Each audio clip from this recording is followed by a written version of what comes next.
The green flag flies, and it's time to drop the hammer. It's free wide, heading towards the checkers. Oh, everybody's crashing! Side by side for the win! He muscles him up and out of the groove!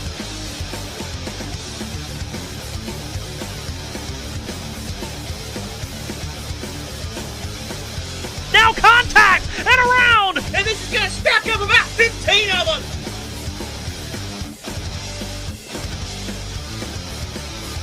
It's 3 wide for 3 rows!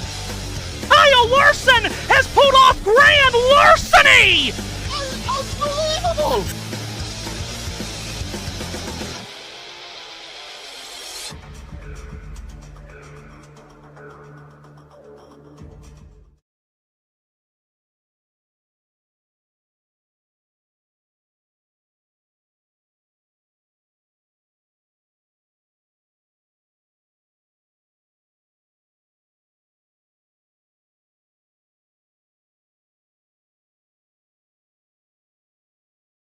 In the South, spring has sprung, and what a glorious sight as over the top of Talladega Superspeedway in Sweet Home, Alabama, it's a sunshiny day, and NASCAR embarks for the first time this season on the Talladega Superspeedway. Hello, one and all. I'm Matthew Owens. Welcome to Talladega. Thanks for having us in for the race.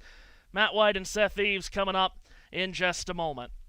We are a quarter of the way through the 2026 NASCAR Cup Series season. For the third time this year, we go to a high-banked drafting track superspeedway. The winner of the first 2 drafting track races, the Daytona 500 and the second race of the year at Atlanta, is the guy that has seemingly won everything this year. Tyler Reddick has won 5 of the first 9 races this year, including those first 2 drafting track races.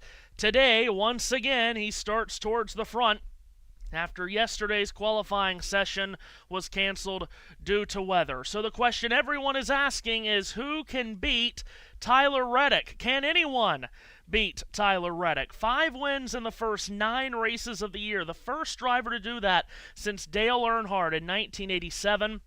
And he did it last week because of a thrilling overtime victory in Kansas City. If Reddick were to complete the sweep of the first 3 superspeedway races this year, he would be the first driver to win the first 3 drafting tracks of a season since Dale Earnhardt did it way back when. So, let's see if Tyler Reddick can do it yet again. But as we know, Talladega, there's nothing like it on the calendar. It's a racetrack that will incite fear into the best and the most daring of drivers. But today's Talladega sees something different. Ever since this track opened in 1969, it has been controversy. There's always been controversy woven inside the fabrics of this racetrack, perhaps more today. We'll talk about that a little bit more as we go on throughout the day. As we said, this is the 10th race of the year. We're a quarter of the way through the season. Kentucky Derby's next week. So we're at the quarter pole of the 2026 NASCAR Cup Series season. Let's take a look at the championship standings as they stack up through the first quarter of the year. The quest for the Cup standing shows that Tyler Reddick is on top. That win last week giving him a massive 105-point lead in the championship on Denny Hamlin. Ryan Blaney backslid to third after he struggled for most of the day in Kansas City last Sunday. Ty Gibbs, the Bristol winner, just continues to churn out great results. He sits 4th in the championship standings ahead of Kyle Larson. Page 2, Chase Elliott, William Byron, Darrell Wallace Jr., Brad Keselowski, and Christopher Bell. They're all over 150 points in back of the championship leader Reddick. As we flip to page 3, now the number to the right of your screen shows how many points these drivers are ahead of the chase for the Cup cut line. Chris Buescher, 62 points above the cut, as you can see, all the way down to Chase Briscoe, who for the first time is inside the chase cut line this season. Maximum point gain possible in one race this year is 76. which means any of those positions on pages 3 and 4 could flip. Here is the cut line. Daniel Suarez holds the final spot in the top 16 by only 13 points on Austin Cindric. Shane Van Gisbergen has struggled the last couple of weeks. He's backslid outside the top 16. Ross Chastain, despite struggling all weekend long in Kansas last week, still jumped a position up to 20th. So that's what the championship standings look like. I'll bring in my guys, Seth Eaves and Matt White. Start with you, Seth. Tyler Reddick has been nothing short of dominant this season, and that's why he's at the top of these championship standings. Yeah, the man's been on a heater, that's for sure. And as you've mentioned, doesn't feel like he's had the best car in any of these 5 races, but he's there when he needs to be, and that's all that matters. If you're there at the end and you win, they don't take the trophy away from you just because you were only there for 2 laps. I mean, and he's on an absolute tear, and we'll see how it continues. On the one hand, Talladega, unexpected, but this man right here is like, he's putting all the narratives to rest. Going for 3 in a row at drafting tracks to start a season. Unbelievable. But that 45 will be a marked man the further we get into the season, I feel like. No doubt about it. Now, again, if he can win this race today, then all of a sudden the conversation takes an even different turn, because it's one thing to win all bunches of races in a bunch, but it's another thing to carry that momentum all the way through to a Talladega win. More on Reddick as we go on throughout the day. Let's bring in Matt White for the first time. Matt, we are a quarter of the way through the season. We are still just shy of the halfway point of the regular season, so these chase standings are going to change a lot between now and the regular season finale at Daytona. But we're starting to see things take shape after kind of the chaos of the early season. And a lot of that really goes down to that driver at the bottom of your screen. Chase Briscoe's had a terrible start to the year. They're finally starting to rebound, and now he's inside that chase cut line. Well, good afternoon, everyone. Yeah, it's been a struggle for the 19 team, but the last few weeks have shown some sunshine for Chase and for James Small. And now they find themselves in a points positive situation. But 17 points, if they're involved in an early skirmish today, they're instantly back below the cut line again, heading to next week. So all to play for. I think Chase Briscoe could be a bit of an outsider, Smokey to win today, actually, to be honest. So we'll have to wait and see how the race pans out. A much different Talladega race today than what we've seen in past in terms of how the race is going to be run. Yeah, let's talk about that here, because that has been the story all week long building up to this Jack Links 500 at the Talladega Superspeedway. This is how the race analysis looks today. The 188-lap 500-mile distance remains the same, just as it's been for every Talladega race since the first one in 1969. But it's the second line to look at where everything has changed this weekend, Matt, because of the conversation, the never-ending conversation of how these super speedway races are run now with the next-gen car and drivers saving fuel out of strategy, out of strategic purposes to try to make the last pit stop of the day the shortest. That's why all this fuel saving has gone on. Fans don't seem to like it. More on that in a moment, perhaps. Don't say that NASCAR doesn't listen to the fans, though, Matt, because as I said, that second line where the stages are, NASCAR has changed that for this weekend. They have listened to the outcries. They've changed the stage lengths. Tell us about how that's going to impact the race, or do we even know how that's going to impact the race? Well, we don't, and that's been the big question for everybody this week, drivers, crew chiefs, analysts. We don't know, and we're about to find out. Basically what we've done is swapped stages 1 and 3 around in terms of their length.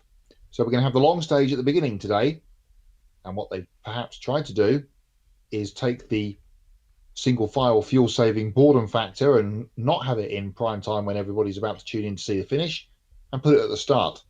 So might be a bit of a slow burner today, but could be the complete opposite. So we're going to have to wait and see. We always say that tyres are not a factor at Talladega, so we don't have to worry. Goodyear get a week off basically this week, as much as they did at Kansas last week too, because we had no tyre wear and basically no cautions. We're going to see yellows today. We're going to have to see one, maybe two fuel stops in that first stage, depending on how it runs. So, going to be very interesting to see how it pans out. Once we've got through the first stage and through the second stage, of course, we know we're only have less than 50 laps to get the victor. So then it is going to be turned up to 11, I suppose, time for the run into the end of the race. So here's the conversation and where all of this has come. In the next-gen era, on these big drafting track super speedways, and you kind of exclude Atlanta from this conversation because Atlanta gets driven differently than Talladega and Daytona. Drivers in the big drafting pack at these two tracks, Daytona and Talladega, the last couple of years, you get into the draft, you try to save fuel, because in the drafting pack, if you're in the middle of the pack, or the back, you can let the cars in front of you pull you around the racetrack. That means you use less fuel, all in the attempts to make your green flag pit stops for fuel as short as possible. That is the name of the strategy game with this car at this racetrack. It is not too dissimilar from what we see every May at the Indianapolis 500, when we tell you from the start of the race the car at the front of the line is using more fuel than the cars second, third, fourth, fifth, and so on. But here at Daytona and Talladega, in stock cars, what you don't see in the Indianapolis 500 around a flat 2.5-mile track is these tracks, you don't have to lift, there's high bankings, and you can run in about 4 or 5 different lanes of traffic. So we see a lot of 3 and 4 wide pack racing.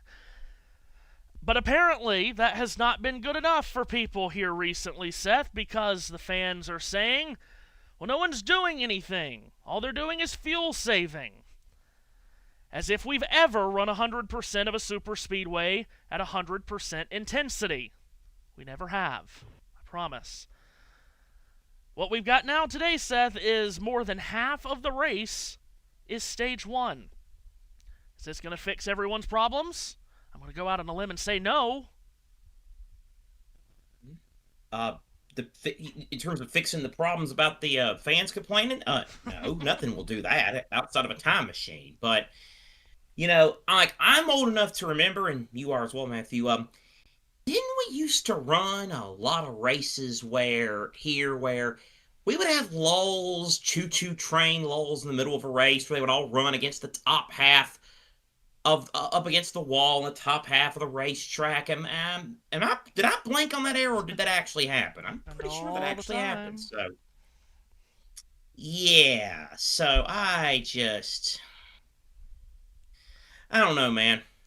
I don't know. I have distinguished company up here in the suite, so I'm not going to say what I really think in front of them. Let's have an open conversation here, Matt. The last couple of years at Daytona and Talladega, is that fuel-saving racing the most eye-popping, exciting thing that we've ever seen on a NASCAR racetrack? No, it's not. No. At the same time, that is a strategy that the crew chiefs, the teams, and the drivers employ to try to win the race. And in my opinion, once you start to legislate strategy, you're not making the racing, here's the word, pure anymore. This is like a couple of years ago, Matt. You can tell me exactly the year, I'm sure. They made the Monaco Grand Prix a mandatory 2-stop race to try to make the racing more entertaining. But you're legislating... Was it last year? Very good. I knew it was recent. I don't like the idea of legislating strategy. Now, everybody's going to run and hide here and tell me not to compare this sport to stick and ball, but I'm going to do it. In baseball the past couple of years, we've eliminated the shift, the defensive shift, because people didn't like it. It looked weird, and it wasn't exciting. But teams deployed it to help win games. Just like here. Fuel saving might look weird, Matt, but the crew chiefs and drivers did it because they thought it was the best way to get to the finish line first. Do you agree with legislating strategy? Absolutely not. The distance is the distance. The fuel tank is the size of the fuel tank. You have to work with what you've been given by the organisers and the track to get to the end of the race in the fastest speed possible.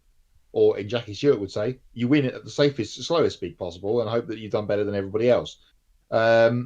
So, yes, it's not particularly exciting. This car package, I love to use a good NASCAR package around these parts, doesn't produce the ability to jump in the lines, overtake, tandem draft. Remember those days? Everyone hated that mix up too. the order of things. Yeah, I didn't mind it. It doesn't give you the opportunity to move forward like the last gen or a couple of gens before Cup car. So we have to do it this way. And what we will see in this first stage, you can be sure, at some point, is a pack of cars, 2, probably 3 wide, bumper to bumper, at 180 miles an hour plus, and they are going for it. But they are also saving fuel.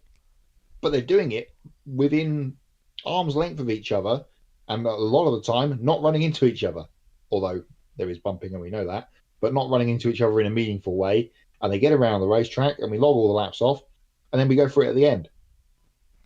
It's a bit like a stage of the Tour de France. You wouldn't see the cyclists go out on a 200 kilometre to a mountaintop stage at full gas at the beginning, but they get there in the end. Don't compare motorsports. Don't compare motorsports to pedal and wheel. Don't like it. I tell you what, Matthew, you are a, I'm going to use an English term here. You know what you are? And you're right on a lot of these, but you know what you are, Matthew, when you do that stuff, man? You are the network's proper resident shithouse. Well, what we have today is a first stage that is over half of the race's length, which is quite insane to mention, to say. I'm not a fan of that, but I'm not going to, whine about it either at the same time. The goal is for those 2 45-lap stages, and of course the main goal is really the last 45-lap stage, to be a distance where you don't have to make a fuel stop. And we'll see how that affects the race as a whole and the end of the race today. Now, more about Talladega, and when we get to that final stage, Matt, when everyone's going all out, this is what you're going to see a lot of. 2 and 3 wide racing and loading up runs as we take a lap on our virtual car. And look at us, we're joining the RFK Brigade, drafting along with Ryan Preece and Chris Buescher. And look at that push that Chris Buescher decided to give us right to the back of Preece, coming off turn 2 and down a 4,000-foot-long back straightaway, Matt. Huge head of steam, into the lead we go. Yeah, if you can get yourself lined up with teammates or corporate teammates in some instances, can be really beneficial, especially at the end of stages and of course at the end of the race. What you don't want is to be this far out front of everybody else, because they will wind up a run and blow past you at the next available opportunity. But we will see people out front dodging and weaving, especially people like the people that do this all the time, Joey Logano and Brad Keselowski, because they will be at the front at some stage this afternoon, trying to manipulate the lanes behind them. But as you can see, if you get out too far, the lines will come back and just blow past you. If you were with us on our past platform, you've heard Seth Eaves say there's not many places where a big lead is a bad thing, but this is one of them. We got a big lead, then we lost it, but we fall back into the bumper of Ross Chastain, and he'll just push us right back to the lead. That's how it will go, back and forth so much here today at Talladega. Command to fire the engines just given, so let's give you our ones to watch as we get set for 500 miles in Talladega, Alabama. It's been a difficult and slow start to 2026 for Trackhouse Racing, especially their lead driver Ross Chastain. One top 5 so far on the year came in Atlanta. He's only had 2 top 5 finishes since his last victory, which came of course the Coca-Cola 600 last May. He comes back to a track where he's had success in the past. Can Talladega kickstart the season for Trackhouse and their number 1? Ryan Blaney won earlier this year in Phoenix and has ran well for most of the season, but that's been the only bright spot so far this year for Team Penske. Now Blaney comes to Talladega, where he's won at 3 times previously, all in thrilling photo finish fashion. But the last 2 years here has not gone so well. 4 finishes of 20th or worse. Blaney looks to turn that tide in Alabama today. The Superspeedways could be a place of solace for Team Penske after their troubled start to 2026. We really haven't seen them running too strongly towards the front. That will probably change today. What does need to change is the way they finish the races. We always see them running strongly, but seldom do we see them get the finishes. Joey Logano needs a finish. This is his 35th career start here at Talladega this afternoon, of which a track he has 3 victories. But he has 0 top 10s in the 8 Talladega races in this era with this car. And get this, 27.5 is his average finish of those races. He'll run strong, he'll lead laps, but he'll need some luck on his side if he wants to get a finish and a trip to victory lane this afternoon. 12 times Talladega has produced a first-time NASCAR Cup Series winner, and there are 14 drivers today that's trying to make that number a lucky 13. A candidate for that, perhaps, is Noah Gragson, who was 4th in this race a year ago. He drives for Front Row Motorsports. His 2 teammates, Todd Gilliland and Zane Smith, have had drafting track success the past couple of years. We'll see if Gragson can go deep into a bag of tricks and turn a trick and become the newest first-time Talladega winner. Those are the ones to watch. Now let's take a look at the starting grid, which was set by the Metric yesterday after qualifying was canceled due to rain. Tyler Reddick gets the pole, his 6th front row starting spot of the year, next to Kyle Larson, still searching for his first ever Superspeedway win. 4 Talladega wins combine in row 2 with Denny Hamlin and Darrell Wallace Jr., while row 3 has the most recent Talladega winner Chase Briscoe and a 6-time track winner Brad Keselowski. Hendrick Motorsports teammates line up in row 4, William Byron and Chase Elliott in the Amazon Prime colors. Row 5 features Ty Gibbs, the Bristol winner, and Chris Buescher from Texas rounding out the top 10. Row number 6 features Ryan Preece, who was 2nd until he was DQ'd last year, and Carson Hocevar hoping to ride the Dente to a win. Austin Cindric, the defending race winners in row 7, along with Oklahoma's Christopher Bell. Ryan Blaney, always a threat here. He's in row 8, along with Daniel Suarez for the Spire team. Row 9, Riley Herbst and Austin Dillon.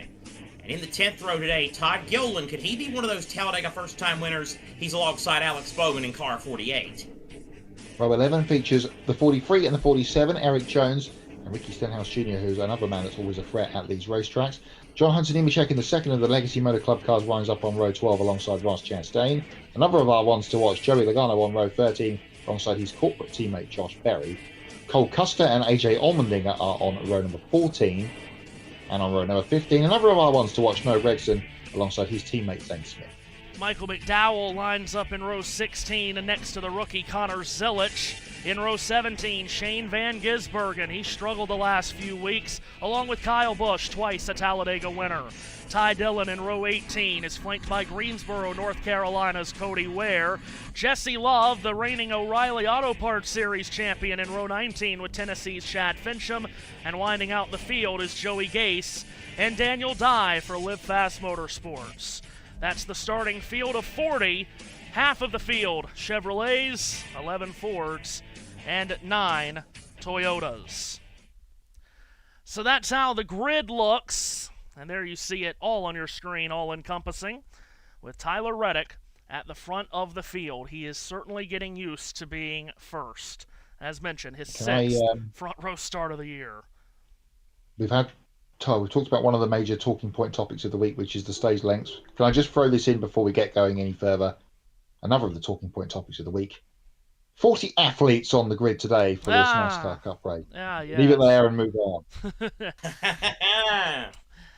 Cars on the racetrack, the command just given a moment ago, so parade and pace laps are underway. Let's take a look at the whiteboard, and Matt, look how busy the whiteboard can be at Talladega. This was look like me scribbling in 3rd grade, and the teacher was asking me to write something on the board. This was our... Yeah, I've had to order a new pen for next week. Yeah, this was our first draft of the whiteboard, Matt, but we settled on this.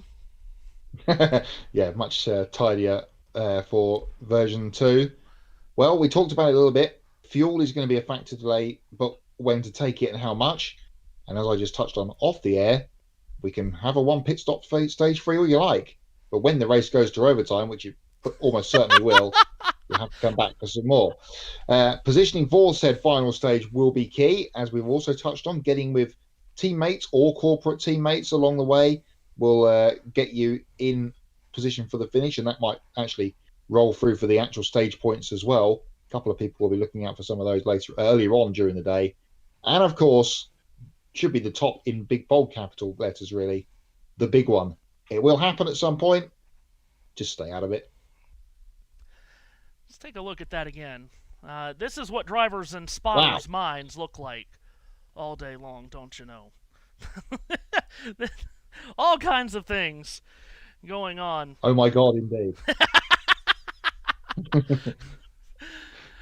Jack Link's 500 at Talladega set to go, and as you saw in our virtual ride around the racetrack, this is a 2.66 mile super speedway. It's the longest oval on the Cup Series circuit. Front straightaway over 4,000 feet in length, and that tri-oval, 17 degrees of banking in that tri-oval. It is deceptively the most dangerous part, many people believe, of this racetrack, because you're still going at full speed on the racetrack, but you're making a full left-hand turn with only half the amount of banking that you have in the corners. Then they race across the start-finish line, which you may have noticed is 1,000 feet further down from where the start-finish line is at Daytona, not in the tri-oval, but towards turn 1. And when they flash across the line, they will go to the 33 degrees of banking in turns 1 and 2. Matt White has the action there this afternoon. Yeah, down at this end of the race course, and well, this is where it all gets spicy at the start when everyone's trying to get themselves up to speed, which we'll see in a moment. Not really a scene of too much action and intrigue throughout the race. It always happens down at the other end of the long Alabama gang back straightaway, where Seth Eaves has the action from turns 3 and 4. Yes, indeed, and that's really where it all the run can really begin. You want to climb up that top, banking up there in 3 and 4. You want to make some moves, but just make sure that when you go into turn 3, your block, if you want to make one, is well timed, or else you could be in trouble, a la Tony Stewart in the fall 2012. But then when you get out of turn number 4, the race is just beginning in some ways. And you can formulate a good run, as we saw in the virtual lap, head through the tri-oval, which is basically an unofficial fifth turn. Not a tricky triangle, a tricky tri-oval, as someone, unlike what someone declared it many moons ago. Almost a decade ago, if you can believe that. But nevertheless, should be an interesting day. I'll have all the action for the back half of the Talladega Superspeedway. It's one of our favorite weekends of the year. How is it all going to unfold?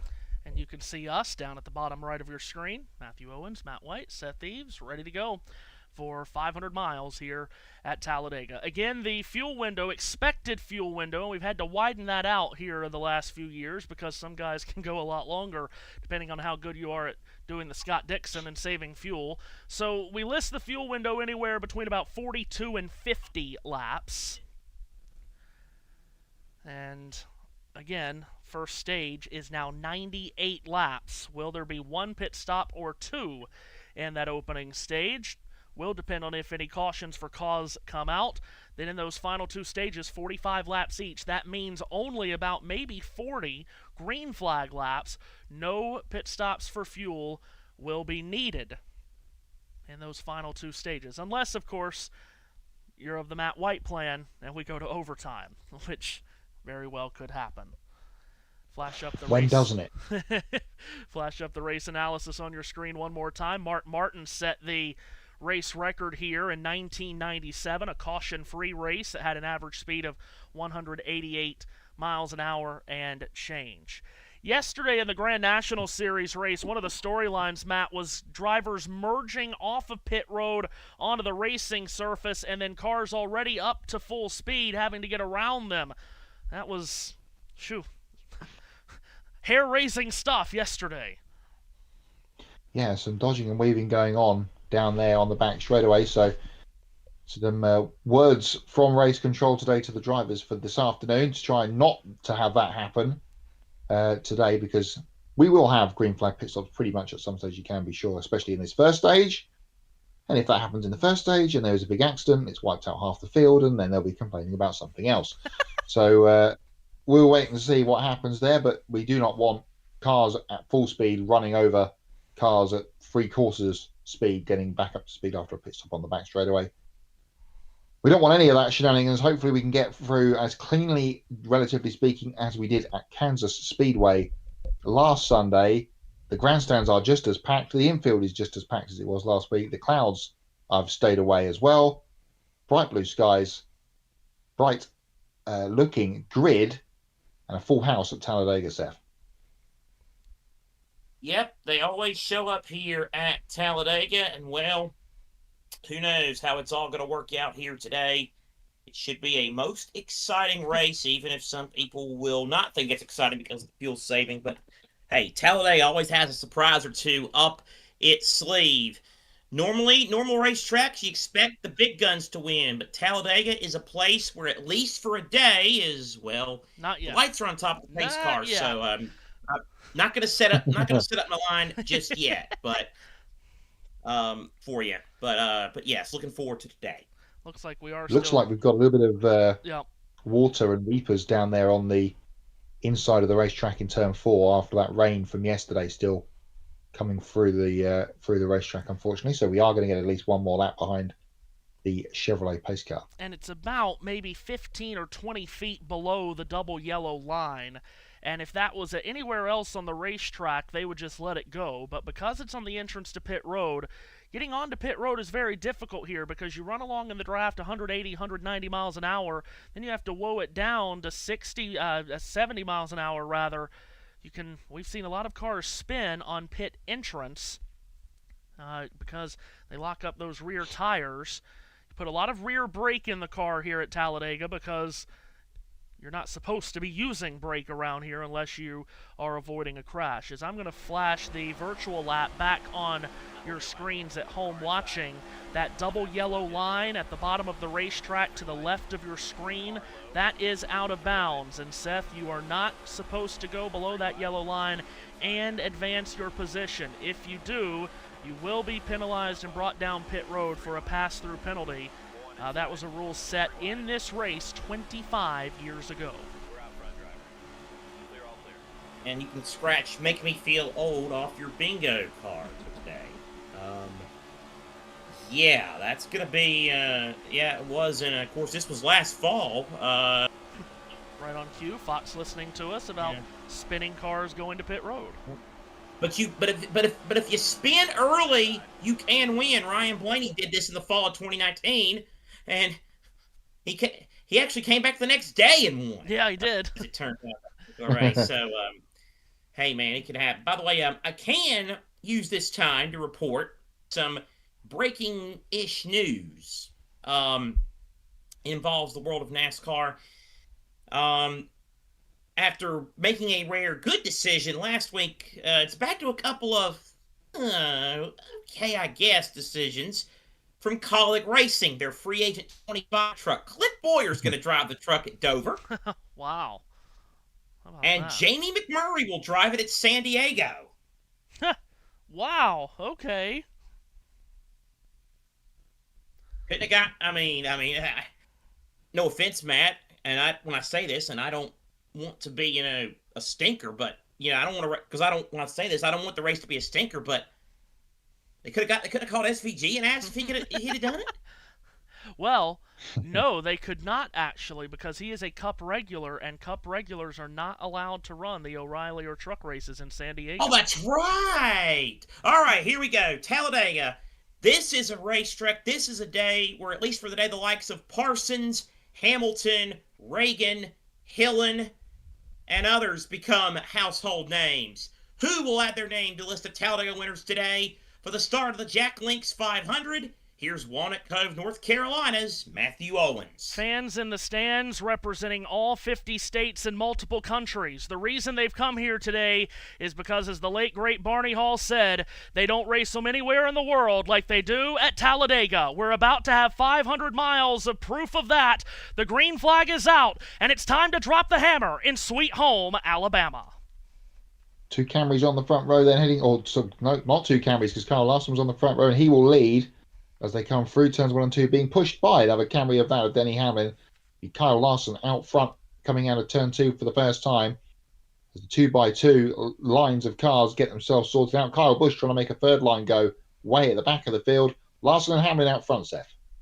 Chase Briscoe gives Denny Hamlin an almighty shove going into turn number 3, and Hamlin's King's Hawaiian Toyota now has the lead. Double file behind him, but Denny Hamlin is the leader. Kyle Busch now again still trying to lead that third lane around 20th place. Off turn 4 for the first time, building speed, and Denny Hamlin, a 3-time Talladega winner, brings the field through the tri-oval into the start-finish line. He'll lead the first of 188 laps. 3-wide action begins in the middle of the pack. Yeah, it certainly does, with Austin Dillon up on the high side now with Ross Chastain in front of, or behind him. They've got in front of Kyle Busch, trying to make that third line go early. Out of turn 2 for the start of lap 2, and it is still Denny Hamlin out front on the inside line. Kyle Larson leading the middle line, as it will be, once that outside line gets to the front, which Austin Dillon is bringing them to there. Austin Dillon is the first car on that extreme outside line. They seem to be making some headway, working their way up to about 7th place. Hamlin's still the leader with Briscoe second, Larson third, and then a hornet's nest from 4th on back. Denny Hamlin has led laps in 11 of the last 12 races at Talladega. He led lap 1. He's trying to lead lap 2 with teammate Chase Briscoe pushing him along on the inside through the tri-oval and across the line. Hamlin leads, but the run is topside, led by Austin Dillon in car number 3. Yeah, a lot of Chevrolets lined up together up there on the top side with Austin Dillon leading them. Chase Briscoe having a peek to the outside of his teammate Denny Hamlin. He's got ahead of Kyle Larson into the head of the middle lane and will stick his nose out front for the minute. It's a Bass Pro Shops 1-2 with Austin Dillon leading the outside queue down the back straightaway. 3-car fighting for the lead at Talladega. Where have we seen that before? Now, 3x3, the Indy 500-like pace lap portion of the race, or maybe not. One car backed off just a little bit. Now we go 3x3. Dillon on the extreme outside, Briscoe middle, Hamlin low. Austin Dillon trying to grab the lead from the top of the racetrack, but Chase Briscoe splits the difference right down the middle. He runs with Kyle Larson filling up his rearview mirror. On the bottom, it's Denny Hamlin. They'll come across the line 3 wide, and by 1/1000th of a second, Austin Dillon leads that lap. But by the slenderest of margins, 3x3 they continue. The first 3 rows, then there's a gap on the inside. Back to Ryan Blaney, who's keeping his distance from the cars in front. Oh, no, sorry, that's Austin Cindric in the yellow and green car today. Chase Briscoe has his nose out in the wind from the middle of the middle row. Yep, getting a good push from his teammate, Ty Gibbs, who's tucked right in behind Briscoe. Briscoe, who of course won the race here last fall, punched his ticket to the now defunct Championship 4. Austin Dillon leading that last lap. That's the first lap he has led all season long. Chase Briscoe hasn't spent a ton of time up front this year, but he's going to get to the line first this time. The 63rd lap he's led this season, but Austin Dillon had a bite of the lead, Matt. He wants more of it now. Yeah, those RCR cars and the Ross Chastain number 1 all lined up looking very strong on the outside. Briscoe back to the lead for the moment as they came through 1 and 2. Kyle Larson up behind him, and he's got William Byron in the Stars, the American Stars livery on the 24 this week. Behind him, Larson giving Briscoe a big push to the lead. Indeed, Larson giving a push to his dirt buddy Briscoe.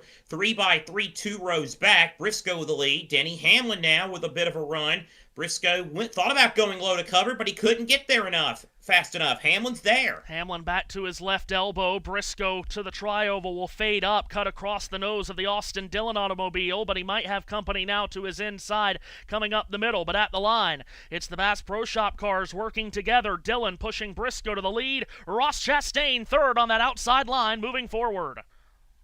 Yeah, middle lane seems to have lost momentum at the moment, but now that Larson's lost Briscoe in front of him, he's starting to fade back ever so slightly. Hamlin a little bit out on his own on the inside, so it's the 2 Bass Pro Shops cars lined up on the outside line, the 19 from the 3, and Ross Chastain in the 1 car coming to join the party. Indeed, in that jockey number 1 machine. Now, Larson splitting in that middle lane. It's still Briscoe with the lead. Dillon up there. Now Hamlin on the inside. Matthew, would it be fair to call Denny Hamlin? That's a Clemson-colored machine he's driving today. Yeah, he's got the orange and the purple going on for him in the new Hawaiian King's coconut-flavored rolls machine, and that Toyota of Hamlin pushed by teammate Ty Gibbs alongside another teammate in Chase Briscoe across the line. Hamlin led that lap by less than 1/100th of a second. Seems to be, and we're only on lap 7 of the race. lot of room being left between cars in the lanes today, like more than objectively than normal. It would seem in this early stage, but a long, long way to go. The pushing will happen later as Briscoe fades back up to pick up Austin Dillon's bumper on the top side. All right, so Hamlin on the inside, now Briscoe on the outside. Ty Gibbs also in the mix, so Gibbs' car's running the show early on. Denny Hamlin now clear to the lead out of turn 4. Meanwhile, drivers at the back saving fuel early. We might as well put it out there. We talked about it in pre-race. This is going to happen. Shane Van Gisbergen, Connor Zilic, Michael McDowell, Ricky Stenhouse Jr., all at the tail end of this big drafting pack. And when you're at the back of this pack, Matt, and you've got 35 cars punching a hole in the air that you're following, you can run 40, 50% throttle and hang on to the pack. That's what creates the fuel saving. No complete surprise whatsoever that the 47 and the 71 are doing something different. They are hanging out there at the back. It's normally those guys that hang out for a yellow in a green flag pit stop. Chad Fincham, 9th on the scoring pylon, by the way. So we've got some guys hanging out at the back. We've got some lesser-known names at the front, including Cody Ware, who's in 6th. Yep, indeed. That's another thing about Talladega. Well, I haven't pulled out my line yet that I used to say all the time on the old platform, but I'll do it now. This particular broadcaster loves Talladega and Daytona and Atlanta to a degree as well. Why? Not because of the wrecks, or not even because of the excitement per se. It's because anybody that makes the race, they get off the truck on race day, no matter how big or small the team is, they've got a puncher chance to win. And showing that early is Chad Fincham, who, as Matt mentioned, has worked his way from the tail end of the starting grid to the front of the field. The fans going crazy. They were throwing beer up in the air before even the start of the race. But everyone in Tennessee might be throwing beer in the air here shortly, Seth, because in turn 3, Chad Fincham is moving towards the front. I'll tell you, it's been a while since someone from Knoxville's had success in this state, unfortunately for some, but Chad Fincham's trying to debunk that trend today. Hope he doesn't Garantano or Aguilar it. Fincham moving through the middle. He leads the middle lane. To his right elbow, second on the outside is Cody Ware. I sound like Kevin Harlan, Matt. Chad Fincham is a flamethrower. Words I thought I'd never say. But also, if you look at the pictures, no one really is willing to help the 66. He's on his own, but perhaps he doesn't need help because he's almost side by side with the other two guys at the front of the field, which is Hamlin and Briscoe. In fact, he will be as they head down the back straight away. Austin Cindric just giving him a wide berth there in that middle lane. I was going to say, he's kind of holding his own without direct help. Briscoe goes back to the lead on the top side of the racetrack. Now he darts way down to the bottom to shut off Denny Hamlin. Briscoe leads 3 wide for second. Hamlin, Gibbs, and Fincham. Which one of those 3 doesn't fit? Yeah, well, I was wondering when this was going to happen. Here. Yeah, Fincham is going to try to go to the inside and take the lead. With everyone else saving fuel, Matt, the drivers and teams that don't often get to the front want to be at the front. And Chad Fincham for Knox Hydrate and Garage 66 leads lap 10. In green flagged, non-pit stop related lappery. So well done on that 66 team. They have found something, got it working already, and he now leads. He's dropped to the inside to have Denny Hamlin will pick him up, and Denny will look after him at this stage of the race, you can be sure, but let's see how long the 66 car can be at the front of the field. He leads right now going into turn number 3. It's Fincham with the lead. Hamlin second, Briscoe third, Gibbs fourth, Cody Ware, oh, by the way, running 5th in that white and pink 51 car. How much you think that Carl Long, he has to be fit to be tied right now. He is the crew chief of this 66 car on top of the box, and Carl Long's car out in front of the field. He's led back-to-back laps. Unreal. I'm sure once Fincham got to the lead and was clear, he would have been asking his spotter to tell him that he was P1 as they came down the back straight away. Tell me I'm leading. So what a great moment for that team. I don't know if this is a replay or not from the high shot. And I don't believe it is. So Fincham leading, and then we've got Hamlin behind him. Austin Cindric still in the middle, being pushed by JHN. Yeah, but the party about to end for Fincham because Ware gives Briscoe a good shove. Now Ware is trying to make a third lane. No, Briscoe goes way up top, almost up against the wall, trying to formulate a run, but Chad Fincham is still the leader. Chad Fincham started 38th. In less than 10 laps, he was in the top 5, and at the end of the 10th lap, he was the leader. On the bottom of the racetrack through the tri-oval, he's got Chase Briscoe to driver's right. Briscoe across the line, dead even with Fincham. Through turn 1 they come, Fincham with his nose slightly in front as they come through turns 1 and 2. Denny Hamlin side by side with Austin Cindric and Cody Ware in sort of the battle for what would be 4th position as such. Chase Briscoe ducking and weaving around underneath Fincham, who still leads. Fincham still the race leader. Briscoe now goes topside with a push from Cody Ware. Now covers the middle lane because he knew that Cindric had some momentum. Briscoe covers the middle lane. He'll now pull alongside Chad Fincham. Now Briscoe drifts up to the top a little bit. It's Fincham by about half a car length over Briscoe. Chad Fincham brings the field off of turn number 4. First laps that he has led in NASCAR Cup Series competition. Cody Ware is hot to trot on the outside. He wants to get up there for the Rick Ware Racing team. He leads that outside line back to 1. Got a good shove there from Austin Cindric as they came through the tri-oval, an air shove as such, not a physical one. Didn't quite have the momentum to carry him around the outside, so it's 2 for the lead. Fincham and Briscoe. There's a sentence we never thought we'd say today as they come out of turn number 2. And then it's 3 wide on back of there. And we're getting a replay of course, Cody Ware, who was at the centre of all the controversy, in air quotes, at the end of the race last Sunday. How very NBC of them, Matthew. Yes. Oh, my Lord. And Cody Ware is making an assault for this lead. If anyone would like to see it, Seth, at the top of turn 4. Yeah, up against the wall. He's got help on the high side. He's fighting Briscoe and Fincham for the lead. God, don't you love Talladega? Cody Ware rim riding around the top, battling for the lead with, the normal suspects at the front. Chase Briscoe and Chad Fincham. Fincham across the line leads. He's picked up 37 laps here off the start, Matt. Ware's picked up 33. Yeah, let's hope that Cody Ware doesn't spin out on purpose from the lead position here. Because apparently, according to some people, he did that last week with 3 pumped-up tyres on his car. Wow, look at that. Zane Smith cutting and weaving through. He's not saving any fuel. He passed about 4 people in half a second there coming out of turn 2. A little bit further back in the pack. But it's Briscoe and Fincham for the lead. Matthew, there went Zane Smith like he was shot out of a canyon. And now here comes A.J. Allmendinger, the same with help from Daniel Dye a little further back, but I'll tell you, man, that was a rocket move by Smith. I think there's a lot of drivers and teams, for the smaller teams, if you will, that seeing Chad Fincham get some airtime at the front for his team and sponsor, guys like Daniel Dye and Jesse Love and guys like that are going to say, I can get to the front of this field. If Chad Fincham can, Matt, I can too. Yeah, we'll take a piece of that action. Well, a little bit of a group actually splintered away very slightly at the front of the field there, across the start-finish line of about 4 or 5 cars, but it won't be long before they get pulled back in, much to our chat when we had the virtual lap from before. You don't want to get too far out because the field will gobble you back up again. But great to see some of these lesser funded, lower running teams flipping the script here and running at the front. Indeed, as they continue to work their way through. Again, action towards the back of the pack as well. Daniel Suarez trying to make a move. Bubba Wallace is there. That's important for 1/3 of this chat at least.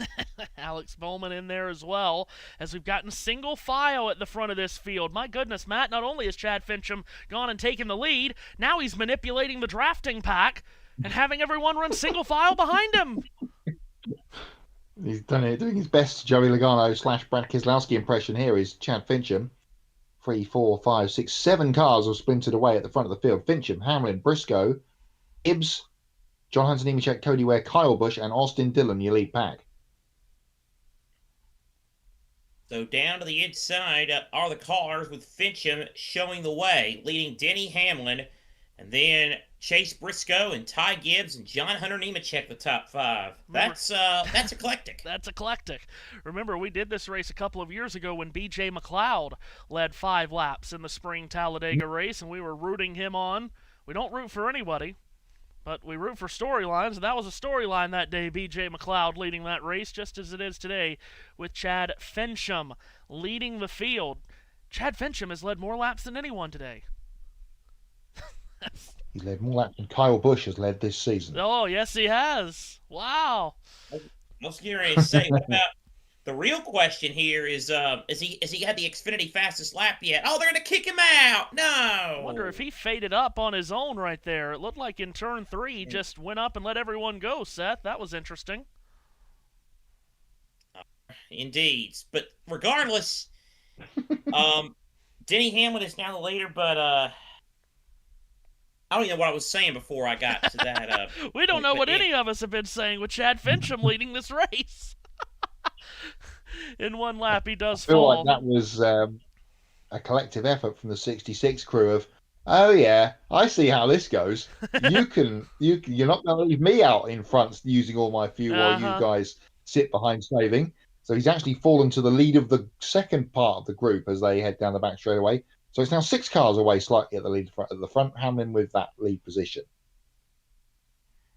So now the first handful of cars have been able to pull away here, but Denny. Oh yeah, now I know the joke. Has Chad Fincham set the Xfinity fastest lap yet? Is he going to get a point for that today? Let's take a look. See. Let's take a look on the battle screen, shall we? He's ineligible for season points, so never mind. Xfinity fastest lap currently belongs to the driver running in 36th. And who's the driver running in 36th, Matt? Oh, that's right, the pole sitter, Tyler Reddick. Because of course. Of course it is. And he got out of it and dropped anchor, to use one of your favourite phrases around this place, early doors. So he was way out of it. That's the first time we've mentioned Tyler Reddick, apart from here he is to take the green flag. So Reddick getting out of it, and he is going to be one of those guys sitting at the back end of the field. Hamlin leading. Denny Hamlin continues to show the way.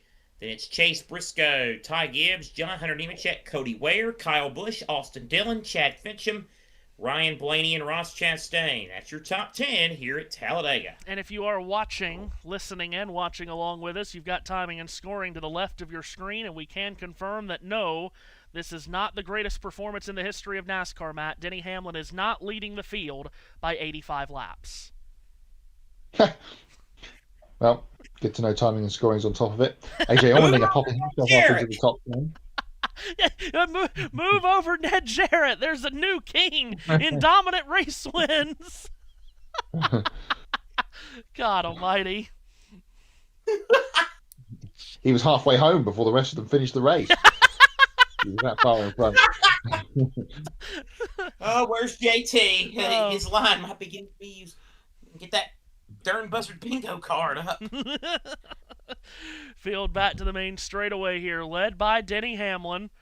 And Seth told you that he's got teammates behind him, and Briscoe and Gibbs second and third, then another Toyota in John Hunter Nemechek running in fourth. Toyotas have dominated so much of this season, Matt, and here they are running 1, 2, 3, 4 early at Talladega. Yeah, indeed. So, which is par for the course for the season, isn't it? It's been much a Toyota fest throughout the year, and Ty Gibbs, of course, our most recent newest winner, if that makes sense, from a couple of weeks ago at Bristol, running up there in that front pack. Good to see John Hunter Nemechek in these early laps, though, part of that lead group. He's had not a great start to the season, let's be frank, and here he is inside the top 5 early here. So, Seth, we got some single-file racing at the front. What were we saying earlier about how we've seen this before in our lifetimes? Absolutely we have. How interesting. You lengthen out stage 1, Matt. Now we're going single file. Yeah, well, this is what they wanted. They've taken the single fileness, what we could have been running here. We'd be about 20 odd laps away from the end of the first stage. Not today. We've got the first portion of stage 3 at the front end of the race, as I documented earlier on, and this is what you get. So we're not saying this is going to be boring, folks, but stick with us. We will get the excitement later on. And not because we're single file and it's quote-unquote boring, but I'm going to leave you in the hands of Matt White and Seth Eaves for a moment as I need to step away. So take it away, gentlemen. All right, I am in control here. Very good. I am in control here. This is the White House. This is Talladega Superspeedway, although it could be just as a dangerous zone, depending on who you believe. All right, Matt Whitefield coming your way. Turns 1 and 2, at least the back half of the field. Tyler Reddick. Yeah, I can believe what I'm seeing on the racetrack, contrary to reports elsewhere. As Hamlin does continue to lead, and that front group has now got about half a second on the second pack, which is now being led by Ty Dillon. So it's a Dillon and Dillon show in seventh and eighth, but they've got fresh air between the two of the brothers there inside the top 10. Oh, hello, ladies. Yep, having a good day here at Talladega, and well, those camera operators going to get a workout moving that big camera in this hot weather. My goodness. All right. So at the front, Denny Hamlin chalks up another lap. 24 now on the board. He, leads from his teammates, Chase Briscoe and Ty Gibbs, then Nemechek, Ware, Busch, and Austin Dillon. That's the first 7 cars in the lead draft. I talked too long. That's okay. All is good. Ty Dillon is eighth, as I mentioned. He's got AJ Allmendinger behind him. So the 2 colleague cars line up together, and then it's Josh Berry just inside the top 10. Chad Fincham, by the way, has dropped to 11th now. He's still in that sort of front end of the second group, which is pretty much single file as it is with this head group at the front of the field. So it's Denny Hamlin continuing to show the way. Ty Gibbs staying behind again. Everybody's just going to be patient. That's all this is about. As we work our way through at Talladega side-by-side racing. In the back of the pack, you got Dan and Kyle Larson. Yeah, the Cup Series champion of last year, and Daniel, of course, has been suspended so far this season. Now he's back, and here he is making his Cup Series debut here at Talladega. Carson Hocevar side by side with Cole Custer as well. Where is this happening? This is just outside the top 30. Yep, Carson Hocevar trying to ride the dente to that first ever win in the NASCAR Cup Series. That black Chili 77 today. He's side by side with Chase Elliott.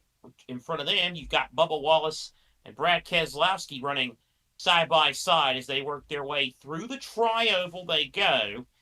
Now Daniel Dye cutting in front of Austin Cindric. He'll be a threat at the end. As mentioned, he won this race last spring. And Shane Van Gisbergen trying to work his way back into the top 16 of the points. Yeah, we're not too far away from the second road course of the season, of course, which is Watkins Glen coming up in a few weeks' time in its new strange position in the calendar in May. So chance for SVG in a couple of weeks' time, but he runs very decently on the super speedways once if he keep the car clean. So he might be a little bit of a factor later on. Leaders back with Youssef in turn 3, Hamlin continuing to lead that group. They continue to try and work their way through yet again down the back straightaway, and now into turns 3 and 4 again. Mostly single file. You have double file at the back of the pack, but that's it.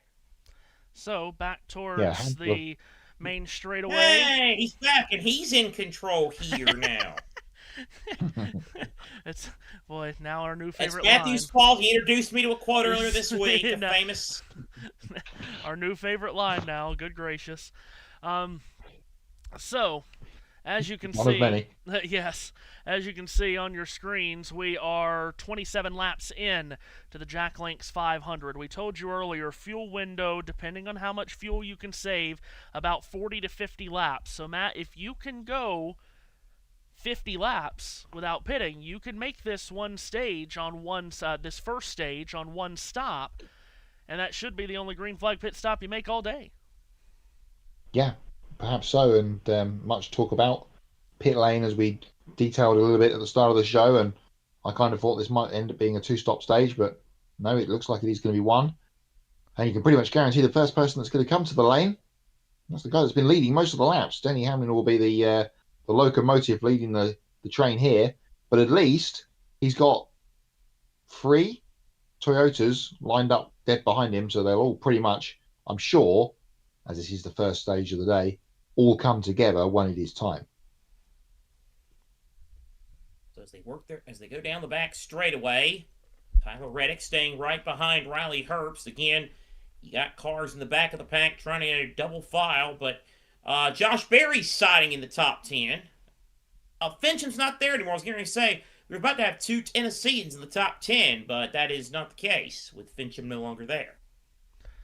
Working on lap 30 now here in Talladega, Alabama. So, as best you can, Matt, put us in the minds of a driver or a crew chief here. We're not 2 wide. We're not 3 wide. We're not even making laps 4x4, which we've seen here in the past. Is that because of the change in stage lengths? Well, I think it's a multiple of factors. We've got sort of 3 groups, that top 7 that we've talked about. Then there's a bulk group, the second sort of, back to the cycling analogies, the Tête de la Course is at the front of the field, which is the top 7. The Perseverance are in the second group.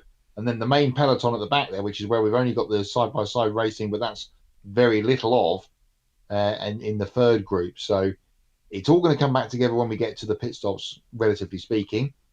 And then after that, it probably will be a bit more of a race, let's say, towards the stage points at the end of this first stage. Well, this is... Listen, I'm gonna get on my soapbox here, and I'm gonna put the camera on me. I can hear him dragging it out from here. I'm gonna put the camera on me. Popcorn ready. I'm gonna put the camera on me. Give me my camera. As someone that doesn't believe these drivers are athletes would say. I told everyone this was going to happen. I told you this is exactly what would happen. I said earlier in the week, these drivers are going to do the funniest thing when you do this. We're going to run single file for 250 miles of this race. And guess what we've seen? 30 laps, single file. Absolutely stunning. This is what I said weeks ago when this announcement was made. You've heard about letting the inmates run the asylum. That's when the players are running a team or the players are running a sport. No. We let the fans make this decision. We let the animals run the circus, is what we're doing here. So well done, everyone that bitched and moaned every single week during a super speedway race that we didn't like what we were seeing. You got your change. Are you happy with this? Are you happy with this? Lap 32, single file. We've got 4 seconds that separate first to 30th. You know what separated first to 30th at this point of the race last year, Matt? 1 second. Yeah, I'm not sure if this is any more exciting than 3 wide saving fuel, but here we are. But at least the second group and third group are now one group again, and most of them are double file. So actually, we've got through some of the lappery, and now we're getting some racing going on again. A little bit further back in the field, granted, but it is starting to come back together a little bit. Chad Fincham, who has led this race earlier, if Fox would show it again, I think he might have had a hood pin come loose. And the hood of that race car is buffeting in the wind. You get a lot of energy and a lot of wind in a big drafting pack like this, and either a hood pin has come loose, was left loose or something, but that is not good for the Garage 66 entry of Chad Fincham, who led this race earlier. He's running in the 11th position.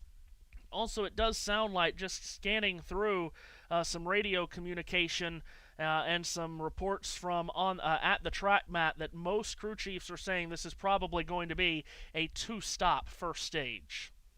Okay, well, I'm happy with that because that's what I said at the start of the show. So we might be closer to pit stops than we thought we might be. We saw a shot from our Fox cameras of Denny Hamlin's crew getting ready, and of course he has led the majority of this race, and everybody is now back together as one pack, and they're trying to get themselves organised, I think, more so for pit stops, it looks like. So yes, you're quite right on that one. Leaders back towards the line. Bruce Andrews in the comments says, boogity, boogity, boogity. Glad to have you with us. And if you are new to the channel and you like what you hear, including me going on a rant, be sure to hit the like button, the subscribe button, and the notification bell to get notified anytime we go live.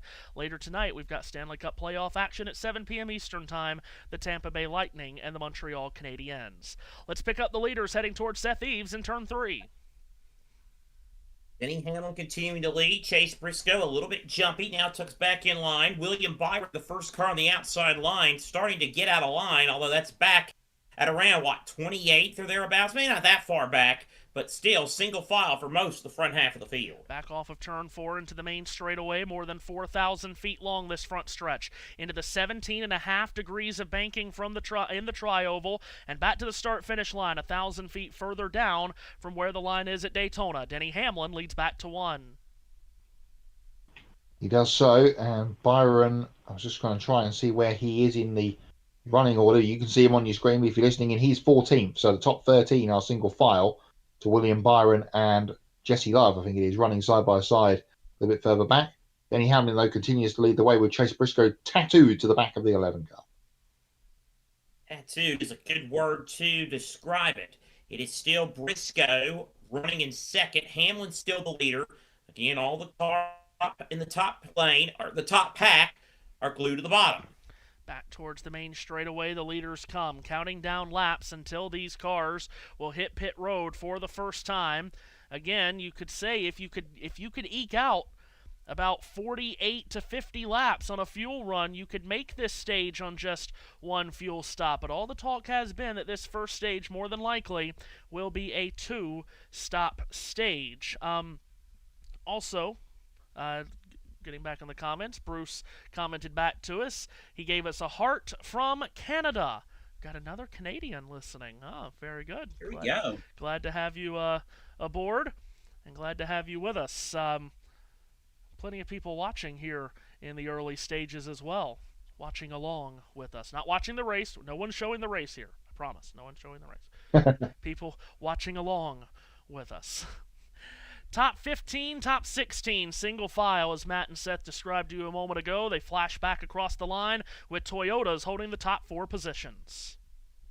Quick stat update. We talked about Chad Fincham leading. He led 7 laps today so far, and counting.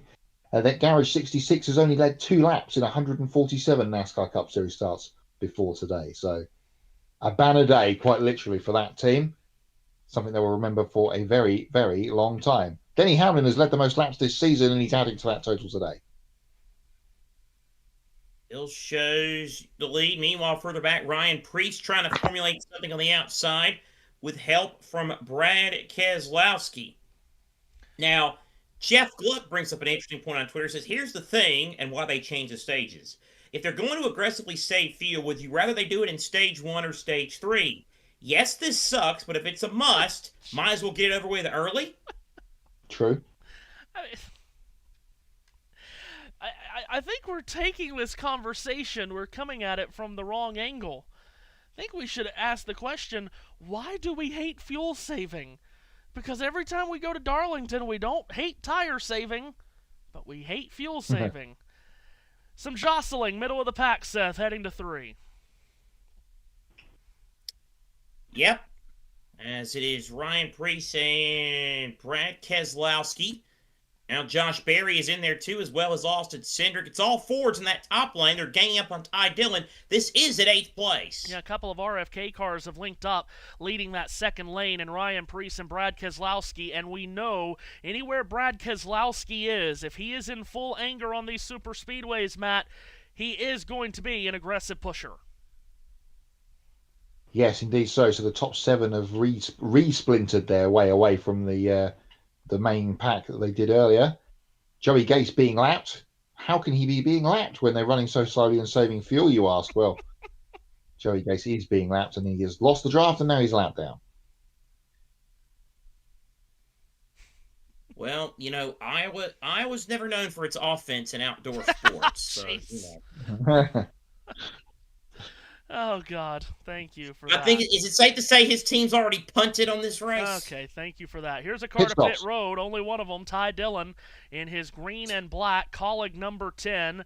From the middle of the pack, running 185 miles an hour, has to dive onto pit road, get down to about 70 miles an hour. Dillon, the first to hit pit road. That's very early. That's at the end of the 40th lap. And he's pitted with no one around him. He won't have any drafting help coming out. Here's the leader swinging up out of turn number 2. That outside line continuing to inch forward, led by those RFK Fords, Seth, as they race to 3. Yeah, and right on cue, now we got a little bit of excitement at the front. Who knew? Here is Ryan Preece getting a shove from Brad Keselowski up to 4th place, now trying to challenge Ty Gibbs for the number 3 position. It's Hamlin and Briscoe 1-2. Let's see. Pit stops. Yeah, a lot of people had hands out the window, and a lot of them drive Toyotas. Denny Hamlin charging pit entry along with Chase Briscoe, Ty Gibbs, Kyle Busch, John Hunter Nemechek, A.J. Allmendinger, and Austin Dillon along with Cody Ware come down pit road, and tires are being changed here on these pit stops. Briscoe mucked it up coming into his pit box. Not sure if he slid into his box or maybe he was pulling back in as if he stopped short, which would be interesting, but Briscoe's going to lose a lot of time here as Hamlin exits pit road along with Gibbs, Nemechek, Busch, Allmendinger, Dillon, and Ware, and Briscoe, who has led laps so far in this race and been towards the front since the dropping of the green flag. He will be out of a drafting pack here. Leaders coming off turn 4. Will we see others peel to pit road this time? None at the front. Ryan Preece now leads this motor race with Fords now behind him and Brad Keselowski, Josh Berry, Austin Cindric, and Todd Gilliland. Here comes our first blend of the day, Matt. Chase Briscoe's lost an absolute bucket load of time against the guys he was around, so hopefully we'll get a replay, see what happened to Chase. Denny Hamlin was too fast entering. I mentioned he was charging pit entrance, and it did look like he was going to have a hard time getting down to pit road speed, and he did not.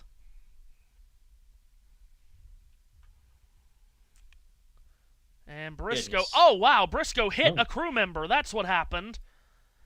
He hit a crew member and had to find reverse, and that will be a penalty there on Briscoe, I believe. That'll be a safety violation because he's knocked some equipment out of the box. Wow. Yeah, he's in pit box number 1. Is Chase Briscoe, and much like Hamlin, he was coming in way too fast to get slowed up into the Matt Kenseth pit box. Which I always like to say is pit box number 1, and that's going to be a drive-through penalty for Chase Briscoe. So Hamlin and Briscoe spent so much time at the front of this field early, both with pit road penalties. That's a double whammy for Briscoe. Lost time on pit road and gets a penalty. And Chad Fincham has been penalized as well for too fast entering. Great start for the Garage 66 entry, but he will have to serve a pit road penalty. We are closing in on the halfway point of this stage. How many more laps can these guys go before pitting? Brad Keselowski on the way to the tri-oval gives a push to the back bumper of his teammate Ryan Preece. Mostly single file through the first dozen cars as they flash across the line. New players at the front, Matt White. Yeah, Preece the leader with his teammate and boss behind him. Well, if we go too much further, it's going to go back to being a one-stop stage again. And don't forget we had an extended pace laps today because of the water that we talked about having to be sorted out. We had at least 2 laps added on. So if we can go another couple of laps here, then we should be plentifully fine for everybody to make it to the end of the first stage on the one stop. The pitted group, as I'm going to call it, which is now being headed by Ty Gibbs, is heading back across the start-finish line as the leaders come out of turn 4. And got to have a few more cars onto pit road here. Kyle Larson, Shane Van Gisbergen, William Byron, Alex Bowman, Chase Elliott, Ross Chastain, Carson Hocevar, Ricky Stenhouse Jr., Michael McDowell. They all hit pit road this lap, and we'll see what the strategy is on pit road for this group. Shane Van Gisbergen peels into his box. Kyle Larson towards the turn 1 into pit road, Matt. Indeed so. Comes to a stop. Right side tyres being changed on the number 5 Valvoline Hendrick Motorsports car, and they will swing around and do left-hand side tyres as well. Second can of fuel being attached. Chase Elliott also in and down and away in the prime at number 9. So 4 tires and fuel for all of these cars, it looks like. So tires being changed on the first pit stops of the day, which might be a surprise to some. We'll see where that group now blends in. You now have 3 groups. Groups that pitted first, groups that pitted second, and a group that has not yet to stop, still led by Ryan Preece, Brad Keselowski, and Josh Berry. Once all of this cycles out, we'll have the running order reset for you on your screen, and we'll give it to you verbally because you're never going to take the radio people out of us, as we say every week. As we said, we are approaching the halfway point of this stage. Here's some math for you. Half of 98 is 49. We're working lap 47. And now, hands out the windows, Seth, for Fords at the front of the field that have not yet stopped. You have to hand out the window for a pit stop as they go by the Jesse Love automobile. Ryan Preece, Brad Keselowski, Josh Berry, all should be coming down the pit road. Here they come, I think. Yes, they are going to come. This is a big group. Keselowski, Priest, Cindric, Logano, Gilliland. They are not in orderly fashion coming to the entrance of pit road. Keselowski will be the first of these cars to get into his pit box. Noah Gragson is in. Chris Buescher, Darrell Wallace Jr., Christopher Bell. Daniel Dye was too fast exiting. Oh. Nearly contact on pit road between Austin Cindric and Noah Gragson, who makes a mess of all of it. Gragson ran to the back of Cindric when he misjudged where his pit box was. That threw him, along with Gragson and Christopher Bell, offline. Cindric has had to go straight on through. He's mixed his box completely. Ryan Preece has gone too deep in his pit box. He's had to reverse. They're putting a can of Sunoco fuel in the car, and if they were fueling when the nose of that car was over the line, that will be a penalty for servicing the car outside of a pit box. We'll stay tuned on that. Tyler Reddick's going to come to pit road this lap, along with Daniel Suarez, who's charging pit entrance. Riley Herbst is also on pit road this lap. Ross Chastain in the group that pitted a moment ago, roaring around the banking, and passing cars just coming off of pit road. Could get antsy here, Seth. It did yesterday. Did very much, and it got Justin Allgaier, amongst others, penalized for their and Carson Quabley penalized for their trouble. Back at the top side of the racetrack, everybody trying to merge in. Looks like everybody's going to be A-okay. You got three wide there in the middle of the pack. Tyler Reddick still being serviced on the pit road. New Rockstar energy drink look here, and they are waiting for fuel on that 45. Now they send him away.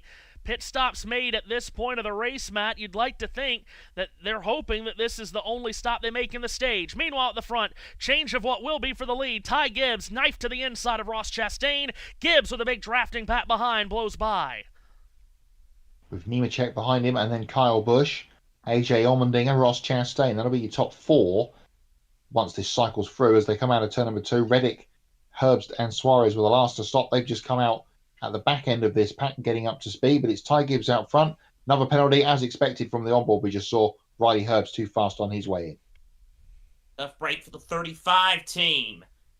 The field works their way through turns 3 and 4, and Zane Smith also got penalized. A tire violation on car 38. A lot of penalties here on pit road in the first cycle of pit stops today. Leaders through the tri-oval, they cross the line, led by Bristol winner Ty Gibbs, and with that, half of this first stage now complete. 49 down, 49 to go. So, Matt, you think we're going to see more pit stops, or was that it? Oh, getting a replay of Kyle Larson, which I didn't quite catch in the live shot. His crewman almost dropped, his fuel almost dropped the bottle there, and had to readjust, and don't think he got it plugged in. So might be a little bit of a catch there on the 5 crew to get them to the end of the stage here. They only took 1 can of fuel. First 3 single file. Ty Gibbs, John Hunter Nemechek, Kyle Busch. Then it's AJ Allmendinger, Ross Chastain. First side-by-side battle. Gilliland and Larson at P6. And Larson did make up a lot of positions on pit road, but as you mentioned, Matt, might be some nervy moments there. I can't imagine they got that tank full. He likely will have to pit again before this stage ends. Yeah, we'd expect so. Austin Cindric has found his way to his pit box this time after his self-induced drive-through penalty. So he is sorted, but he is way down the order and I think has lost the draft. But it's still the Toyotas are out the front, and 3 of the guys actually that were in that first pitting group, it's actually worked out quite nicely for them. Coming in early has got them back up to speed and kept them at the front. That's Gibbs, Nemechek, and Kyle Busch. Allmendinger now starting to gain just a little bit. Now it's Chastain in the 5th position.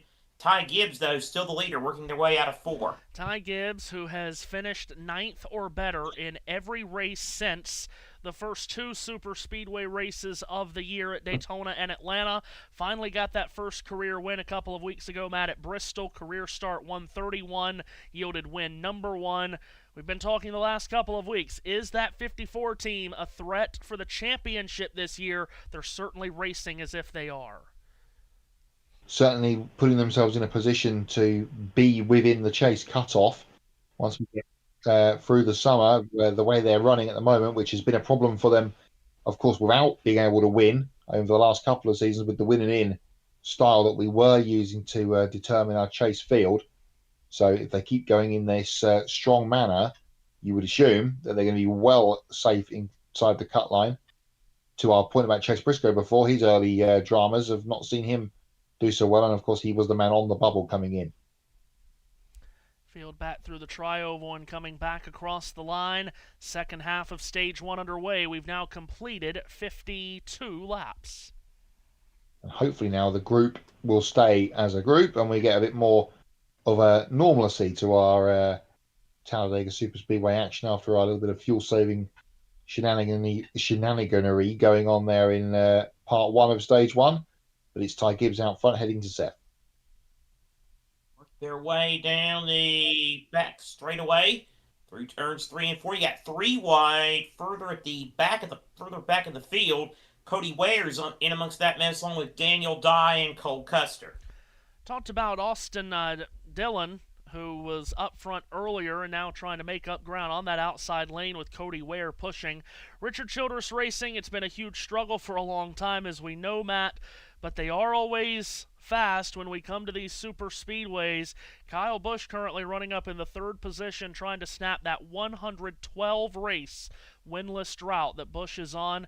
He's running 3rd. Austin Dillon, as we mentioned, trying to make up ground here from the middle of the pack. As I look to my right, Dillon running currently in the 24th position. Timing and scoring has gotten sorted out. No longer is Ty Gibbs leading by 70 laps. Very good. He is leading the race, though, ahead of John Hunter Nemechek, who runs in the 2nd position. A lot of pit road penalties, as we talked about during that cycle of green flag stops. Chase Briscoe had a penalty for what essentially became a safety violation. I'll flash up the full field rundown for you on screen, and you can see cars that are 1 lap down and towards the back of the field are the ones that had the penalties. Chad Fincham a lap down, Daniel Dye and Chase Briscoe have fallen a lap down. Also, you had Denny Hamlin, who was too fast entering. He served his pass through. He's not yet fallen a lap down, but he is 44 seconds off the lead, running in 36th. And Austin Cindric, who didn't serve a penalty but went through pit road after missing his pit box, he's fallen to 35th. He's 34 seconds off the lead. You also had penalties to Riley Herbst and Zane Smith. You see there, they've just hung on to the lead lap, running 33rd and 34th. So, number of penalties on that first cycle of pit stops, Matt, and as we know, you have a penalty here, have to come back down pit road, you get out of the draft, and it just turns into a mess. And we're going to have a race for the free pass whenever the first caution comes out between Briscoe, Dye, and Fincham, and probably Hamlin, because he'll be falling a lap down here shortly. Yeah, those guys will be crying for a yellow. Just had another replay of the Kyle Larson pit stop flash up on our screen. It looked like the fueler, as he was given the second can to swing around and plug into the car, the left rear tyre that came off basically sat on the wheel as it was behind his legs and underneath his bum. So that's what sent him off balance, and he had to readjust and then didn't get the can plugged in again because it was time to go because the tyres were done. And perhaps Cliff Daniels thought that fueler had been in if he was looking elsewhere and told Kyle to put his foot down, engage first gear and go. So we will keep a watch on what happens with Larson. He is currently 13th across the line, well embedded in this front group, which is still being led by the 4 that have been out front for most of this portion of the race. Gibbs, Nemechek, Kyle Busch, and AJ Allmendinger. Ross Chastain in 5th position. And as you saw from the leaderboard on the screen a moment ago, it's Gilliland, Logano, Blaney, Zilich up into the top 10, with Shane Van Gisbergen behind them. Those two are leading the outside row. My goodness, Seth, what a difference a week makes in this sport, huh? Not a single Trackhouse car finished on the lead lap at Kansas last week. Now suddenly they're all in the top 10 here today. It just doesn't take long. It's funny how this all works. Connor Zilich, boy, you talk about a guy who needs a good run. That would be the 88 car, and he is trying to work with it and having a good, solid run so far. Zilich and Van Gisbergen working together here, Matt, to make up spots and get with their teammate Ross Chastain. Yeah, they're all going to try and line up in single file, but SVG couldn't quite get in and clear Todd Gilliland, so he will now lead the outside crew. Both the yellow and red cars tied up together, which always confuses me. It's Gilliland just in front of Logano as they head down the back straightaway, flashing past the wall cam. Ty Gibbs stood out front. They've just put another lap on Joey Gase. Yep, and Gase goes way to the high side to make sure that he will avoid, but he better go even higher because that pack's steaming at him at the back of the pack at a rate of knots. Gibbs still leads. Yeah, 2 and 3 wide now in the middle of the pack after about the first 10 or 12 or so that are single file. They are closing in on Denny Hamlin, Matt. They'll put him a lap down this lap or the next. Probably be on the radio telling everybody where there's debris so that they can get a yellow here and he can stay on the lead lap, and Austin Cindric won't be long before he'll be doing the same thing. So Hamlin will be looking to see if he can get the free pass at the end of the stage, if that's how it plays out. We're still 30 plus laps away, of course, from the end of this first stage at Talladega. I mean, talk about a marathon stage. Good Lord. Ty Gibbs is still your leader. First 8 or so cars, single file. Ty Gibbs continuing to show the way. They got Denny Hamlin they're about to swallow up. Does that mean, Matt, that on this day and birthdays is going to take 20 minutes? Is that a 20-minute long segment this today to end stage one? Leaders across the line and some movement. Michael McDowell jumps up to that second line. He wants to move forward. Yeah, indeed. So we'll have to elongate the on this day racing. I'll just have to find some other stuff that may have happened on this day. Once we get there at the end of stage one, as we always do on our NASCAR broadcast, come to that shortly. Can Denny Hamlin hold on? It looks like he's about to be caught here as the field powers towards the end of the back straightaway, with that second line creating ever more motion on the outside. It's still the leader as they work their way through turns 3 and 4. Gibbs about to gang up and swallow up. He and the pack are going to swallow up Hamlin as Gibbs actually goes to the bumper for now. Yeah, I'm sure Gibbs, and I mean the Gibbs team, would like Ty Gibbs to play nice with Denny Hamlin here and not railroad him and send the 11 car into the pack a lap down. And indeed, the teamwork here has really benefited Denny Hamlin here, Matt. Yeah, indeed so. So we'll have to wait and see. Hamlin, of course, has spent much time at the front of the field earlier when he was leading the race. And now he's at the front of the field when he isn't leading the race. Meanwhile, Michael McDowell has managed to find his way to the front of the outside queue. We talked about him hanging out in the back earlier. And here he is racing Ty Gibbs for the lead. Here he comes, Michael McDowell, former Daytona 500 winner, to the high side, battling Ty Gibbs for the number 1 spot in turns 3 and 4. Gibbs and McDowell side by side for the lead. Yeah, Toyota's playing nice with each other to keep Denny Hamlin from falling a lap down, but Michael McDowell in a Chevrolet cares nothing about that. McDowell in his career has led 100 laps at Talladega, more than any other track in his career, and he leads this lap across the line, Matt, by 11 one-thousandths of a second. The two Bass Pro Shops cars have got together again. Chase Briscoe, who is a lap down, of course, and Ty Dillon a little bit further just behind that lead duo. And Briscoe trying to make something happen on the outside now, being pushed by Cody Ware. He and Austin Dillon have been together all race, it seems like. Chad Fincham's back up in his front pack, but of course he is also a lap down. You want to go down the back straightaway, and now they go into turns 3 and 4. McDowell has dropped back just a little bit. Gibbs now with Nemechek on the high side.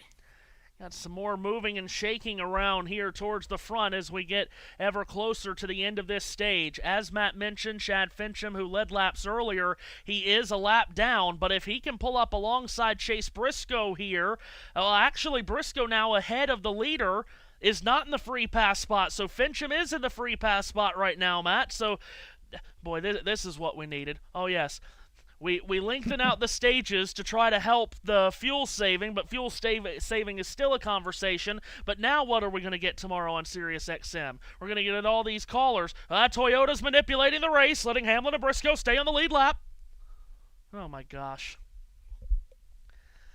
Anyway. Yep. Will happen if it stays like it is, but we've still got 30 laps to go plus in this stage for things to change. Field coming off of turn number 4. Denny Hamlin leads the pack, but it's Ty Gibbs who leads the race with lapped cars around him. Hamlin and Briscoe on the tail end of the lead lap. Just in front of Gibbs, and to his right elbow, Chad Fincham trying to get on the lead lap. But Austin Dillon drafting behind Fincham, Matt, could be making an assault for the lead of the race. And he's being pushed by Cody Ware. I said they've been together all race, and they continue to do so. So those three are up on the outside line. It's otherwise single file at the front, with Hamlin and Briscoe in front of the leader, just to make life extra complicated.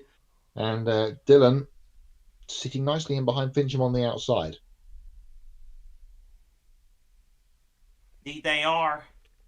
This is quite dramatic here. Sorry, Matt, the way Matthew said that, his particular tone just kind of chuckled me for a minute as Austin Dillon goes outside of Ty Gibbs for the race lead. Well, you gotta love angry Twitter voice. Toyotas are manipulating it. Toyotas are cheating. Stop it. Stop. Don't do it anymore. We'll lose control again. Hear it all the time. Anyway.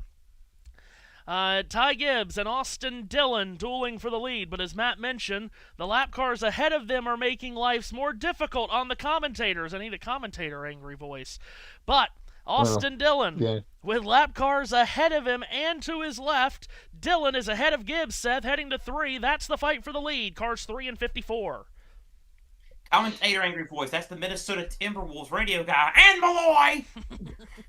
Or the Creighton guy from this past year. That's the angry commentator voice. Yes. So it's Ty Gibbs with the lead as Chad Fincham has now been shuffled out in this free pass race. Ty Gibbs the leader. Austin Dillon second. Cody Ware third. I can see the headlines now. The fuel saving and free pass, 500. Field coming back to the line. Lap 65 goes up on the board. That is 33 laps to go in stage 1. So it is those guys at the front, as documented. Fincham has dropped back. He's got Daniel Dye on his bumper in the battle for the free pass. Those guys will continue back there trying to get that, with Hamlin and Briscoe in front of the leader. It's not going to be too long before Austin Cindric appears in view of Denny Hamlin, so that might mix things up when they get to him. Jesse Love hanging out the back of the field. Yep, indeed he is.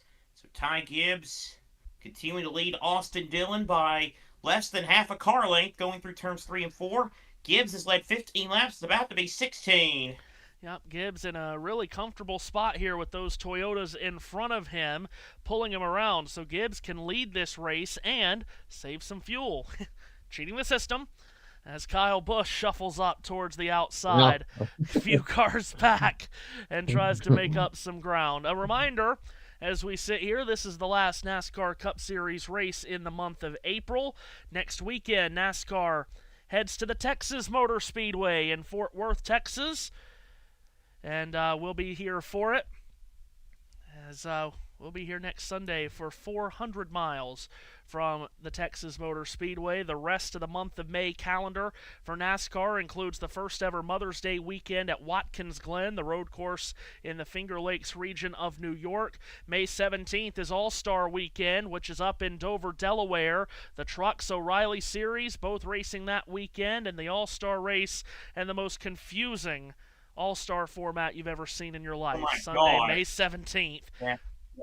And We then, could dive into that this week. oh my Good God, Lord. it's awful. You need a PhD to figure it out. The World Coca-Cola 600 at Charlotte, as always, on Memorial Day weekend, which is earlier this year, which means the final race in May will be a Sunday night race at the Nashville Superspeedway in Lebanon, Tennessee.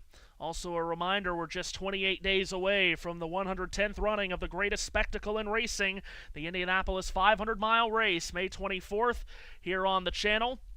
Our first Indy 500 here on the YouTube channel. We are so excited for it. And we're also excited as we've got cars coming to pit road here from the lead. Ty Gibbs, Denny Hamlin, John Hunter Nemechek, and A.J. Allmendinger will all hit pit road here with 30 laps to go in the stage. And I guess it is a two-stop stage, Matt. They obviously, I said, surprised that those guys managed to pit first and be in front. Well, they obviously short-pitted or short-fueled those guys for track position purposes, which is why they're back in. Now they're waiting on fuel for Ty Gibbs. 4 tyres for the 54. He's down and away. We'll follow the other cars that come to pit road here in the next few laps. Just to tighten up what I was about to say, 46 days away from the opening match of the 2026 FIFA World Cup, which will be in Mexico City between Mexico and South Africa, Bafana Bafana.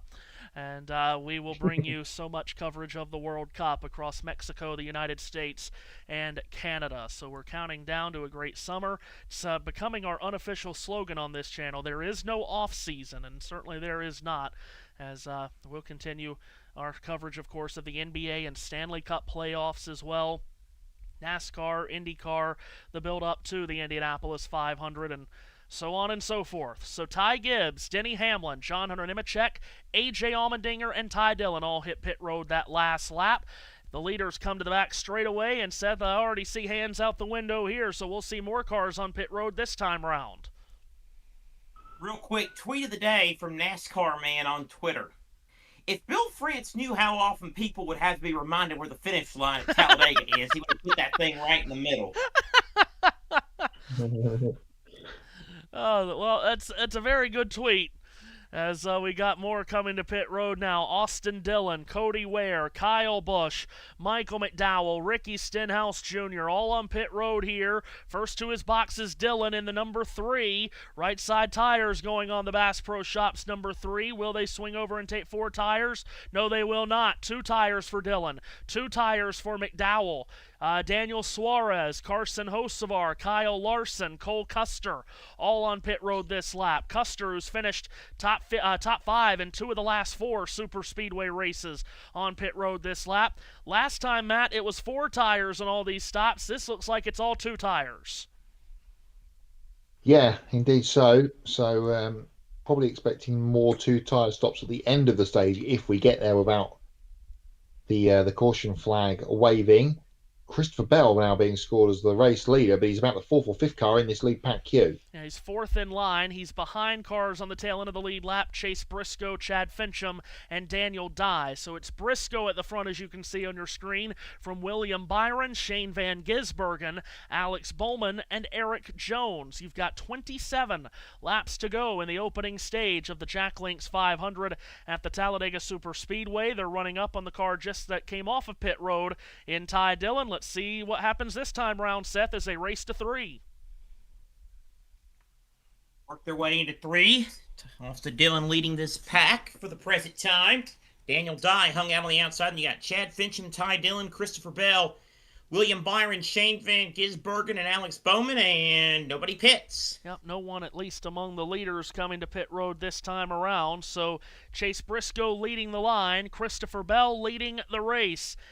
Start to the season for Christopher Bell, Matt. Could have easily won last week. It went away from him in overtime and even in the last green flag pit stops, but people are starting to express a little bit of concern with the 20 cant. They haven't started out as hot as they did 2025.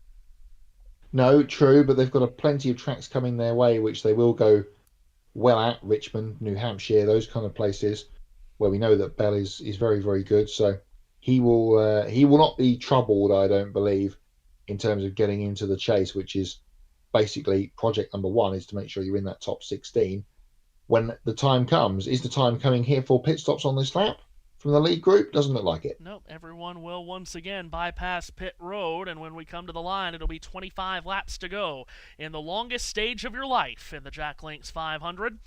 And again, 3-lapped cars right in front of the leader. You mentioned Christopher Bell, 10th in the championship standings, Matt. That doesn't sound so bad, but it's 196 points behind the leader, Tyler Reddick. That sounds bad, but everyone's at least 100 behind Reddick. Yes, very true.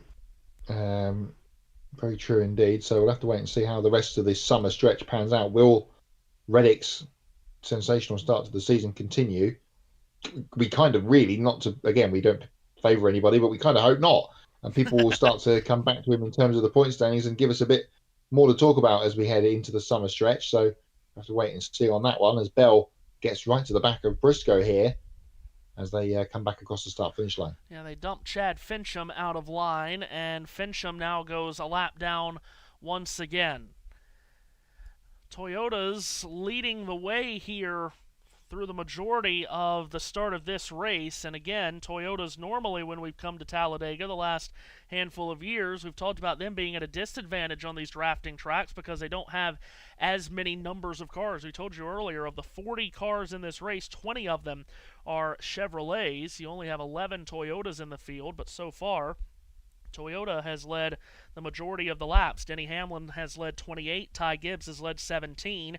Christopher Bell's now led 4, and 5 laps have been led combined from Chase Briscoe and Tyler Reddick. Chad Fincham has led 8 laps. Ryan Preece has led 6. Chevrolet has only led 5 laps to this point, 1 from Michael McDowell and 4 from Austin Dillon. Let's pick up a Chevrolet middle of the pack here, Matt, trying to make moves forward. That's Chase Elliott. Yeah, the black and blue number 9 car. He's up behind Ryan Blaney and Tyler Reddick, but not for long. because shot out of the proverbial canyon goes Chase Elliott right around the outside. Both of those guys being pushed by Ty Dillon, who we know has already stopped for a second time in this segment. 22 laps to go when the leader gets back to the stripe. Ty Dillon, now he backs up to Ty Dillon. But yeah, that was a heck of a run the 9 car got just a split second ago. Again, Christopher Bell still being scored as your race leader from William Byron, Shane Van Gisbergen, Alex Bowman, and Eric Jones. New look for the Eric Jones automobile this weekend. Doritos Oh, and yeah. a black and orange livery on the 43. Doritos, baby. Favorite flavor of Doritos, Seth, is... I'm a basic BITCH, Doritos. The nacho cheese, the spicy nacho and Cool Ranch are good, but and there's like a spicy barbecue nacho, that one up there, spicy chili, that's pretty good too, but yeah, the original nacho cheese is my favorite. Are you a Dorito fan, Matt? I'm going to say no. To use your terminology, I'm not a chip fan at all. Oh! Wow. Not a crisp person, are you? No, thank you. Well, Not a fan of the crisp. Matthew, you got to realize he actually, he does something that two of us should do. He takes care of himself. Well, yes, doesn't he? No, He has absolutely untrue. He has a healthy looking figure. He doesn't do soda. He doesn't do crisps. Yeah. He's doing what we should do. Yeah, that was nevertheless. that was why I had my assumption. He's always biking, walking, swimming, or no, the kids are swimming. Well, yeah, I've been on my bike for a long time actually. Really? No, I can't remember the last time I had it out. Must have been last summer. My goodness. Yeah. So It's currently to break the fourth wall. It's through the wall next to me with 2 flat tires. Very good. Thank you for the banging of the wall. We are just glad that for Matt White, this is not the kitchen table 500 at Talladega. Well, indeed so. Yeah, that would have been a complete disaster of a broadcast because I know what's happening inside my house right now. It would not have been good for broadcasting. Thank you, Amazon. Oh, thank the people at Prime, sponsors of the number 9 Hendrick Motorsports Chevrolet, and television partners of 6 races coming up in the summer. Indeed so. Yes, and Prime, if you want to sponsor us for that lovely statement from Matt White, I will tell you where to send the check. As they are getting ready to take over the NASCAR coverage, starting with the 600 at Charlotte. The TNT commercial has been making its rounds during the Stanley Cup playoffs for TNT's coverage of NASCAR, and my favorite part of it is they flash between, the highlight sizzle reel of the races last year that they covered, but for North Wilkesboro, which they didn't have last year, of course, but they have this year, they just have a late model going around North Wilkesboro. It's just a fairly hilarious sequence to watch. So they didn't want to put their hand in their pocket and buy 2 seconds of footage from the race from last year. Right. Real quick, while we are in this another lull here, I can update you on playoffs. As good God Almighty, the Buffalo Sabres are up 6-0 on the Boston Bruins. God. With 4:17 to go, so the Sabres about to take a 3-1 lead in that series. NBA Raptors have tied up their series with the Cavaliers 93-89. Portland leads San Antonio 37-28 in the second. Allow me to continue to bang the drum. I really hate that NBC is never going to get the finals rotation because they're doing a great job covering the games, and Round Ball Rock in the playoffs has reached the nostalgia level to infinity. Earlier today, Coventry City were crowned champions of the championship. They beat Wrexham 3-1. And Chelsea earned the right to get their brains beat in by Manchester City in next month's FA Cup final by beating Leeds 1-0. City are going to end up winning a treble, aren't they? Oh, Premier God. League and both domestic cups. Oh, my God. Arsenal did beat Newcastle to go back to the top, so pressure potentially back on City. We'll see. 1/3 of this chat hopes not. The other 2 hope so. Don't root for anyone, but I don't root for Man City, I'll tell you that. I know at least 2/3 of this chat's rooting for a certain white and blue team's relegation for the top flight. I'll tell you that right now. draw your own conclusions on that. But anyway. Oh, gracious. Well, thank you for that, as we've got 17 laps to go here. Yeah, I can't wait. If they even make it that far, I can't wait. Seth, what's happening? Well, lap 107, Alex Palou continues to have a 4-second lead. We've got a great battle from Joseph Newgarden, and Tottenham have been relegated from the Premier League. on May 24th. Christopher Bell has gone between cars here on the main straightaway. William Byron pushes Bell between and past Chase Briscoe and A.J. Allmendinger. Bell continues to lead the race through our podcast, and William Byron and Shane Van Gisbergen follow him second and third.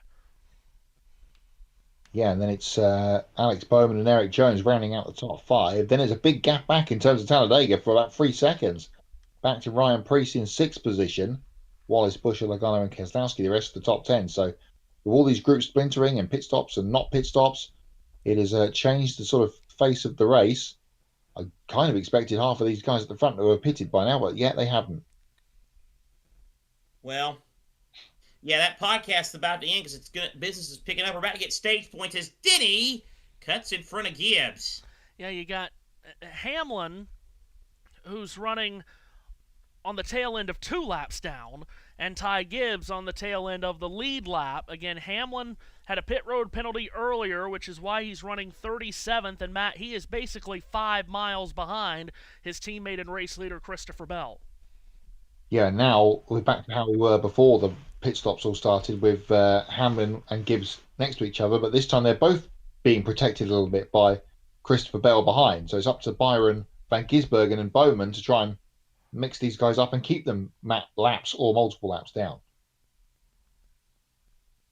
So Bell continuing to lead the race from Byron, Van Gisbergen, and Bowman. Again, single file through turns 3 and 4 as the stage is winding down, mercifully for some. Again, the final 2 stages are each 45 laps, and you will not have to make a fuel stop. At least that's the expectation, is to not make a fuel stop in those 45-lap stages. With that said, Matt, we've talked about what a marathon first stage it is. It has gone caution-free, knock on wood, just reporting facts here. And we've gone nearly to the halfway point of the race. This is lap 85 of 188 for the overall race. Yeah, marathon stage indeed on London Marathon Day. So seems like it has gone on forever. We could have done 2 lots of on the same racing by now, but we haven't. So be ready to tune in for that in 13 laps time as the leaders flash back across the start finish line. So we've got this portion out of the way. Hopefully, we'll obviously get through the end of the stage here if it stays green. Get the field all racked back up again, lapped cars in the right positions in the order and what they need to be. Everyone back together, and we'll actually play for keeps as such for the end of the race after we get through the end of this marathon. First stage, as we mentioned, it is Christopher Bell still leading from Byron, Van Gisbergen, and Bowman. They're all linked together with the 2 other Gibbs cars in front of them, Gibbs and Hamlin. You look at Riley Herbst's multicolored machine for some reason, and Gibbs was getting a little bit antsy, it looked like, on the back straightaway. Thank you for the onboard of the green, of the mustard and green car of Austin Cindric, riding by himself in the World Championship of Loners. Not a soul behind him, and we're on board with him. That's incredible. Defending winner of this race, Austin Cindric, of course. We've I mentioned a moment ago how we have not had a caution so far in this first stage. Of course, the story so much of last week was we did not see a caution for cause in the Kansas race until we were coming to the white flag. We have not seen many cautions at all, really, for the season. Matt, that's been a storyline this week, is just how few yellows we've had so far this season. Yeah, most races really have been clean. Las Vegas springs to mind. That was a really clean one. Didn't have that many cautions at Daytona or Atlanta, really, relatively speaking, to start the season. COTA was minimal at best on the road course. So, and even Martinsville wasn't as caution-filled as we've seen previously either. So it has been a very clean start to the season in that respect. And now I've said that, of course, it'll all go sideways. We'll have rain, we'll have yellows, we'll have everything. Red flags. Luckily, we can all get to the end of the race today without having to dash off anywhere, unlike last week. 54 cautions through the first 9 races. That's the fewest through the first 9 races of a season since 2012. Only had 48 caution periods. That was And you have before to stage factor in racing. all the stage cautions in that too. Yeah, right. No stage yellows in 2012.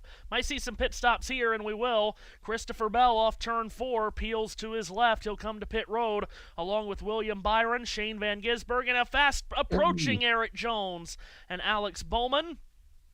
And a group of 5 coming to pit road together here with 11 laps to go in the opening stage here at Talladega. Christopher Bell and Shane Van Gisbergen will be the last into their boxes, Matt. They pit next to each other. Is a short splash of fuel only for both of them. And they're both going to get beaten out by Eric Jones. So Doritos to the 4 there. And 43 car will lead that group of 5 out of pit lane. So these 5 only go fuel only. That's the first fuel only stops that we've seen all day. First set of pit stops, everyone took 4, and the second set of stops so far had seen 2 tires, fuel only for this group. Ryan Preece now leads the race. Seth, will he and Chris Buescher come to pit road this time around? Survey says no. So they'll pass up pit road, and it's Preece and Buescher. RFK Fords leading the field back to the line. Joey Logano third. Then another RFK Ford and Brad Keselowski, his number 6, a 6-time Talladega winner. And Ryan Blaney runs 5th. They're in 1. Those guys all single file. They've got AJ Allmendinger at the front of this queue. He's now running the Ty Gibbs interference in front of the leader, as we saw before. He's just about to go a lap down. And they're about to catch Riley Herbst midway down the back straightaway. And they will do. As they get towards turn 3. And so now through turn 3 they go. Ryan Preece is your race leader as he goes high on the outside of the Riley Herbst machine. Actually, that's AJ Allmendinger. Good Lord, there's Ryan Preece. That is a black 17 car. Yep, black 17 for Chris Buescher, a matte black, as they get around the Riley Herbst automobile. It's plain and matte black, yet it'll be a hell of a lot better than the paint scheme that car runs when we go to Sonoma. And the matte black Ford heads to matte white. Thank you. As they head through the middle of 1 and 2, those guys have just splintered slightly ahead of Logano. So this is all Mustang here, and something else that was announced in the pre-race is that we are getting a new Mustang body again next year. It was announced earlier on this afternoon, so all change again at Ford for the 2027 season. All change at the front though. All the Toyotas out of the way now, and it is Mustang at the front. Meanwhile, in turn 2, the pitted group looks like it might be actually being led by Shane Van Gisbergen. No, he's got Bell in front of him. Ross Chastain in the middle of this, and Austin Dillon, a bit of a stack up as they may come down the middle of the straightaway. I'd like to know what the hell caused that. Cody Ware now gets shuffled out. He'll go to the high side, 3 wide, now 3 wide again. Boy, this was getting a little bit dicey. I wonder if Eric Jones had a problem or something. Well, Jones is weaving back and forth on the exit of turn 4, trying to block each lane. Now, these are drivers starting to race as if they're racing for a stage victory. Eric Jones leads that group across the line. He's got Christopher Bell in his rearview mirror. Then it's 2 by 2 beyond that. Yeah, good fighting going on here. All of these guys don't have to worry about pitting or saving fuel to make it to the end. They know they've got enough because they've just been in. So Jones will lead this group out of 2, with Bell and Bowman tied up behind him. And Bell looking to see if he can make a move perhaps on Jones. No, just popped up to the back of the 43 Legacy Camry. So meanwhile, through the tri-oval, the leaders go. Yeah, so do these cars at the front currently, do they have enough fuel to make it to the end of the stage on only 1 fuel stop? That's the question. It's Preece, Buescher, Logano, and Berry. They lead this group. Can they make it to the green and white checkered flag that's 5.5 laps away without pitting? We'll find out here over the next 5 minutes or so, Seth, racing to 3. We shall see indeed. It is Ryan Preece in the race lead. Meanwhile, they're going side by side, 20 seconds back. This group with Jones, Chastain in the lot. They're in front of Matt. Yeah, Chastain now being pushed to the front of this group by SVG, heading back towards you. Leaders with Matthew at the front straightaway. And they're coming to the line, still led by Ryan Preece. 5 laps to go in stage 1. So you've got a group trying to get to the finish line in this stage. This is incredible. You've got a group of us trying to follow the race. Yeah, exactly. See, right. They invented the double box for a reason. So you got a group trying to get to the end of the stage without pitting again for fuel, led by Preece, Buescher, Logano, Keselowski, and Berry. Then about, well, Seth hit it right on, 20 seconds beyond that, you've got the group of Gilliland, Van Gisbergen, Chastain, Jones, Austin Dillon, Christopher Bell. They know they can make it to the end of the stage. They're going to have a shot at catching them because of if they keep running. That front pack keeps running side by side. This group needs to stay single file. Yeah, so here comes that lead group. Riley Herbst in the thick of it. He's a lap down. Brad Keselowski gets up behind him. You've got Darrell Wallace Jr. coming to pit road. It's all Fords in this group that leads the way, Matt. Yeah, Wallace has just popped out of the lead group. He was up there with them, so he couldn't make it. But most of these Fords went longer in the first portion. So it'll be interesting to see if they can do that. Brad Keselowski giving Herbst a shove. All RFK at the front, being joined by Joey Logano. Indeed, that is the case. So Preece gets a push from Buescher. Then it is Logano and Keselowski side by side for the third position. Blaney and Berry are there. Riley Herbst passed below the double yellow line. Huh? Wow. What position would he have gained by doing that? Anyway, The hell did that happen? here come the leaders through the tri-oval. 3 laps to go in the stage. RFK and Penske at the front of this field with a special guest star in Noah Gragson. They race to 1. Preece leading. We're on board on the TV pictures with Joey Logano looking at his teammate Ryan Blaney on the outside and his quasi-teammate Josh Berry, who's directly behind him. Ty Dillon's in the middle of this group as well, but he's a lap down. Down the back straight they come. Tyler Reddick's at the back end of this field trying to make something happen. Meanwhile, the Chastain SVG group peeling into 1, but they're not working together to try and catch the leaders. They're running out of time and running out of patience, some of them as well. Chastain now out to the front with Austin Dillon behind him as they're midway down the back straightaway heading to Seth. So apparently, no, this is Herbst's third penalty of the day. Good gracious. Yeah. 3 strikes and you know, you're at out. this rate, I think I would just park it, honestly, you know. I guess. But I'm just trying to figure out how the hell you get it. How the hell you get penalized for advancing your position below the double yellow line when you're 2 laps behind the cars that you're in the pack with? That's a great question. Here come the leaders ripping it off of turn number 2. We're coming to start the last lap of the stage, and it looks like these Fords might be able to make it to the end of the stage, Seth, without pitting. This is for the stage win. They're in 3. Ryan Preece leads, Chris Buescher second. Then it's Keselowski, Logano, Berry, Blaney, Gragson, Ty Dillon, A.J. Allmendinger. And now Preece has legged it out by about a car length. You don't want to get too far ahead, though, Ryan. These are important stage points. Ryan Preece is 13th in the championship standings. Chris Buescher is 11th. Brad Keselowski is 9th. Joey Logano is 14th. They come to the line. Final lap of stage 1 underway. Coming up the outside for the lead, Brad Keselowski. Finally, something to race for on the day. We've got to the end of this first stage as Keselowski tries to get side by side with Preece. Ryan Blaney's behind him. Tyler Reddick had to get out of the front of the back end of the group. He'll be swamped by Todd Gilliland, so no chance of stage points for the championship leader. Buescher giving Preece a shot to get him back out front. Preece to the lead. Buescher second, Keselowski third, then Logano fourth, Blaney fifth, and Berry sixth. It's Preece by a car length over Buescher. Buescher, though, trying to formulate a run. Logano to the inside, trying to enforce his way to second below Buescher. And he's done so. He's elbow to elbow with Buescher for second, but it's Ryan Preece who leads the way. He only has 1 career stage win. They fan out 3 wide behind Preece, who comes to the green and white checkered flag and wins stage number 1 of the Jack Links 500 at Talladega. Now, 15 seconds back, this is a race for 1 stage point. The top 9 just came to the flag. The race for 10th to get 1 stage point. Will it be Ross Chastain? We won't know, but yes it is. Chastain wins the race for 10th and 1 singular stage point.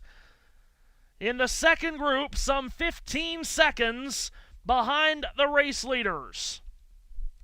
That was as weird of a stage of racing as you're ever going to see in your life.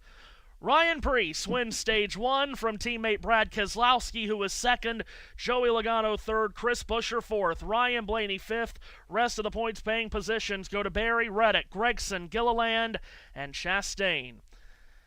More than half the race is complete, but Stage 1 has just ended. Matt, I've been waiting all day to throw it to you for on this day in racing history and birthdays. Take it away. We normally get this done like an hour ago, maybe more, on a normal Sunday. But here we go then, on this day in racing, the 26th of April today, and we will start with the birthdays as we always do. And it's a very good list today of birthdays, which I'm happy to say. Happy birthday to the following: former Formula One podium getter Daniel Kvyat, his birthday today. Former Formula 2 champion Luciano Bacchetta. World Touring Car champion Jose Maria Lopez. British Touring Car champion James Thompson. Bathurst 1000 winner Jason Bargwanna. Another legend from down under, Angus Fogg. He is in the historic scene in the New Zealand and Australia. Happy birthday to him. British Touring Car race winner Tim Sugden. His birthday today. Would be Johnny Dumfries' birthday today as well. And a happy birthday to the Big Dick Johnson of Dick Johnson Racing from the Supercars Championship. Happy birthday to him. That will be on an out-of-context video. There's no doubt about that. Races that have happened on this day in racing. We go back to last year, where we were right here at Talladega Superspeedway for the General Tyre 200 in the Arca Menard Series, won by Lawless Allen. That was the morning race on the day. In the afternoon, a super speedway race in the Grand National Series, surprisingly, was won by Austin Hill. He was the winner. Meanwhile, up at Dover, the year prior, Conor Zilic was doing his thing in the Arca Menard Series, winning the General Tyre 150 of 2024, as I said, at Dover Motor Speedway. We skipped past the iRacing race, which has appeared on this list for whatever reason. That's because it was in 2020. We had nothing else to do. All the way up to 2015, where at Barber Motorsports Park, the Honda Indy Grand Prix of Alabama for the IndyCar Series was won by Joseph Newgarden. There was 2 races for the weekend for the Indy Lights that weekend, one on the Sunday morning before the big show. Spencer Pigot, the winner of that race. On the same day, the NASCAR Cup Series was at Richmond for the Toyota Owners 400, a race won by Kurt Busch. Other notable race winners on this day: Joey Logano, a Cup race winner again at Richmond in the Toyota Owners 400 of 2014. Races 2 and 3 of the Supercars Championship at Pukekohe in New Zealand were won by Mark Winterbottom and home hero Shane Van Gisbergen. 2013, Brad Keselowski again at Richmond, the Toyota Care 250 for the Nationwide Series race winner there, Brad Keselowski. He also won on this day in 2009 right here at Talladega. Oh. That was a finish, wasn't it? Oh, that was it ever? That was the Carl Edwards into the catch Yes. fence race. The fence running across the line job. Intake of breath from everybody. Also on that very afternoon at Kansas Speedway, the IndyCars were in action. Scott Dixon, the winner of the Roadrunner Turbo Indy 300. What a name. Sebastian Saavedra won the Kansas Lottery 100 Indy Lights race. Meanwhile, Jenson Button was winning out in the Gulf Air Bahrain Grand Prix for the 2009 champion on his way to the championship. 2008, Tony Stewart, nationwide winner here at Talladega in the Aaron's 312. Matt Kenseth, 2003 at California Speedway in the 1-800-pitshop.com 300 for the Grand National Series. Other Cup races on this day: Bobby Labonte here at Talladega in 98 in the Die Hard 500.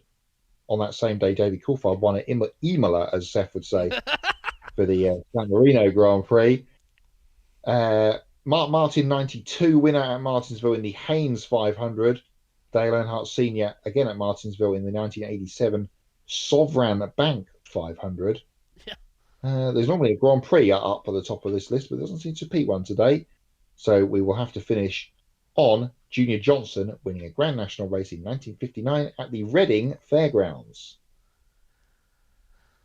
And that is it. That is on this day of racing, the last one we will do in April. Yes, very good. Thank you, Matt.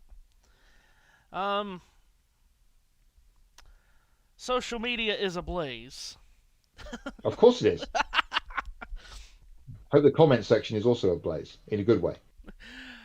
Pit stops here under caution. Joey Logano, Brad Keselowski, Ryan Preece, Josh Berry, Todd Gilliland, Ryan Preece, I already said him. On pit road, Cole Custer is in as well. Caution flag pit stops. First caution of the day here as our first 98-lap marathon first stage has come to an end, and we will be going green here for a second stage, Matt. And I know we've talked about this the last couple of weeks about laps made under caution, particularly during the stage breaks. Yeah. We're likely going to be going green in these last two stages with about, 37, 38 laps to go. Yeah. Yes, that's a bugbear of mine. Ty Dillon, by the way, was the free pass at the end of the marathon. Ryan Preece, the stage winner. Everybody complaining that Fox cut the commercial to miss Ross Chastain picking up the final point. Pointed tweet from Chris Knight, and if no one's following Chris on Twitter, then why aren't you? Thanks for trying. Thanks for playing. Back to the drawing board. That Ty Dillon getting the free pass means that Chase Briscoe, Austin Cindric, Denny Hamlin, Daniel Dye, Chad Fincham, Riley Herbst, Joey Gase, and Zane Smith are all trapped a lap down. Yes. Here's an interesting one quickly from Bob. Redding, interesting strategy from Reddick. Ran so close to fuel, but finished in the top 10 for stage points. Then had to pit when the pits were closed and will be a penalty car. Since he's a penalty car, he plans to pit again with 1 lap to go before the green. Stage so points. They had to have an emergency stop under closed pit. And the stage points were worth it for that. I mean, he rode at the back for the Yeah. majority of that stage anyway, so he's fine with doing that. I'm For his sure. 100 and whatever it is point championship lead that he's got, Yeah, yes. which will get wiped out eventually.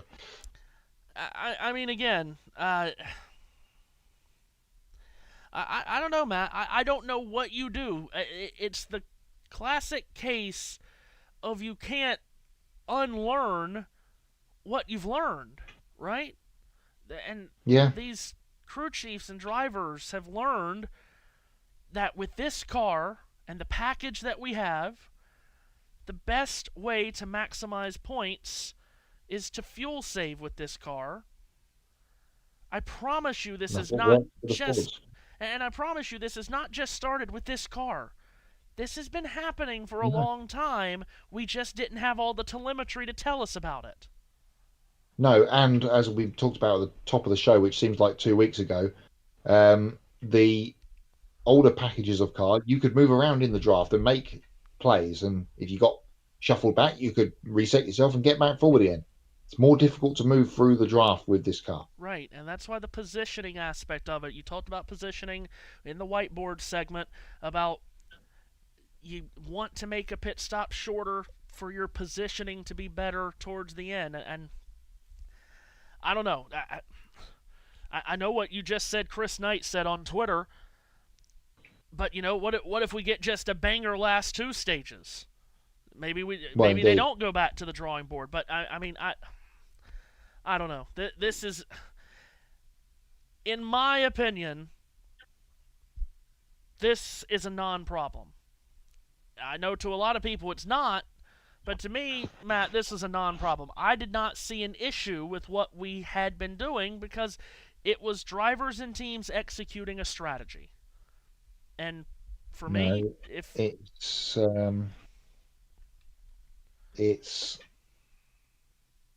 the problem is attention spans. Yes, and that's why I've been tweeting for 3 weeks. They should have just made this race 20 laps. Just make it a 20-lap race. In the Instagram Reels and Facebook Reels society that we currently live in. Mm-hmm. Yeah, absolutely. Just make it a 20-lap race. I'll stream the whole. The Jack Link's 20. the Jack Link's 20, and I'll stream the whole thing on the TikTok. Which, by the way, follow me on the TikTok, Matthew Owens PXP. Follow me, follow everyone on the TikTok for highlights. But not right on the TikTok. The TikTok. And you can find highlights from our broadcast on this channel. There's a video there from a Flyers and Penguins game that now has 116,000 views. Oh, wow, nice. Can you believe it? Because I can't. I would have never believed this.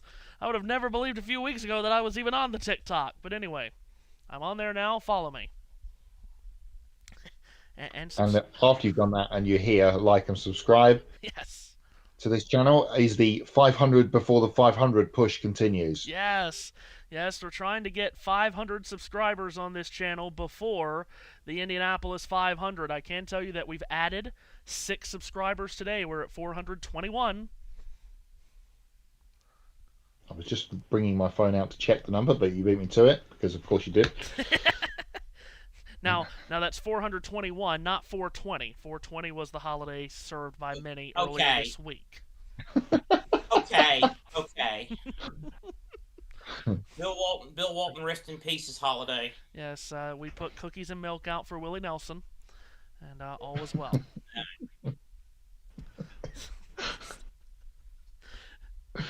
Oh goodness! Don't forget to leave out the gummies for Willie Nelson. The weekly moment for Mad Dog, the gummies for Mad Dog. Oh God, the weekly moment. D&G, gummies and golf, you got it. Yes, the weekly moment where our guy Matt questions why he spends every Sunday with idiots and isn't entirely sure what he's laughing at. Why do you spend your Sundays with idiots? Who knows?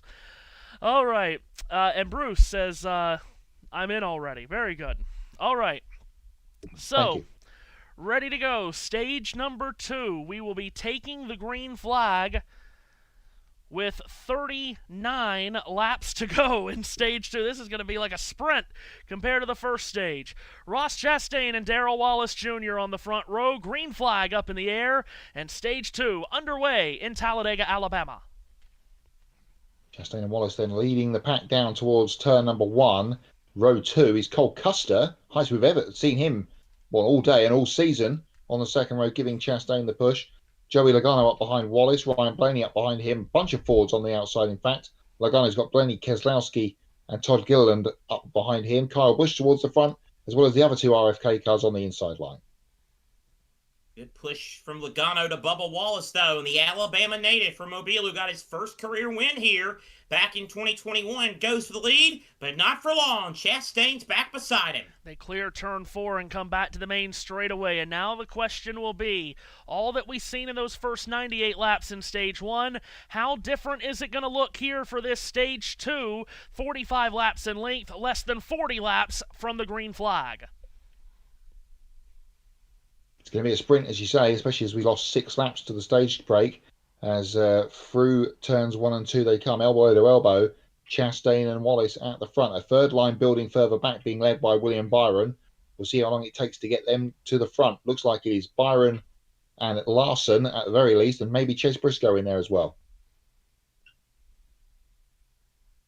So, Nate, side by side through most of the pack, you've got 3 wide, a little further back. So, stuff beginning to heat up just a little bit. Oh, Logano nearly forced a third lane in the middle. Wow, something happened to the nose of Wallace because he drifted up the banking, left the middle open, but he covered the spot quickly, and now Wallace will come back to the line, and he leads the race. So, Darrell Wallace Jr., who's won at Talladega before, as Seth mentioned, and has had great success on these drafting tracks, Matt, goes to the lead for the first time this afternoon. Yeah, it's very strange. As if he just understeered in the middle of the corner and shot off up the hill, but he managed to rescue it. But maybe a unintended bump from Joey Logano from behind. Kel surprise. But they have all stayed straight, and Logano continues to push Wallace at turn 3. Wallace and Logano running 1-2, then third on back, side by side, and 3 wide mix. As Bubba Wallace leads. Now Chastain goes to the inside. He wants to run at the top spot. Yeah, Chastain slices to the outside of Wallace, and those two change lanes with each other. And now Chastain up the middle of the racetrack storms to the lead with a push from Joey Logano. Cole Custer second on that inside line, top 5 in 2 of the last 4 Superspeedway races, as Logano makes a dramatic move off the top of turn 1. Yeah, business has picked up now, hasn't it, chaps? Because the old switcheroo there between Chastain and Wallace has led to Joey Logano getting some fresh air on the nose of the 22, and it's taken over 100 laps, but Penske are coming to the fore at Talladega. I think Joey was listening to Matt White when he said, you can't make any moves in this package. Joey said, well, Matt, I know you don't like me much anyway, so I'm going to go ahead and make this move on you anyway. But, watch this, but he loses the lead and he loses second. Chastain and Wallace 1-2. Chastain wandering around the track from top to bottom off of turn 4. Now Ryan Blaney gives a hefty shove to the bumper cover of his teammate Joey Logano. Here's 4 wide action, middle of the pack. That might be the first time we've yelled 4 wide today. Denny Hamlin in the midst of this. William Byron, Chase Elliott, Kyle Larson, Chase Briscoe all in this pack. Kyle Busch back there now as well, after his stronger start to the race, but now has faded towards the back end of town. But everyone keeping their P's and Q's for the moment as they head back down the back straightaway, with Chastain still in the lead. Working their way through turns 3 and 4. 3 by 3 by 3 by 3. In the middle of this pack, the leader is still Ross Chastain from Alva, Florida. Yeah, and he is working both sides of the street here, moving from bottom to top to cover off the drafting lanes behind him. And you can just tell that business has indeed picked up. No fuel stops necessary in this stage, Matt. Top 3 single file, 3 by 3 from 4th on back. Wiggle in the middle of the field at the front there from Brad Keselowski, but again, keeps it pointing straight. Wallace goes up to the middle to pick up the tail of his good friend Ryan Blaney. So that's, where's Chastain gone in all this? He's still at the front in front of the guys. So that's 4 at the front now. Tricky to pick up the leaders when they're out of frame. 3 by 3 again in that midsection of the pack. Oh.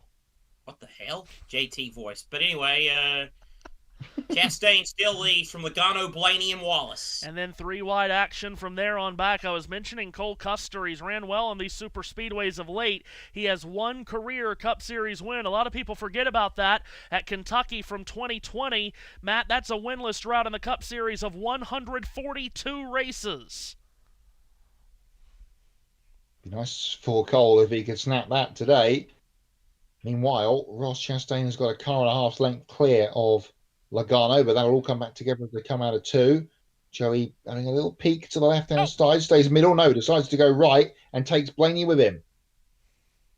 Penske power, again, we talked earlier in Ones to Watch about Joey Logano's struggles in the next-gen era here at Talladega, but he has the lead at the moment. Blaney second, then Wallace and Chastain side-by-side, third on back, third lane being led up top by Cole Custer. Joey Logano to the lead for the first time today. If he gets to the line, I can give you my favorite stat of the week. Here comes Logano to the line. He has now led a lap in 21 consecutive superspeedway races.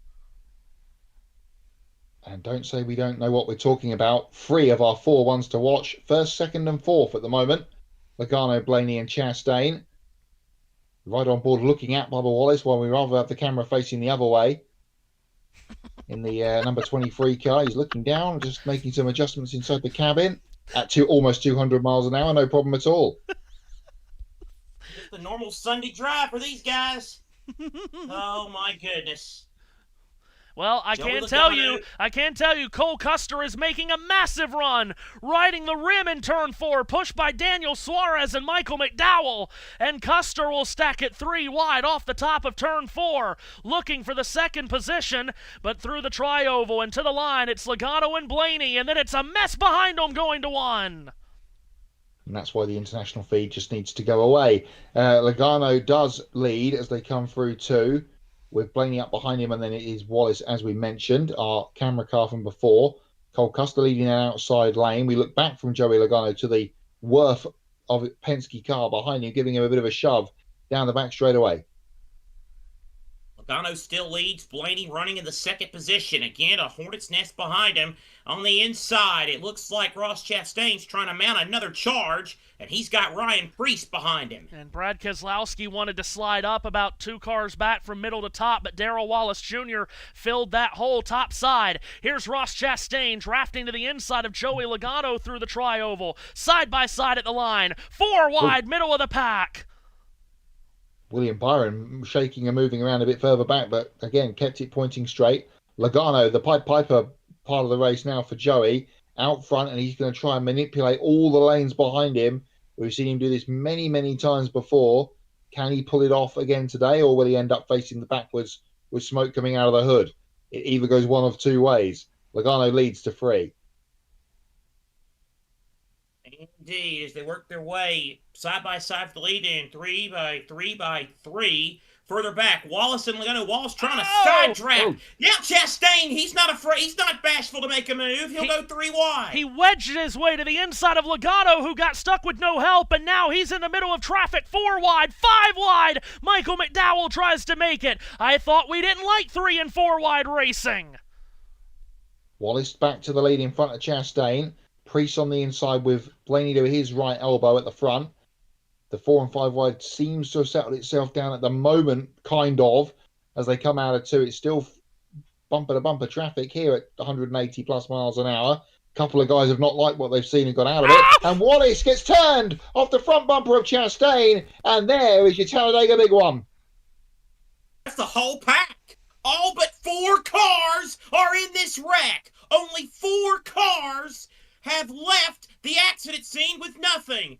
That was literally about 30 cars. I think we have a wreck that has rivaled the 2002 Grand National race. Wallace got turned. Turn 3 is a parking lot. The only cars that just came through the tri-oval without damage is Ryan Priest, Chris Buescher, Christopher Bell. There was another one as well that came through, but this is a mass crash going into turns 3 and 4, and we'll try to pick out all the carnage and chaos. Ty Gibbs crab walks his way to pit road. Shane Van Gisbergen is on pit road. It's Priest, Buescher, Chastain, and Bell that made it through. Daniel Suarez is reversing his way to pit road. I saw Cody Ware in the grass, Cole Custer, Joey Logano, and where it all started was at the front with Darrell Wallace Jr., who has climbed out of his car. Logano trying to get his car, I think, restarted. This is a mess. Tyler Reddick, the championship leader, was involved. And we will go back to turn 3 for a recap of the crash in just a moment. You had John Hunter Nemechek there. Ryan Blaney was clipped and turned around. Kyle Larson will not get his first Rafting Track Superspeedway win today. And Seth Eaves mentioned it. We might have just had an accident to rival the famous crash in 2002 here in the Busch Series. Let's go back to the start of this accident and Seth Eaves in turn 3. Oh boy, I want to meet your social media. Ross Chastain's probably going to get some blame for that. He bumped Bubba, and then Bubba bounced off of another car, and then he hit the wall so fast, so hard, it happened so fast, and the pack was so big that literally none of the other 30-something cars in that pack could go anywhere. And now, red flag, as I kind of figured it would be, and now you've got just I got to be honest with you, man. I'm sorry, Matthew, I did not give a good call of that because was flabbergasted, because that's all I could think about was Darrell. There's not anybody left. Jeez. What a man, oh man. I'm about out of words to describe that wreck. A big one, and a big one. A massive, a ginormous one. Sheesh. The car got taken out in that one. The turns 3 and 4 looks like a junkyard, and the AMR safety team, Matt, having just a difficult time picking out which car to go to first to see if any of these guys can get back to pit road and get back going in some form or fashion. I can see 7 tow trucks down there, 3 or 4 transit ambulances, other Toyota Hilux pickup trucks for the AMR safety crew. So, yeah, it is. There's a parking lot on the outside of the racetrack we can see from the helicopter shot, and on the inside and in the middle at this moment in time as everybody's come to rest. This is also going to look a bit like that Bud shootout or whatever it was, Sprint Unlimited, when Eric Jones won with no fenders on it in the 20 car. You remember that race? Yeah. And there was no one left. Yeah. The rest of this race is going to look like that. We've still got a second stage points to play out here, Right. let alone anything else. All that fuel saving. Yeah. All that fuel saving. Like I said, just make the thing a 20-lap race. I just... Oh, and unfortunately, Chad Fincham's in the middle of this after his strong start to the day. Wow. Wow. That's all you can say after something like that. Oh, dear. I mean, the carnage. It's under power. Yeah. And you're gonna get all these teams, even if don't run into a safety vehicle. He might have damage. But you're going to have a lot of these teams that have suffered damage in this crash, but if their car is still rolling, they are going to try to get these cars fixed and back on the track, because much like going back to that 2002 Busch race here that Seth mentioned, so many cars got taken out of that crash. Kenny Wallace blew an engine late in that race and still finished 10th. There were so many cars out of the race. So you're going to have teams try to get their cars back on track, even with damage, because maybe you could still manage a top 10 or top 15 finish for the sake of points. What an absolute calamity that just happened off the end of the back straightaway and into the entry of turns 3 and 4. Got a crab race going on here on the entry to pit lane. Josh Berry and Connor Zilich both crabbing their way back to pit lane. William Byron on pit road. Now, all these, because the red flag is out, all these teams can do is assess the damage. They cannot work on these cars while under the red flag. Look at the look at the tire marks. The licorice straps on the racetrack. Unreal. That is a stunning accident. And I was going to say, I'm surprised we haven't seen more replays of it, but we're about to get one here, courtesy of Fox. And again, it all starts at the head of the field, Matt, with Ross Chastain he's not among any other Chevrolets, so he was kind of doing it on his own, and he just too aggressive of a push to the back of Wallace. Yeah, just at that point, sort of 7/8 of the way along the back straightaway, Bubba had come up to take the bumper of Ross Chastain in the middle lane. That 23 car looked loose anyway to me prior to this incident. And then, just took the push the wrong way. 4 cars, as Seth called, got through at the very front end of the field unscathed. I did also notice Michael McDowell got way out of it, and he got through. So we've at least got a 5-car race. We wait to see how this all pans out once we get the red flag lifted. So to your point, Matt, about 7/8 of the way down the back straightaway is where they had to repave a surface of this track a couple years ago. And right here is where the track gets very bumpy. And that's right where Chastain gave a push to the back of the 23, and the rear just got away from him around, on the bumps on that repaved section of the racetrack. Chris Buescher, Christopher Bell, I was trying to clock there in the front end of the replay. They are certainly 2 cars that escaped, and I think Ryan Preece was one of the others. Good camera shot there of Tim Catalfamo calling the action for the Motor Racing Network. Wow. Again, we'll try to run down the guys for you that did not suffer damage. We know for sure Preece, Buescher, Chastain, and Bell made it through. How often it happens here at Talladega. The one that starts the crash gets out unscathed, and Chastain did here. Yeah, there's McDowell. Yeah, there he is, kind of wiggle-worming his way through. Eric Jones is being scored in 5th, and I think he gets through it, Matt, because he gets doored by Logano, which sends him spinning through the grass. But because he went spinning through the grass, he was able to just undercut the rest of the carnage. And I think Jones has gotten through with little damage. By the skin of his own Dorito. I think he did. He slid through the grass and recovered. We've seen Eric Jones do that before. Slide through the grass and recover. and he got away seemingly. So that's on our account now. At least a 6-car race for the rest of the afternoon.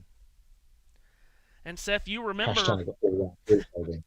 And Seth, you remember well that Aaron's 312 Busch race here in 2002. You had about that 28 car crash or whatever it was, and what it turned into was the strangest Talladega race ever, because then you only had like 7 or 8 cars on the lead lap without damage, but half of those were slow cars. Basically turned into a 250-mile match race between Jason Keller and Stacy Compton. Yeah, like you said, the craziest thing, Kenny Wallace with a blown engine. I mean, Finished 10th. listen, you know what? Story time with Uncle Seth and Uncle Matthew for confirmation, to play the role of confirmation's sake. All right, here we go, because the race is red flag. What the hell else are we going to do right now? So the 2002 Aaron's 312 NASCAR Grand National Race at Talladega Superspeedway in Talladega, won by Greenville, South Carolina's Jason Keller. All right, here we go. It was April 20th. Yeah. By the way, yeah, there's Shane Meal started that wreck on 420. There's an irony somewhere in there. Oh, Lord, thank you. Jason Keller, Stacy Compton, and Tim Fedewa were the only 3 cars that finished on the lead lap. Mm-hmm. 4th place was Todd Bodine, 1 lap down. 5th, Casey Mears, 1 lap down. 6th, Andy Kirby, 2 laps down. 7th, Jimmy Kitchens, 6 laps down. 8th, Larry Foyt, 7 laps down. 9th, Kenny Wallace, DNF, 10 laps down, engine. 10th, Hank Parker Jr., 11 laps down. 11th, Kevin Grubb, 11 laps down. 12th, Chad Chapin, 11 laps down. 13th, Jack, I should be in Winston Cup Sprague, 37 laps down. 14th, C.W. Smith, retired after 75 laps due to overheating. 15th, Jeff Purvis, retired after 73 laps due to an engine. Yeah. And honestly, there were so few competitive cars left. There were about 10 or so that made it through the wreck, but half of those were underfunded Busch cars that weren't competitive. It really turned into a 3-car race before Kenny Wallace did blow his engine. And Matt, it was probably the most dull Talladega race you've ever seen, because 3 cars running around Talladega on their own couldn't create any runs. We barely saw passes. And it looks like that's where we're heading today. Interesting tweet from our guy DKJ, claiming that it was Joey Logano's fault. He was 5 cars back in the queue. Not quite sure on that one. Maybe Logano Logano pushed a car and then that car. I don't know. Yeah, I saw that. I was like, I mean, I'm the one that defends Ross, but no, you were right. You were right to blame Chastain the first time. If you're going to play the game, Daryl, you're right to blame the one here. I mean. Red flag lifted. Yep. Yellow flag displayed again. Now this becomes very interesting. And now it becomes a very big timing game for these cars that were on pit road. Can their teams get their cars back on the track without losing a lap, or maybe only losing 1 or 2? Because we're about to find out who's going to be able to continue and who's not. If you're watching as well as listening to us with the timing screen in front of you on the screen from us, there's not going to be too much movement going on that thing for the rest of the afternoon for the minor placings, let's say. Just as you say that, it just looked like a popcorn machine. All the positions changed with the yellow being back out. Now positions change based on cars who are still on the track and those that are not. And we'll try to give context to all of this as we now begin to make caution laps. As you mentioned, Matt, we still have stage 2 points to award here. and half the field's not going to be around to see the second green and white checkered flag. Fox has said that at least 26 cars were in that wreck. Oh, At least. At least 26. I think it's more like at least 36. jeez. Anyway, Brayton Laster, back to what I was saying, said, I'm not an accountant, but I'm going to say that was a very expensive crash. Say so. Sheet metal manufacturers manufacturers in the Charlotte area. Jack Owl, but anyway. Well, that was a crash that Matt White and Seth Eaves called. They'll end up on the TikTok tonight. Wow. I just got out of it because I couldn't see you. God. Well, I apologize in advance, TikTokers, because I did not have a very good call there. Did not have a very good call because Daryl's famous quote from that infamous wreck was all that was in my mind when I watched that. You know what I should have done? Someone should have said, I missed my opportunity. Instead of being Daryl, I could have been Wally when Matt White said, and here it is, the big one. That is the huge one at Talladega. No one said Rutro on this one, however. No. What were we saying about 20 minutes, half an hour ago about this being a clean season? Oh yes. Well, this only does go down as one caution, I suppose. Well, indeed so. The sheet metal manufacturers in the Charlotte area are having a good afternoon on a Sunday. Cars behind the wall now. Being scored as behind the wall. Count with me. Darrell Wallace Jr., Ryan Blaney, Cole Custer, Joey Logano, Brad Keselowski, Josh Berry, Kyle Larson. That's all that's being scored behind the wall. That's 7. Connor Zilic is not being scored behind the wall, but he's behind those guys. So we'll have to see if that changes the status of Zilic. Off the lead lap, Hamlin, Busch, Byron, Ty Dillon, Cindric, Love, Herbst, Dye, and Briscoe. We just had cars come down pit road, those being Chastain, Buescher, Preece, Gilliland, Elliott, Bowman, Ware, Stenhouse, Allmendinger, and Zane Smith. So there's a lot more cars running than we initially thought there might be for just people spinning through the grass and not actually hitting anything significantly hard. So that's good news.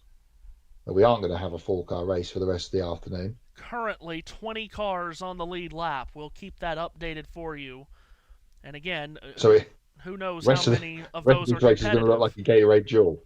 Yes, and who knows how many of those 20 will be competitive. But right now, 20 cars scored on the lead lap.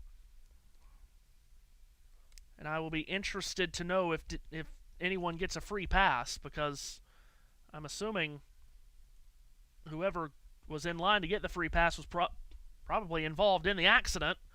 And normally, if you're involved in the accident, you're not eligible for the free pass. Now, no. Timing and scoring keeps tricking me here. Zilic still being scored as on the racetrack. And we did see him rolling, but he had a lot of damage, did Zilic. Yeah. Front and rear suspension by the looks of things, and Josh Berry was the same. Clearly timing and scoring having a really difficult time keeping up with Connor Zilic, because his last lap is being scored as 1,093.3 seconds. The 0.3, very important there at the end of the 1,093. Seth Eggert has up to the count. Seth Eggert reckons that there was 30 cars in that wreck. Yeah, 30 would be my estimate. Now, here we go. Now I think we've got better understanding of who's off the track. Wallace, Blaney, Custer. Now, Wallace, Blaney, Custer, Logano, Keselowski, Berry, Larson, and Fincham. That brings the total to 8. Yeah. Tweet from the 5 team just a second ago. They are done for the day. And that will be at best, a 39th place finish for Larson. Could even be overtaken for 39th if Chad Fincham gets back on the track. Larson entered the day 5th in the championship standings.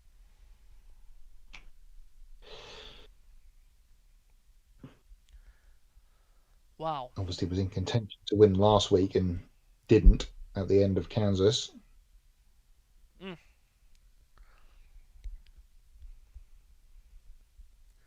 Wow. Well, again, here's the list. Here we go. 1, 2, 3, 4, 5, 6, 7, 8, 9. Now it went away. Let me try again on my TV. 1, 2, 3, 4, 5, 6, 7, 8, 9, 10, 11, 12, 13 cars involved in that crash just on the first page of the Fox graphic. Then they pop up a second page. 14, 15, 16, 17, 18, 19, 20, 21, 22, 23, 24, 25. Fox has 26 cars in the crash. Live counting on the Sports Media Network. He's at the 26, he's at the 25, he's at the 24. He's walking very slowly. Of course, you could always get the old Seth Eaves story. He's at the 30, he's at the 40, he's at the 50, he's at the 60, now the 70. Near sideline to the 80. Accelerating to the 90. Oh, God rest his soul, local radio man in Gaffney. Oh, God rest his soul. Oh, my God. But yeah, history in the NBA, Matthew, and not necessarily a great kind. The Raptors win, but they shoot just 32% from the field. Oh, my God. The worst mark in a playoff win in the three-point era. How have they won? A tremendous Front row motorsports. Not sure you all understand how high the vibes are down here, that all three guys made it through a crash unscathed for once. And a tremendous tweet from Eric Eastep. Remember, you can still adjust your fantasy lineup since we're still in stage 2. Here's one. Here's a tweet from Nathan, and Matthew, you'll get now my phone died. I can't read it, but he referenced that race. Was it that 02 race where someone had like a hood panel fly off? Well, I know Stacy Compton for sure had the sponsor wrapping fly off the hood of his car. No, they can't even get the full. We don't even have the full 10 rows for the choose on the Fox graphic. By the way, Tyler Reddick's gonna win again, isn't he? Yeah, Tyler Reddick's gonna win. Remember, he won with a damaged car at Atlanta. You did. So at the moment, we have 20 cars scored on the lead lap. You can see the running order on your screen. Christopher Bell scored as the leader. They did just take the choose, but now lights are back on atop the Ford Mustang Pace vehicle, so we're not going green this time around. Again, we still have about 70 laps to go in this race. So, Matt, as we now turn our attention from the wreck to now what the race is going to be like after the wreck, the O word comes into play here a lot. This is a huge opportunity for a number of drivers. Well, I thought you were thinking about overtime. Yeah, absolutely right. If only they were still winning you in for some of these guys that don't often get a chance at this stuff. But remember, yes, indeed. Those people have to make wins like this matter more that it's not winning. Yeah, perhaps so. We're gonna get a re-choose as they come past the feet of Matthew Owens. Is that a double again choose? at the start finish line? We have a double choose. It's like a redraw. Three. Well, Matthew, you know the racetrack's plenty wide enough for 3 wide. We can get 4 wide. It'll get you in trouble. Thanks, Larry. You brought that to Talladega too. Wow. It's, by the way, also speaking of Larry, underrated funny moment from that 02 race. Hold on a minute. In the middle of this graveyard, Larry, it's the big one. Yeah. No. Thank you for that. No. I thought it was just a medium sized one. I thought you had to pay 99 cents to supersize it to a big one. NASCAR Chasm, there were 26 drivers involved in that wreck, and based on a commercial that just aired, statistically at least 2 of them may suffer from Peyronie's disease. Okay. Okay. Okay. Is that God. your retribution to the Shane Meal joke from earlier? Okay. All right. We did the double choose, and now we're coming for the restart. Thank you. Might The have, double choose. might have to choose from 4 different lanes to finish the rest of this race. Who takes the outer inside and the inside outer? Out of shut up, outer inside. Is that outer? We will Hey, go. you know what we need? We need Chip and Joanna. We got some fixer-uppers and some up-and-comers today. Oh, at Talladega. God bless. We will go green with 22 laps to go in Stage 2 and 67 laps to go in a race that has just had the complexion of it completely changed.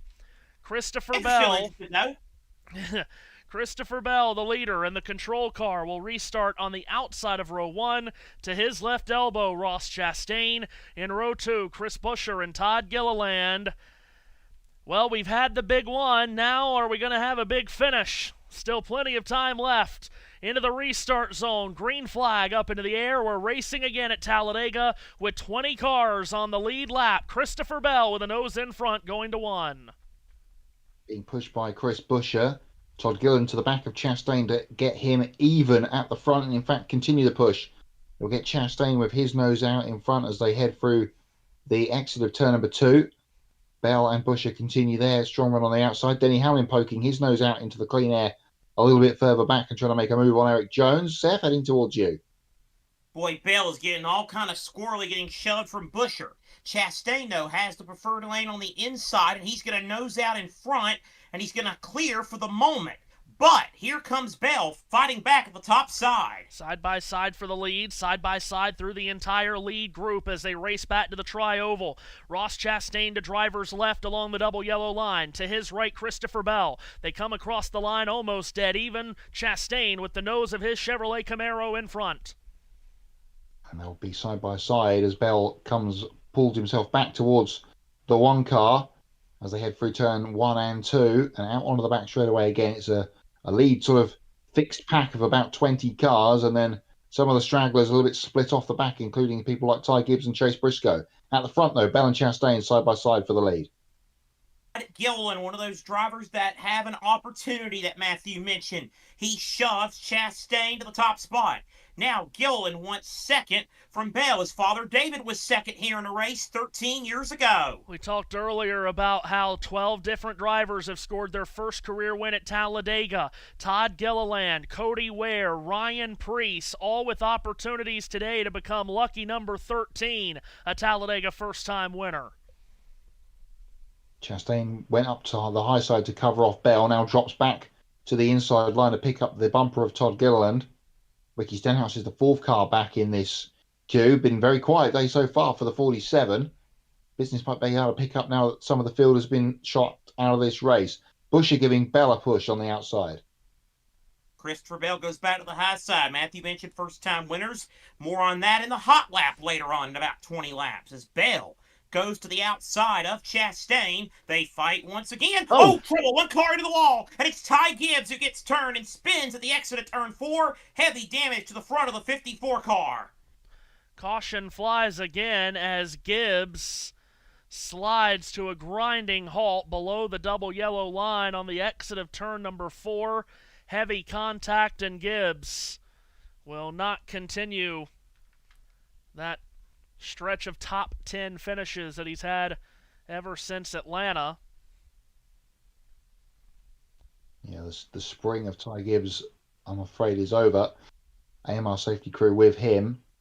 Looked like there was another car as well involved in this. Let's see if we can spot it in the replay. Coming off of turn number 4, Gibbs was on the inside behind SVG and Austin Dillon. And he blew a right front tyre and took Michael McDowell with him. Yeah, he already had damage from the last crash, and it just blew a tire. And poor Michael McDowell. Not a place to go. Wow. Well, this is where streaks come to die. Losing streaks and top 10 streaks. And Ty Gibbs, with 7 straight top 10 finishes, will not make it 8 in a row today. as the yellow flies again. And yeah, Michael McDowell, who survived the first crash. Wow, that's a hard hit for Ty. Cannot survive this one. Free pass. Well, I'm going to hold up on the free pass here because there's many drivers that it could be. Michael McDowell is currently being scored the first car 1 lap down. Gluck says Kyle Busch. Yeah, so, okay, Kyle Busch will now get the free pass ahead of Austin Cindric, Ty Dillon, Denny Hamlin, and Jesse Love.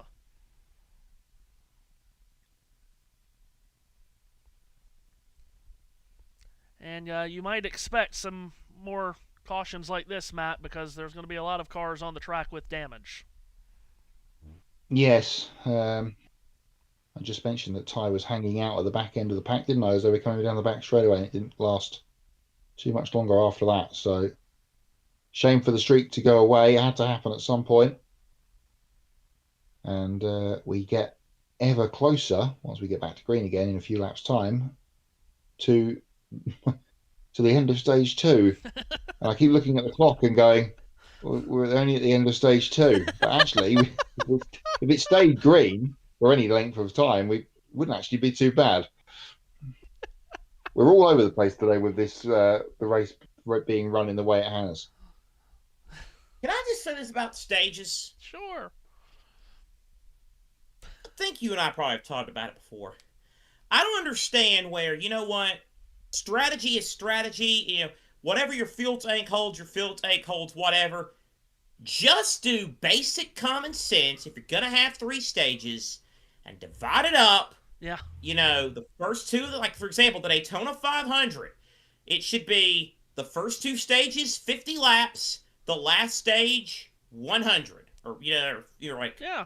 Or actually, well, divide it by 3 or something like this. Just, you know, yeah, like the 600 does with that 4th stage. 100, 100, well, 100, 100. I see what you're saying. I've always been a proponent of let the last stage be half the distance, and then let the first 2 stages be a quarter of the distance. And like you said, if it's a 200-lap race, go 50, 50, 100.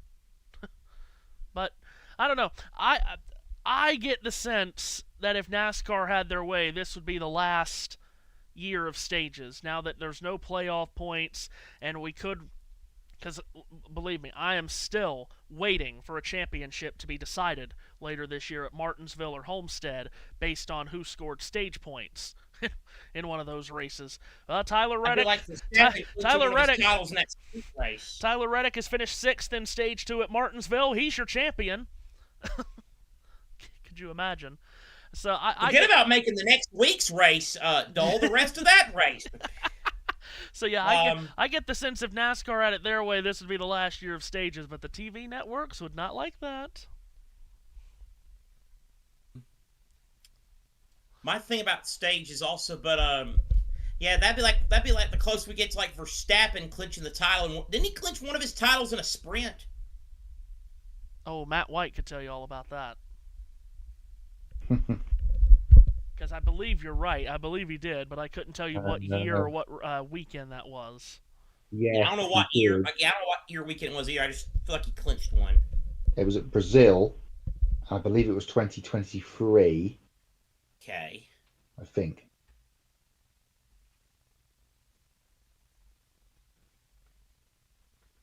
Apparently, Mike Joy, I mentioned something at the top of the show and said we wouldn't reference it again. Mike Joy has referenced it on Fox after that wreck, by the way.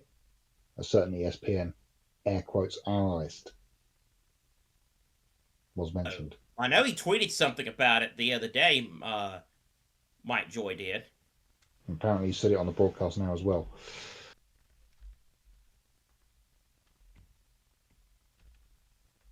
Joey Logano blaming the nose on the Mustang for causing that crash apparently in his interview with the care center. Well, we're just a month. We're about 7 months away from a new one. Don't worry.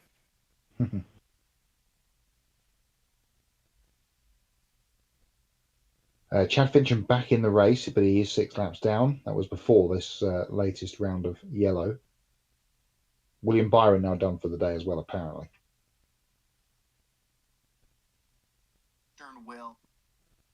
And Michael McDowell went to the garage after that incident with Ty Gibbs. Yeah, that's a tough one. That is a tough one for Ty there. For McDowell there. For example, was built at. All right. Just getting the onboard of Ryan Blaney from the previous crash. Looked like he just about avoided it, and then it all came back to get him at the end.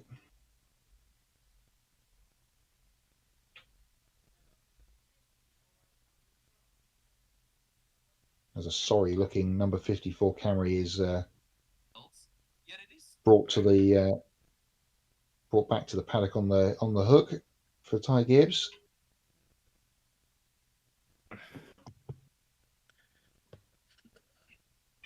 Boy, Blaine's trying to. Matthew went aside. That's why I haven't heard from him in a minute. I must have blanked out if he said he was stepping away. Oh my lord. Are we still on the air? Yes. Okay, I just want to make sure that was most importantly. Yes, we are. Seth Eaves, Matt White, Matthew Owens will return soon. Ultimate Sports Media NASCAR Cup Series from the Wreck 'em All Talladega 500, where, of course, if you're just joining us, a near 30-car wreck moments ago, about 30, 40 real-time minutes ago, wiped out a bunch of them and left another bunch of them with damage. And we are under the caution at the moment for another incident involving Ty Gibbs and Michael McDowell. Christopher Bell and Ross Chastain are at the front. I believe Chastain is being scored as your leader, as more drivers are looking for potential opportunity to add their name to the list of wild card Talladega winners. We worked lap 128 of 188, now lap 129, so we have 60 laps to go in this race. And Matt White, Matthew Owens said it best when we were coming to the green on the last restart. The perplexion of this race has changed immensely. Yeah, it has. And I feel like it's only going to get more and more bitty from here until the end. We know for certain we've got one more yellow flag to come at the end of this second stage.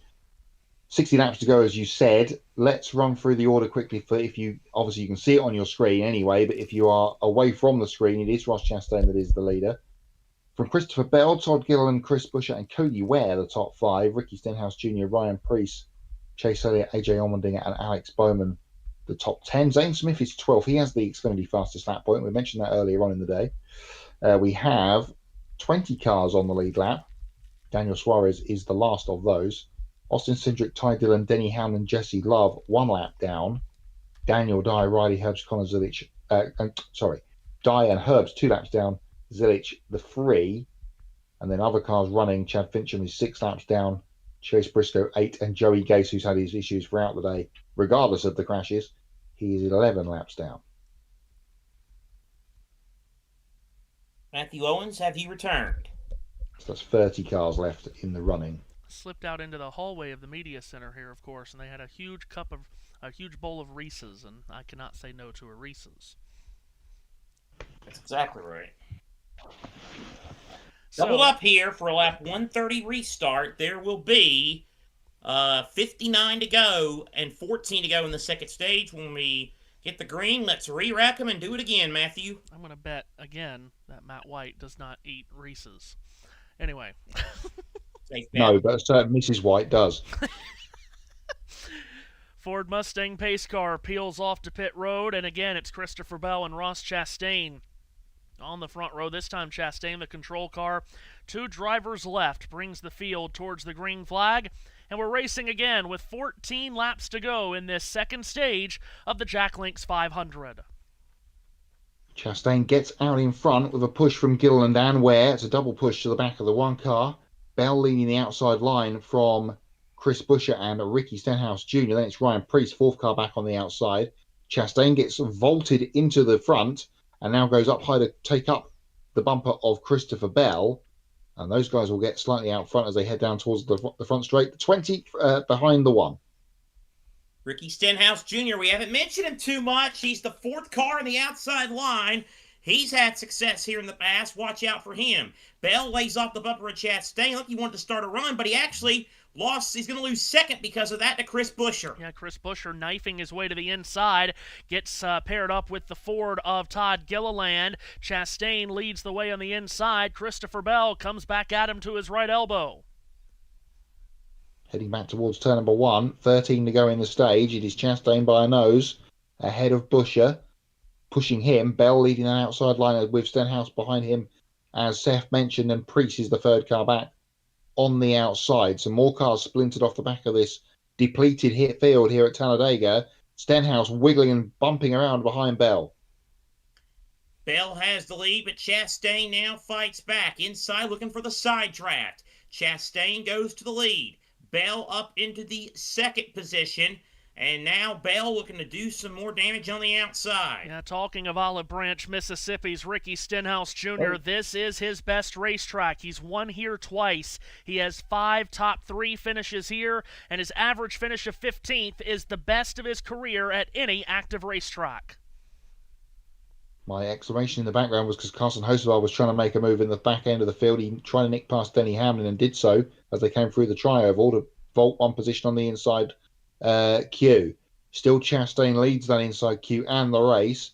Bell with still Stenhouse up behind him on the outside. Good push from Stenhouse to Bell on the approach to turn 3. Bell and Chastain now side by side. Chastain lunges out in front on the inside. Bell trying to fight back. Ooh, Stenhouse and Buescher nearly made contact back there. Yeah, rubbing door handles there was Stenhouse and Buescher in the second row. All 2x2 action here in this depleted group of cars, as Matt White called it a moment ago, and they're right on each other. Not a lot of space between the inside row and the outside row. Yeah, this is sort of more like sort of normal Talladega. Christopher Bell just about led that lap by the thickness of the decal on his bumper as they come out of turn number 2 this time. Chastain's got his nose back in front, being pushed by that Ford, and a wiggle off the bumper of Chris Buescher in the 17, heading back towards Seth. Chastain to the inside of the racetrack now, side by side with Bell. One car wanted to start a third lane on the extreme outside, but gets no help. That's John Hunter Nemechek. Fields off 4. We talked about drivers looking for their first career win at Talladega. That's happened 12 times previously. Well, in this first group of 20, there are 7 drivers that have never won in the Cup Series. Highest among them is Ryan Preece and Todd Gilliland, who are side by side in a battle for the third row of cars. Yeah, and they're ahead of Alex Bowman, story well documented on the season. He could do with a win. And Cody Ware. Chase Elliott is in that group as well, along with the championship leader Tyler Reddick, who seems to be slipping his way through everything that falls his way. The dodging and weaving of the lines continues back to 3. Good push from Buescher to Chastain, and Chastain goes to the lead. Ross Chastain now the leader. Side by side, full speed pace lap from second on back. Chastain has not won since the Coca-Cola 600 at the Charlotte Motor Speedway Memorial Day weekend last year, nearly a full calendar year. He had the lead coming into the tri-oval. He will not have it at the start-finish line because Christopher Bell roars around his outside. But by the time they get to the turning in point of turn number 1, he's got the lead back again by the length of his hood. Through turns 1 and 2 they come. The field continue to be 2x2. And it is still Chastain by a nose out front, with Buescher giving him the push. Bell, Stenhouse and Priest on the outside. Here comes Bell, though. He gets a big shove from Stenhouse. If only we could see it. There we go. Christopher Bell to the outside of Ross Chastain. A good push from Stenhouse, but it can't get him past the one car. And we talked about Ricky Stenhouse Jr. and the success that he's had at this track and other drafting tracks. He is one of the most aggressive pushers in this field, Matt. So the driver of that green and red Chef Boyardee Chevrolet, the chef could be cooking up something towards the end of this stage and the race. Yeah, indeed so. He's getting himself in prime position. If only this was the run to the actual proper checkered flag rather than the green and white one. We've still got 8 to go in this stage, and we've still got then 40-odd laps to go in the third portion of the race. Down the back straight they come. Bell this time with a nose in front. Chastain trying to fight back with a push from Buescher. Chastain now will go to the top spot. Ross Chastain is now your leader as the field fans out of turn 4 again. Bell surges back outside. With a push from Ricky Stenhouse Jr., Bell running right along the hash marks in the second groove of racing. Ross Chastain down on the bottom, pinned up against the double yellow line at the start-finish line. Those two separated by just 3/1000ths of a second. A bit further back in the queue, Carson Hocevar and Denny Hamlin were tied together on the inside. They've both migrated to the top side to try and make a third line. But they're a long way back and not really happening for them. In fact, they've ducked themselves back in line at the back end of this very small front group. Christopher Bell leads it. He and Stenhouse are clear of Chastain if they want to go down.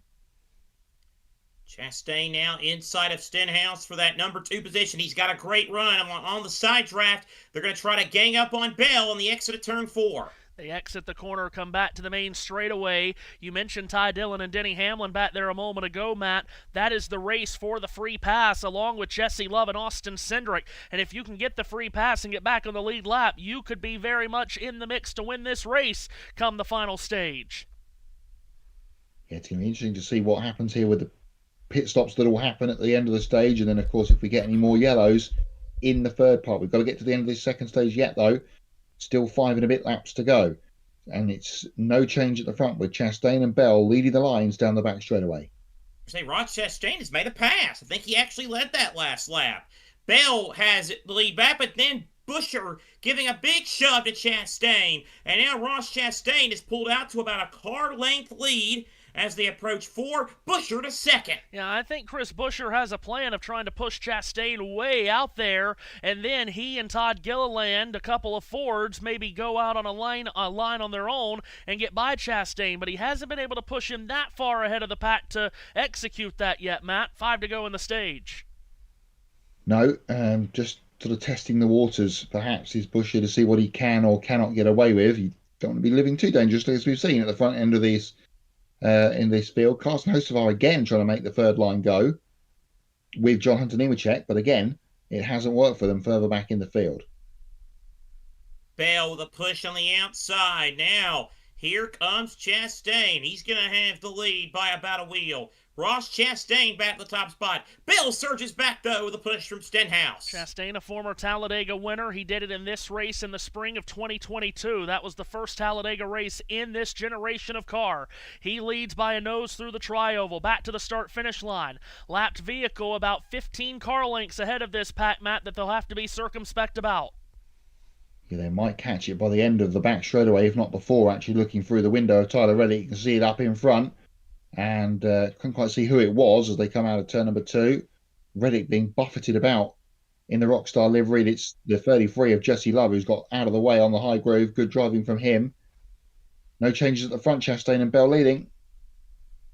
Bell staying beside Chastain. Now Chastain with the lead going into turns 3 and 4. Bell fighting back on the high side. Third lane now forming. Eric Jones leads it. Yeah, Carson Hocevar has been trying to get that third lane going for many laps now, as Matt White has documented. No one went up there with him. Eric Jones then went up. Hocevar has gone with him, but those are the only two up there. Those two black cars not making up any ground. 3 laps to go in segment number 2. Again, JHM was up there trying to make something work and then left Hocevar out there on his own, but he's got Eric Jones, and in fact they've given up on it and got back in line. Out of 2 they come. Todd Gilliland right up behind Chris Buescher as they come out of the corner. The outside line getting themselves organised. Bell out front with a push from Stenhouse. Bell's going to have the lead for the time being on the approach to 3, but now Chastain fights back with a good run. He'll go out by a scotch. Bell, though, fighting back on the outside, will get it back. 2x2 racing here. No one willing to try to jump up and make a third line go outside of Carson Hocevar and Eric Jones so far. Here they come, flashing to the line. 2 laps to go in the stage. Stage points up for grabs over the next 5 miles. Through 1, side by side again at the front. Oh. Denny Hamlin has been in the pits and he's getting fuel. So they're going to try and play a track position game, are they, with the 11 and get him out front because he won't stop at the end of the stage. But he's a lap Austin down. Cindric, he's going to lose the free pass because of that. Yeah, indeed so. That's what I was sitting there thinking. I don't know if that's... I guess he's banging on 3 or 4 more wrecks, which could be the case, which could happen. You never know. Chastain, good surge. Can't quite get up and clear Bell as of yet, or will he? Not quite. Chastain has Bell rushing to his outside, and here comes the Oklahoma Land Rush back to the tri-oval. And when they get to the line, it'll be the last lap of stage 2, and Christopher Bell is clear to the lead. He has choice of lane going back to the banking of turn 1. And he goes down and takes the line away from Chastain. A third line again trying to be formed at the back end of the field. It's not going to factor in the stage point payout. Bell leads out of 2 for the final time in stage 2. Stenhouse now with his Chevrolet clear in the outside line. Chastain and Bell go up. Chastain goes down. He'll take the inside line back from Christopher Bell. The Reddick forming on the outside line, about 7th place. It's Chastain to the lead with a push from Buescher. And Chastain, with good help, goes out to a big lead, but they're going to gang up on him in the tri-oval. Yeah, here they come, ganging up on Chastain, who hugs the double yellow line at the bottom of the racetrack. Through the tri-oval, Christopher Bell to his outside. Can he pass him at the line? No, he can't. Green and white checkered flag down on Ross Chastain for his first stage win of 2026 by 3/100ths of a second to the line ahead of Bell. Chris Buescher third, Ricky Stenhouse Jr. fourth, Todd Gilliland fifth. Rest of the points paying positions go to Preece, Ware, Bowman, Elliott, and Smith. And the first car to the green and white checkered flag, one lap down to get the free pass and get back into the race, is the defending winner of the race, Austin Cindric, in 21st, will get the free pass. Caution out, stage 2 complete in Talladega. Ross Chastain is the stage 2 winner.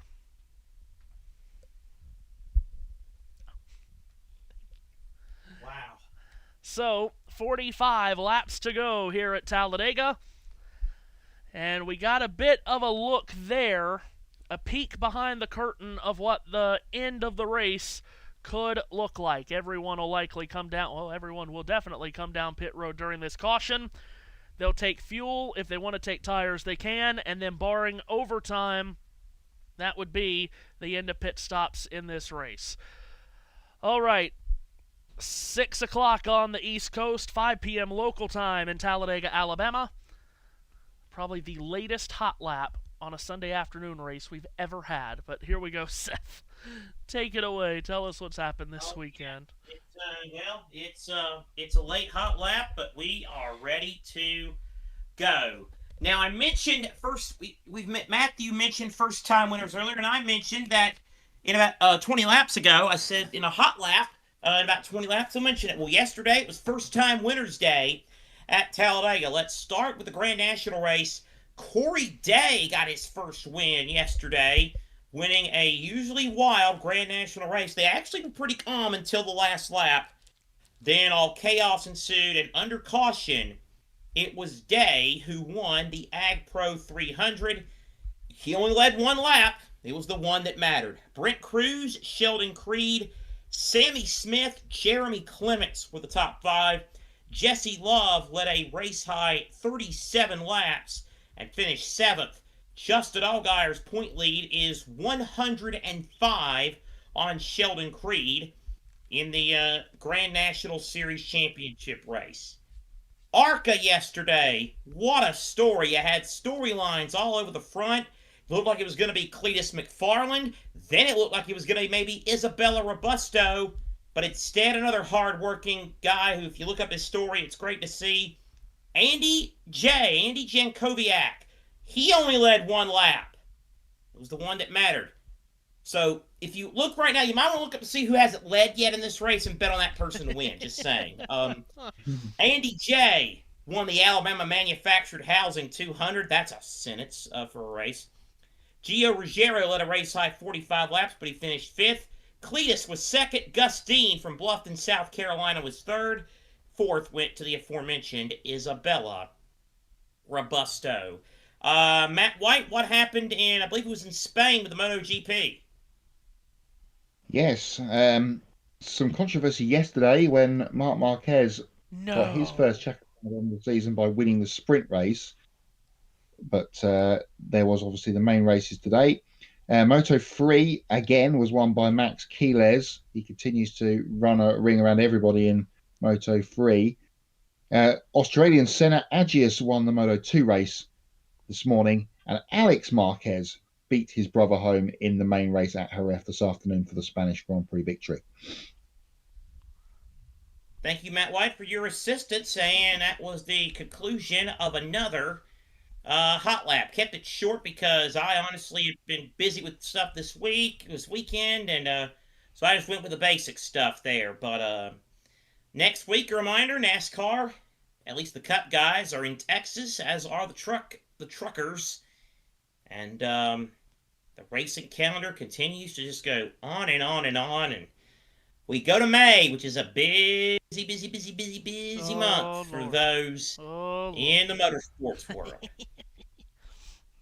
Just next weekend on its own, Texas for NASCAR, for all three of the National Series, Trucks, Grand National, and the Cup Series. The IMSA Championships are at Laguna Seca on the West Coast next weekend. Oh, and there's a small matter of the Formula One Miami Grand Prix. Formula One is back, folks. Indeed it is. And for F2 on American soil for the first time, featuring Colton Herta. And really? as a sprint race. Wait a minute. F2 is never run in these United States? No, they are also going to run in those Canadian provinces later on this month for the first time. Wow. I did not know that. Making up for the rounds they lost in Saudi Arabia and Bahrain. Okay, then. Are we too dangerous for F2? Is that what it is? Is that what it is? Our tracks are too dangerous? Let me reword that. Are our tracks too dangerous? If I say we're too dangerous, that might open up another can of worms. Open up a can. Yes. Cars are on Freight pit road. Too dangerous, too expensive is more to the point. Right side tires going on car number 1, Ross Chastain. That probably a couple of months too with the Stalker tournament. 4 tire stops for Chastain and Christopher Bell. Tyler Reddick has had something happen to him. He couldn't have missed his box. His pit box is number 1. Go in it, Tyler. Long stop for the 20. I don't know why they needed a committee meeting to figure out where Tyler Reddick's pit box was, but anyway. Hello, Martin Brundle. Chris Buescher wins the race off pit road. And go. Ahead of Bowman and Hocevar. We'll reset the order for you when we get set for the restart. A couple things going on in the sports world. Here we go. Stick and ball update in the motor and wheel race. Everyone that's offended by that, go hide. Apparently, San Diego and Arizona are playing a baseball game in Mexico City. Has there been any promotion of Mexico City? Yeah, I saw something yesterday about a poorly promoted baseball series. It's like, you darn skippy, it's promoted. I didn't even know they were doing it. And apparently, there's no ABS for the Mexico City series. Oh, jeez. More baseball in a moment. NBA. Oh, wait. Hearts came back and beat Hibbs. Wow. Yes, they did. Right now. 9-man Hibbs. Rangers lost. And Rangers lost at home to Motherwell. Oh, Lord. Counts all the same. 3 up on Celtic and 4 up on Rangers with 4 to play. Yeah, I don't know what the schedules for my schedule or other schedules look like, or Pierre's schedule looks like, Matthew, but we might be getting ready to tell our YouTube audience, get ready to learn Hearts, buddy, because this is some seismic ass shit that's getting ready to happen here. NBA playoffs today. Seth told you earlier, Toronto with a win over Cleveland, 93-89. That series is now tied. So more on Toronto there. They shot 32% from the field. Cleveland not much better, 37%. Listen to this now. The Raptors were 4 of 30 from 3. At what point do you stop taking the threes? If you're missing 26 of them, at what point do you stop taking them? Hey, shooters shoot, baby. They're not shooters. They didn't make them. Toronto, though, has tied that series, and San Antonio is heading to a 3-1 series lead on Portland. The Spurs lead by 15 in the 4th. Later tonight, Game 4 between Boston and Philadelphia, that's at 7. And Game 4 between the Lakers and the Rockets in Houston, that's at 9:30. No Kevin Durant again for the Rockets. He's going to miss this entire series while his team gets swept. But I'm so glad Houston went out and got him after they were the 2 seed in the West last year, baby. Oh, the Kevin Durant experience is alive and well. I just do not understand why teams do this with Kevin Durant and James Harden. Makes no sense. I just don't understand it. Back to the 4:30 shooter shoot thing, I say that, but I could go to the freight yard. I would hit, would talk to women. I'd be less than 40-30. I'll tell you God. that right now. Stanley Cup playoffs. Seth mentioned that the Sabres were running over the Bruins with a Mack truck. Sabres with a 6-1 victory. They lead the series 3-1. Yeah, a tiny bit of business. Game 5, where they could win the series, will be in Buffalo Tuesday night. That won't be an experience. Colorado heading towards a sweep of the Kings. Avalanche are up 2-0 just past the midway point of regulation time. At 7 tonight on the channel, Game 4 between Tampa Bay and Montreal. Canadiens with an overtime win on Friday now lead the series 2-1. Then at 9:30 it's Oilers and Ducks from Anaheim. The Ducks have the series lead 2-1. I'll tell you, I don't like thinking like this normally because this is... I'm sorry, I didn't realize you weren't finished. I'm sorry. Oh, no, you're fine. No, I was. Okay. Because... I don't like, you're the one that usually thinks like this, and I try not to think like this because, look, listen, good sports is good sports, and, I'm there and I'm here for freshness and, obscure and all this other stuff. That being said, Matthew, I can't imagine the TV networks would be jumping over hoops for a Utah-Anaheim conference semifinals. Especially considering that Vegas-Edmonton's the alternative. Well, exactly right. Mammoth are up in that series. That next game in that series tomorrow. You were on that. I'll give you credit, man. You were on them. You were on the Mammoth, man. The Mammoth. The Mammoth man was on the Mammoth. I can say that because I'm a Mammoth man too. Baseball today. The managerless Red Sox beat the Orioles 5-3. That's a story. Braves over the Phillies. Blue Jays beat Cleveland. The Rockies beat the Mets. Tigers did salvage a win against Cincinnati over the Reds. Rays beat the Twins. Astros over the Yankees. I'm sure New York fans are doing great. Brewers shut out the Pirates. In extras, Washington beating the White Sox. In Chicago, Seattle over St. Louis. The Athletics beat the Rangers, my God. The Giants in the 8th lead the Marlins by 3. Apparently, in Mexico City, the Padres lead the Diamondbacks in the 7th inning 7-2. Dodgers in the 7th lead the Cubs 5-0. Oh my God, the Rockies are up 3-0 in the second game of the doubleheader against the Mets. And the Angels lead the Royals 7-3 in the 7th. I think they also play again tonight, the Angels and Royals, because isn't that supposed to be the Sunday night game? That's the Sunday night game. Yeah, I thought it was. But why is it? Yeah, where Benetti gets tortured for 3 hours in the random analyst circus again. But why is it going on now? I'm not seeing a double header. Anyway, I don't know. Beats the hell out of me. I don't know what's going on. You mentioned the Yankee fans. I'm sure they're thrilled. Oh, they're too busy laughing at the Mets and Red Sox teams they don't care about. Right. Oh gosh. And anyway, now here's a question. So Matt, I don't know if you are in the loop of how the NBA and Stanley Cup playoffs work, and how baseball playoffs work, but I won't say the best part of yesterday because there were many great parts of yesterday with JT on for 2 hockey games, but one of the top moments from yesterday was him asking, so why did the Penguins win the game but they haven't advanced? How does this series work? And it is a best-of-7 series. It's the first team to win 4 games, in case that we're talking to people that did not know. Best of 7, I can go with best of 7. Yeah, there we go. The NCAA tournament, however, is not best of 7, despite a lot of Duke fans wishing it was. Honestly, I'm at a point now where I think I know it's never going to happen. I know TV revenue, all this other stuff, but I watch some of these series and I just think we'd be better suited. And Mad Dog's been one of the key proponents of it. And he's absolutely right.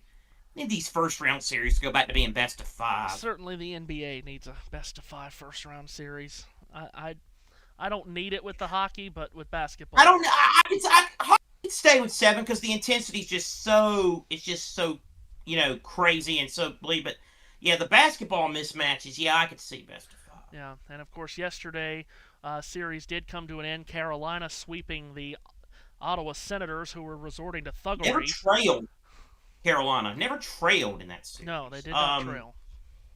And I like how baseball does it. wild card best of 3, division best of 5, championship and world best of 7. Yes, but now I am a proponent as the higher seed in best of 7 should get 5 home games. I think only getting 4 home games and 3 road games is not enough of a reward for being the higher seed. That's just I want to say you've mentioned that before, Okay. and I don't completely disagree with it. No. So Look at us radical souls trying to be progressive. I But tell anyway, you, unbelievable. But yes, the Senators yesterday resorting to thuggery and still losing to the Hurricanes. well, you know what? You can go make another crappy music video next year when you make the playoffs. As we get ready for the restart, this has been a terribly long stage Oh caution. crap! I forgot. Bruce is a Canadian. He might be an Ottawa fan. Oh crap! Oh crap! Oh crap! Oh crap! Seth, you're gonna have to get better with that stuff.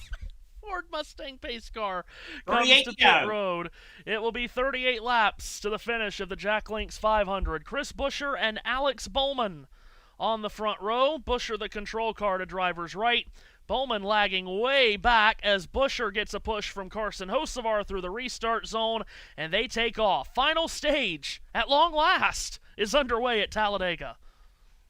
It is after we've burned 7 laps of it on a 2.5 mile oval. But it's Chris Buescher that leads as they come through the middle of turns 1 and 2 with Carson Hocevar the highest he's been all afternoon or evening as we get into the twilight zone of this race at the front of the field.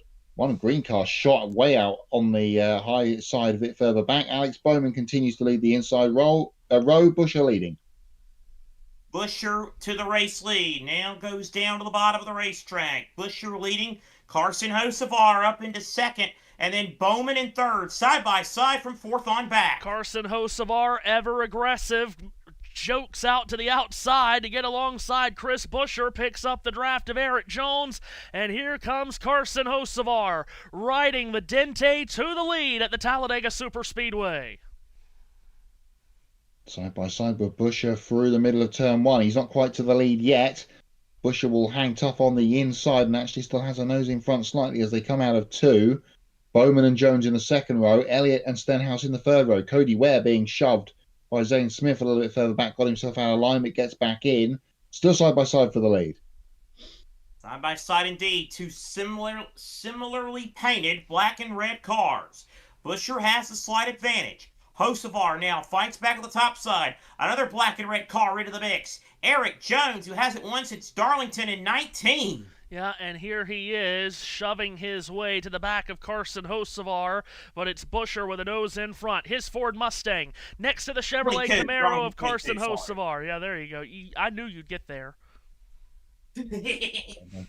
Side by side continuing for the lead, and Hocevar just hanging on here on the outside. They actually got a nose in front slightly as they come out of 2 this time. More cars in the outside lane, but only just as they head down the back straight away. Be 35 laps to go in this race when we get to the stripe. So Buescher continues to lead. The push from Bowman is going to get him clear. Chris Buescher, the pride of Prosper, Texas, goes to the top spot. Full speed pace lap behind him. Alex Bowman, just a few weeks removed from returning to the Cup Series after having symptoms of vertigo happen week 3 of the season in Austin, Texas, kept him out of races. Matt, more than likely, way more than likely, this is not going to be a chase driver. He's so far back in points. He's just here to win and prove that he belongs in a top-tier ride. Yeah, and perhaps driving for a job or his current job for next season. So the results need to be strong for Bowman for the rest of the year. His championship chances are, non-existent, let's face it.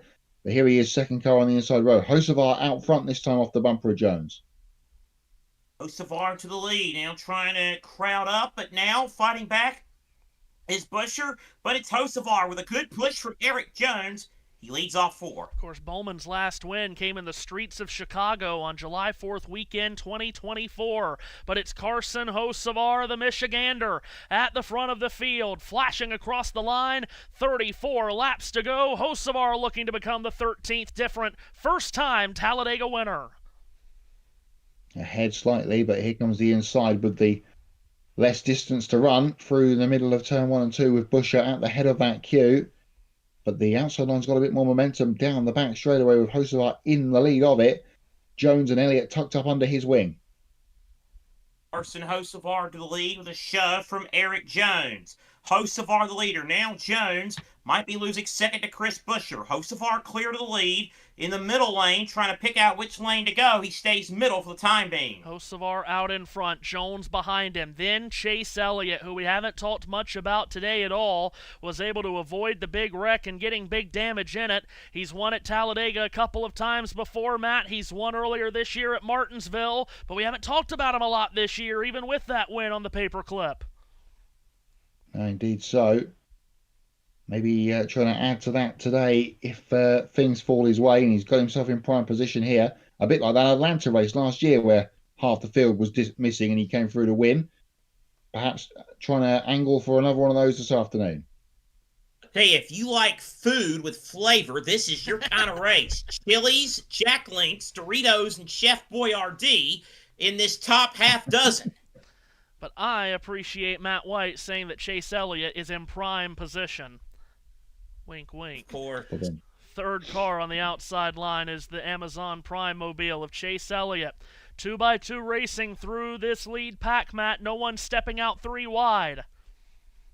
Quite literally all my own work. No, exactly right. Everyone's logging the laps at the moment, and once we get to maybe sort of 12 to 15 to go, unless something has changed in the meantime, then it might become a track position race and people trying to get with teammates and all that kind of thing as we head towards the end. Nemechek, that's because it's on the screen. Hocevar leading. Buescher, though, fights back to the inside. Guys, position change, Well, baby. Guys. I'll tell you, they're doing the Toyota racing all out, so they're focusing only on Toyotas. That's why John Hunter Nemechek's name was on screen. Yes. Coming to 31. Always a stage 3 thing. They've only got less laps of stage 3 to do it in today, though. Right. 31 laps to go at the Talladega Superspeedway. It's led by Carson Hocevar. All of these last couple of years, is this the year of the Spire breakthrough? And certainly after last year, a lot of talk in the offseason and the preseason. Is this the year not only for a Spire breakthrough, but is it the year for Carson Hocevar to win a race? He came so close so many times last year. You think of Charlotte, where he was running top 5 and blew an engine. You think of Michigan, blew a tire while leading. Great finish at Nashville. Really good runs for Hocevar last year. Here he is out in front of the field. That black and white Chili's Mobile in the wind. Black and white Chevrolet at Talladega. Seth, or Matt, I'm sorry, as they're coming to you. He's a big Dale Earnhardt fan. He's in a black and white Chevrolet leading at the track where Earnhardt won at so many times. And now he's well clear, actually, and goes through turn 1 and 2. He's still got a huge opportunity to drop down in front of Chris Buescher, and hasn't chosen to take it. Stays up on the high side. And that's Zane Smith again bobbling out of line, and SVG doing the same on the inside. Hocevar still leading on the high side. Big push from Buescher, though, on the approach to turn 3. Alex Bowman gave him a big shove, and now it's Chris Buescher who's clear to the top spot once again. Bowman to the inside of Hocevar. I'll keep it with the food theme. Bowman, his car looks like wild berry Pop-Tarts. So Buescher and Hocevar toggling the lead back and forth amidst each other as across the line. 29 laps remain, by the way, in the comment section. Bruce, who's still with us, thanks for you, Bruce. He says, my Canucks fired their singer over the jab. I haven't watched a hockey game since. He also says, go 77, go. So we got a Hocevar supporter from Canada watching the final laps with us at Talladega as he's pushed to the lead on the back straightaway, Seth. Gets a good shove from Eric Jones, but Buescher fights back with a push from Bowman. Buescher now by about 3/4 of a wheel on Hocevar. It is Buescher to the lead. Hocevar back to second. Again, full speed pace lap at the back half of the track. Double file racing as they race off of turn number 4 one more time. Fuel stops are done unless we go to multiple overtimes. This is pedal to the metal stuff here with 28 laps to go in the Jack Links 500. Back into turn 1 again, they come, the 77 and the 17, and they are side by side. No opportunities for anybody to pop out and make a pass. Oh, Tyler Reddick slow coming out of 2.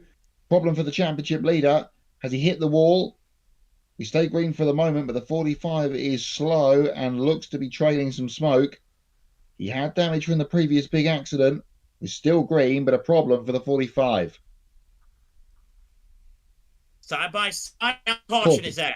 So they will throw the yellow. Caution flies after Tyler Reddick has experienced some kind of issue. As Matt mentioned, he's had damage suffered from the big 30-car crash earlier in the day in Stage 2.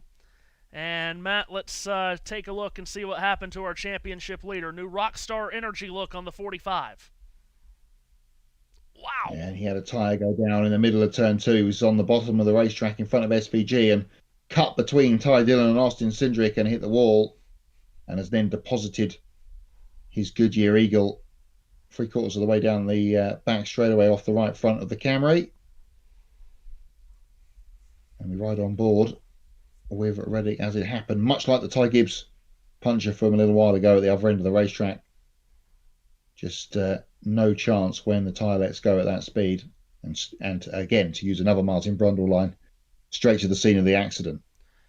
Will be the worst finish of the year to this point for Tyler Reddick, winner of 5 of the first 9 races to begin this 2026 NASCAR Cup Series season. His worst finish so far through the first 9 races was a 15th at Martinsville. It'll be his first time finishing in the back half of the field, if indeed he does do that, which is still possible for more guys to fall out of the race and him to pick up some positions. But don't count your chickens to be seen on that one. Seth mentioned earlier how the previous 2 winners this weekend here at Talladega, Andy Jankowiak and Corey Day, only led the last lap. Well, 5 times the winner of a Cup Series race at Talladega only led the last lap of the race to win. So, who is at the front that has not led a lap so far today? Well, you can start with Alex Bowman, who's running 3rd. He has not led a lap so far today. Eric Jones in 4th has not led a lap today. Neither has Chase Elliott, running in the 6th position. Drivers up front that have not led. Zane Smith in 8th also has not registered as a lap leader today. We've had 40 lead changes among 16 different drivers, and would you believe that the free pass goes to Ty Dillon? So still Denny Hamlin cannot get the free pass. I've just kept it in the back of my mind for the last, feels like 2 hours, that if Hamlin ever gets back on the lead lap, could easily win this race. But he just keeps getting beaten for the free pass. But you know what, Matt? Here's the good news on that. He will now be the only car 1 lap down, so if he can get 1 more yellow, he'll get it. What's the betting? That happens, and then he gets back on the lead lap and comes through to win. You want to get on a betting app? We're not going to mention any betting apps. We're not promoting them, but you want to get on one and find a live bet for Denny Hamlin to win. Wait. Chris Buescher scored the leader at the time of caution, so he will be the control car for the restart. Again, don't expect any of the leaders on pit road here, of course, because, again, with the different stage lengths and the changed stage lengths, we do not expect any fuel stops in this final stage. Hey, Chad Fitcham, when he took the lead, that meant he has now led a lap before Connor Zilic, Noah Gregson, Eric Jones, Riley Herbst, and Alex Bowman. Goodness. And Fincham did get back on the racetrack and has made laps, so we hinted at this earlier. He did overtake Kyle Larson for 39th, so Larson will be charged with a 40th and last place finish today. Got a lot of big guns that will not make it to the checkered flag of this race. Ty Gibbs will finish 34th. William Byron will finish 35th. Darrell Wallace Jr. 36th. Ryan Blaney 37th. Joey Logano and Kyle Larson 39th and 40th. We'll not see the checkered flag at the end of this race. Ty Dillon's free pass makes it 22 cars on the lead lap. But that's a bigger number than we thought we'd have, After the big crash in Stage 2, we were convinced it was only going to be about a 6 or 7 car race. Yeah, I mean, credit the teams and everybody else, I suppose, because I wasn't I wasn't trying to, fear monger and exaggerate. I literally thought this was going to be 2002 Busch revisited. Quick soccer update. News coming across the wires from Sky that Spurs' Xavi Simons will miss the rest of their season, one of their key players, and also, because I'm down to do 2 Belgium games in the World Cup, he's not going to be playing for them then either. Oh. That injury he took, that did look pretty serious. He did look in some pain yesterday. Good Lord. By the way, we were talking talking earlier. Heartbroken, he said on Instagram. Talking earlier about live betting a winner for this race. Currently, Denny Hamlin cannot be bet on at the moment in the live betting. So right now, the favorite to win this race in live betting is Carson Hocevar. Because he was the leader. I think it's pretty simple. It's a pretty simple way to get it on the market. Hey, if you're a lap down, you're not on the bet. You're not on the slip. If you're leading, you're the favorite. I'm gonna bet. Who's running second right now? Is it Bowman? Well, Buscher? Hocevar is technically not the leader. He's being scored second. Oh, we're dead even coming out of there. Yeah, okay. Yeah. Later tonight. So much for my theory of saying that second place is going to be second favorite and third place is going to be third favorite. Later tonight on the channel, in fact, in only half an hour, Game 4 between the Tampa Bay Lightning and the Montreal Canadiens. Montreal up 2 games to 1 in the series after an overtime win Friday night. A win tonight on their home rink would put them up 3 games to 1 before the series heads back to Tampa. Stanley Cup and NBA playoff action continues this week. Old Northeast Division matchup. That'd be a series. Well, 2 great atmospheres, too. Are you kidding me? As I said, Tuesday night in Buffalo is going to be ridiculous with them being at home with a chance to finish the series. You might as well let everybody off of work at 11 a.m. or noon and don't expect them back. No work Wednesday. No work Wednesday. Don't expect what? I'm sorry? Don't expect them back. Yeah. Yeah. Having a timer now. You and I have talked about this person off air in passing. Who's having a good? She doesn't get talked about a whole lot, but she does the job she's done over the years. That she's done a good job with it. Don't you know Christine Lisi has to be beside herself? Oh, no kidding. Now. By the way, Matt mentioned this just a moment ago. Matt's going to be a part of our World Cup coverage here on the channel, and he's going to basically own. See, with it being a North American World Cup, and because JT's favorite term, time zones, Matt's basically going to own the 3 and 4 o'clock Eastern time zone for our World Cup coverage. So for Bruce, in the comments and other Canadians watching along with us, Canada's opening game of this World Cup, Matt will have the coverage of it on Friday, June 12th against Bosnia, and depending on who you are, it's either Bosnia and Herzegovina or Bosnia and Herzegovina. Herzegovina. That hurts, Governor. That good rapper team, Herzegovina? That hurts, Governor. Yeah. But Canada and Bosnia will be Matt's opening game. Then, Matt, I can't wait for you to call on Saturday, Qatar and Switzerland. What an all-time World Cup matchup that is. Yeah, looking forward to that. And then the only game I'm not doing at the moment not doing is the Canada-Qatar game, because that is a 6 o'clock Eastern kickoff. And probably, because they'll be played at the same time, Switzerland versus Canada would be for the group win in the 3rd game in that group. Just looking for any others on my list that are... That Qatar-Switzerland game is probably the most oddball of my list, unless you want to include Curacao versus Ivory Coast. That gives it a run for its money. Oh, I might go with Ecuador, Germany, which again would be probably for a group win, which kicks off at the same time. Cannot wait for the World Cup. Are we sure Germany's going for a group win given their last 2 World Cups? They better in this group. Holy smokes. Yeah, they better. Very excited 7, for 9, our World Cup 11, coverage. We'll have more than You likely. know, Dumb and Dumber, and by Dumb and Dumber I mean a certain governing leader and a certain sports body leader talking about replacing Iran with Italy at the World Cup.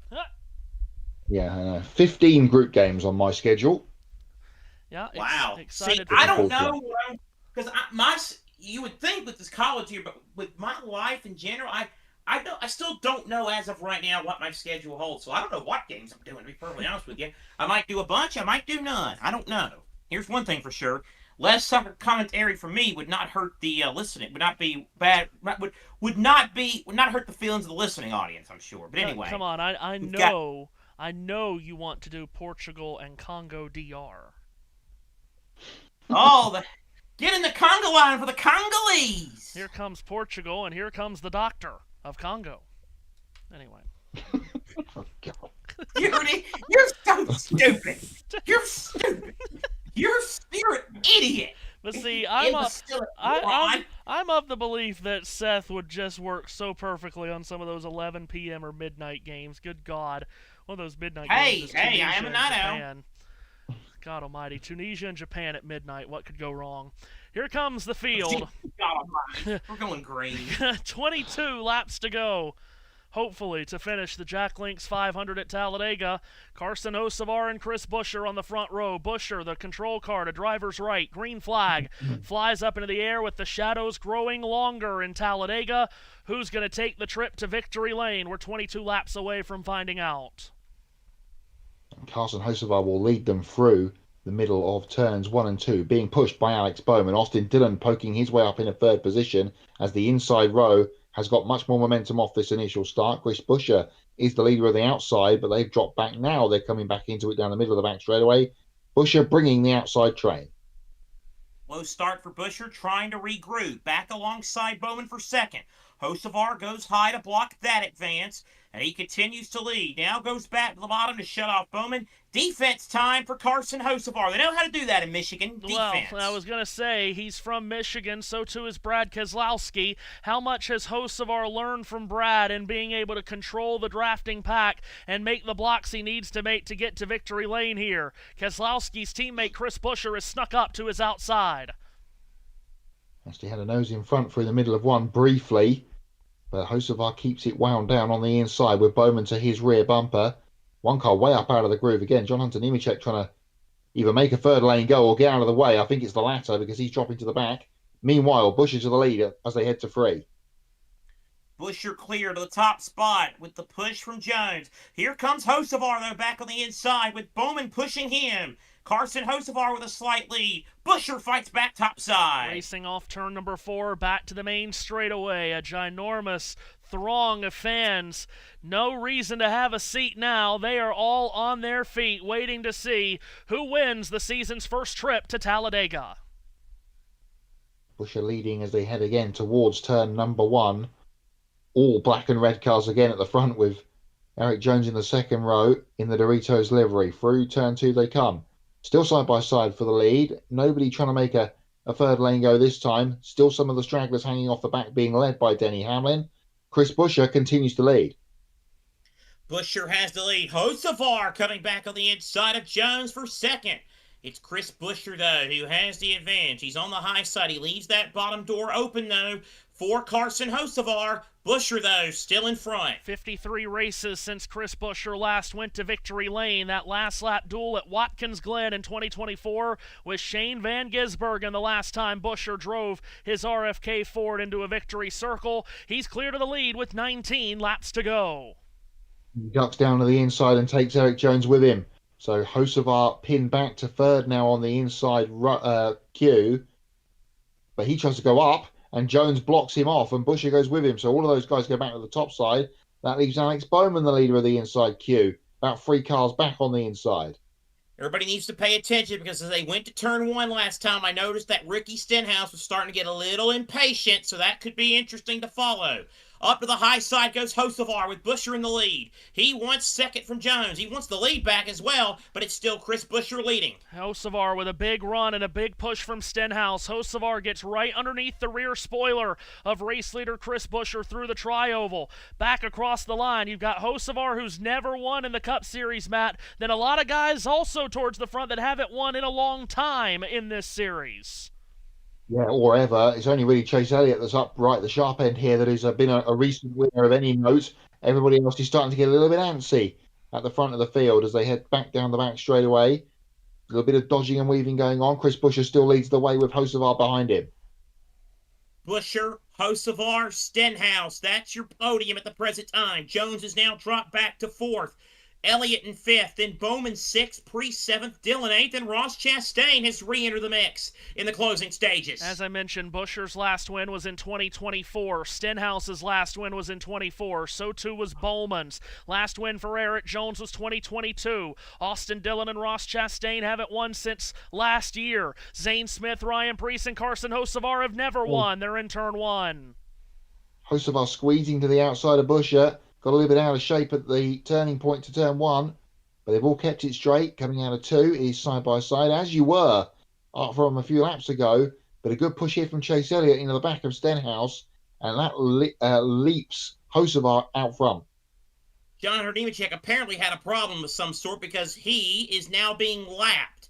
It is Hocevar the leader. Nemechek goes low, and everybody else will go by. Carson Hocevar is the race leader. Chevrolet out in front of the field. Chevrolet has only won once this year. That was with Chase Elliott at Martinsville. Here comes Chris Buescher, though, shoehorning his way to the inside of Hocevar. Side by side across the line. 16 laps to settle it. Again, side by side for the lead. We got around Nemechek there without too much drama as he was tied to the double yellow line in 3 and 4. Out of 2 comes this snarling pack of cars with, I say, a bunch of never winners and one-time winners at the front of the field, or long time ago winners in the case of Ricky Stenhouse Jr. in second on the outside. Yeah, here back in 24, the fall race, the last time he won. Hocevar up the track. Oh, he nearly made a bad decision. Buescher was gaining on him, and Buescher's going to have the lead. That could have been dangerous. Yeah, Hocevar did well, though, to think better of trying to throw that block because he would have been turned across the face of traffic. So it's side-by-side racing for the lead between cars 17 and 77. 15 laps remain in Alabama. A little bit of defending by feel there from Carson, it seemed like, in the middle of 3 and 4. He just had the feeling that Buescher was there, or was being screamed at on the radio by his spotter, and got out of it. Out of 2 they come. It's settled down again for the moment. Stenhouse bobbling and weaving behind Hocevar. He's going to get impatient if this carries on like this. Hocevar continuing to be out in front for the time being, but Buescher coming back, side by side, full speed pace lap. Can anybody break out of line and make a move and down the stretch to win this race? There'll be 14 to go at the line. Back through the tri-oval, the leaders come, and just as it usually is in the final laps at Talladega, the finish to this race shakier than the cafeteria's Jell-O. 14 laps to go. It's still 2x2 formation racing. Buescher with a nose in front slightly through 1 and 2. But Hocevar's got a great run through the middle of the corner to poke himself back in line, or back in front, should I say. No positional changes behind. Everyone is staying exactly where they are, clocking down the laps. It'll be 13 to go at the line. Buescher gets a push from Jones, and he'll go to the lead for the time being. Hocevar will try to fight back on the high side of the racetrack.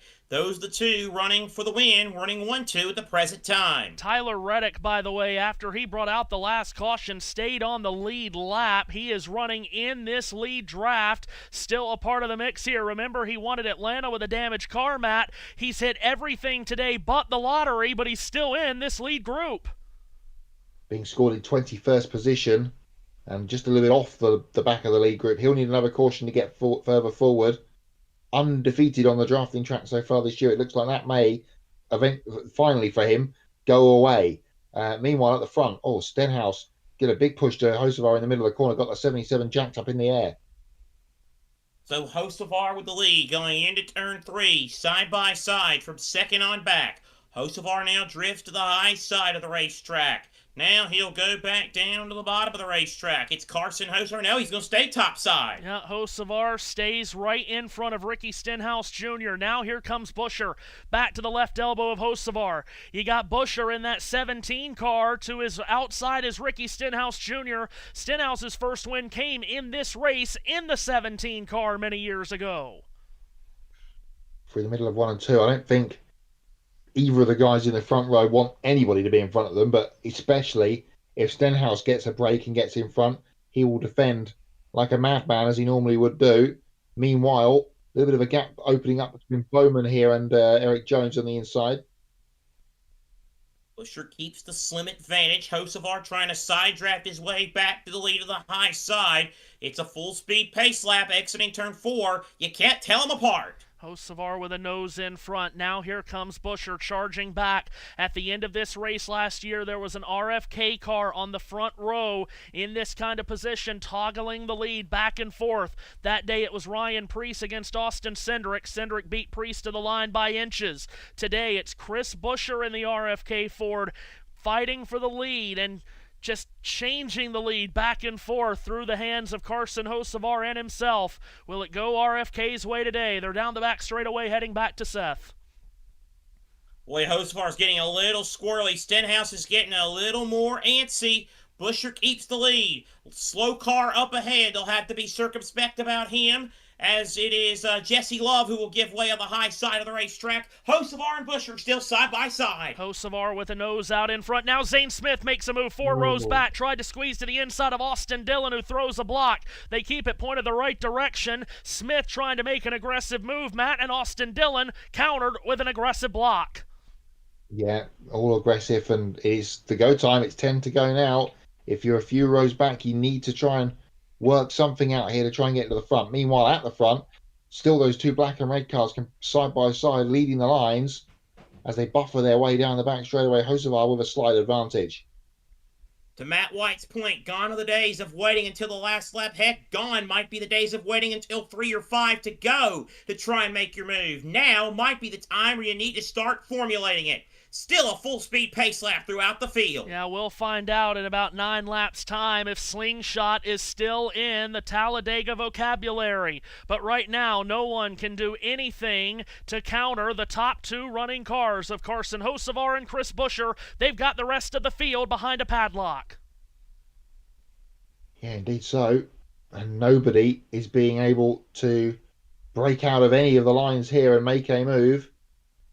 Out of 2 they come. Onto the back straight away, looking to see if anyone would jink out. It doesn't look like it. No, Gregson looking a little bit interested, a bit further back in the green number 4, but he's too far back to make anything happen. Hocevar now clear to the lead on the approach to turn number 3. He's on the high side. Buescher, though, trying to attack back on the bottom side of the racetrack. Buescher back to the side of Hocevar. They're side by side once again. If you've got a lump in your throat right now, you're only human. Everyone watching these final laps as nervous as a worm in a hallway of hooks across the line. Final 8 laps at Talladega. Hocevar back to the lead in 1. And he's clear. Now, can he come down in front of Buescher? He had the opportunity, still has. He wants to take it. No, stays in the outside row. Now we'll try and do the dodge and weave. And he's got a car length clear of Buescher at this moment in time. We've gone back to take up an onboard, so I can't tell you what's happening at the front.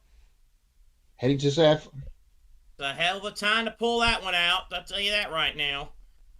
Oh, Lord. I think Buescher's made a pass. I can't tell. They race off turn 4, and trouble! Off turn 4, Eric Jones gets turned around, spinning wildly on the entrance of pit road. He stays off the wall, and he might spin on 2 pit road, which might keep a caution from coming out. We stay green at least for now. Eric Jones goes spinning and spinning out of control. The field is still under green. They're in turn 2.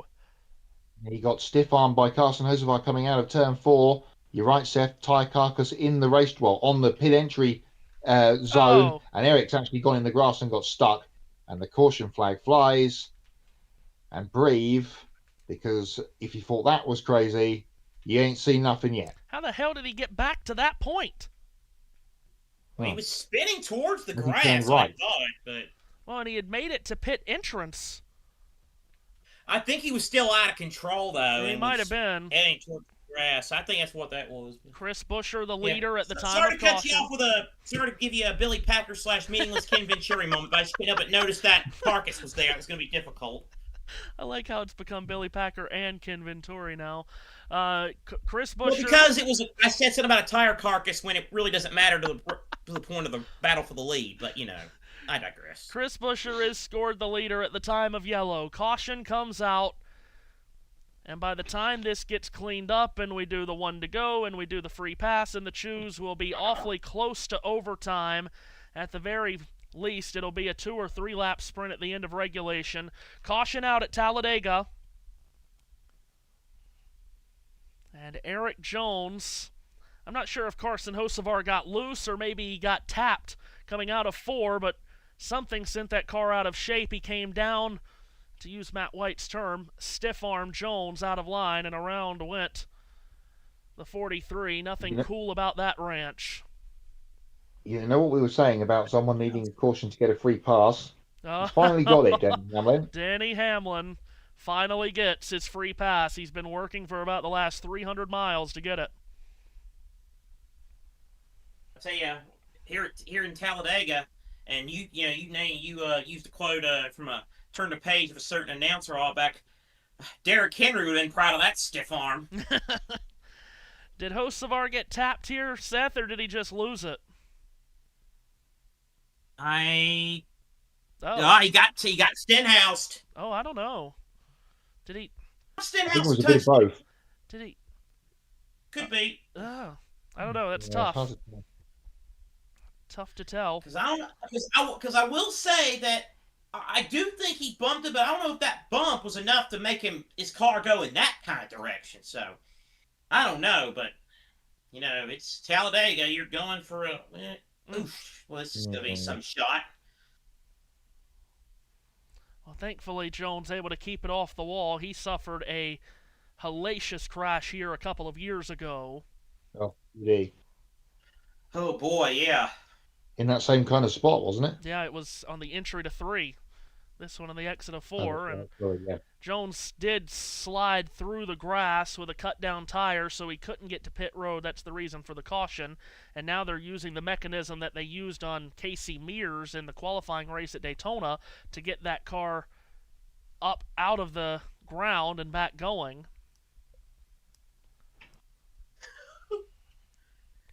Nice Oh little, boy. nice little invention come mechanism that's saves a lot of time getting Yes. people out of the grass areas. Field just came across the line under caution, 5 laps to go. We'll see what the lap count will be for the restart. Looks like it will be a regulation restart. But how many laps will there be? 2, 3? Yeah, I would think. You would think it should be regulation. I mean, all you got to do is pick up a tire carcass and get Jones's car off the grass, which I know the ladder's not the easiest thing to do, but still. Well, of course, no caution these days can be quick. That's for sure. Oh, I need to be. Oh, what? Yep. And of course, this race either going to overtime or not going to overtime. Stage point purposes there. Well, apparently Bubba's radio told Chastain, "I'll see you in Texas," or maybe that was to the spotter. I don't know. Look at me trying to start crap. Now. I'm the Rusty Wallace / NBC instigator right now. Texas next Sunday, the Worth 400. The Worth 400. That's MS right now to you. Oh, thank you. The Worth 400 from Fort Worth, Texas. And will the wait be worth it to get to Fort Worth? Jeez. Some people used to think that track was worthless.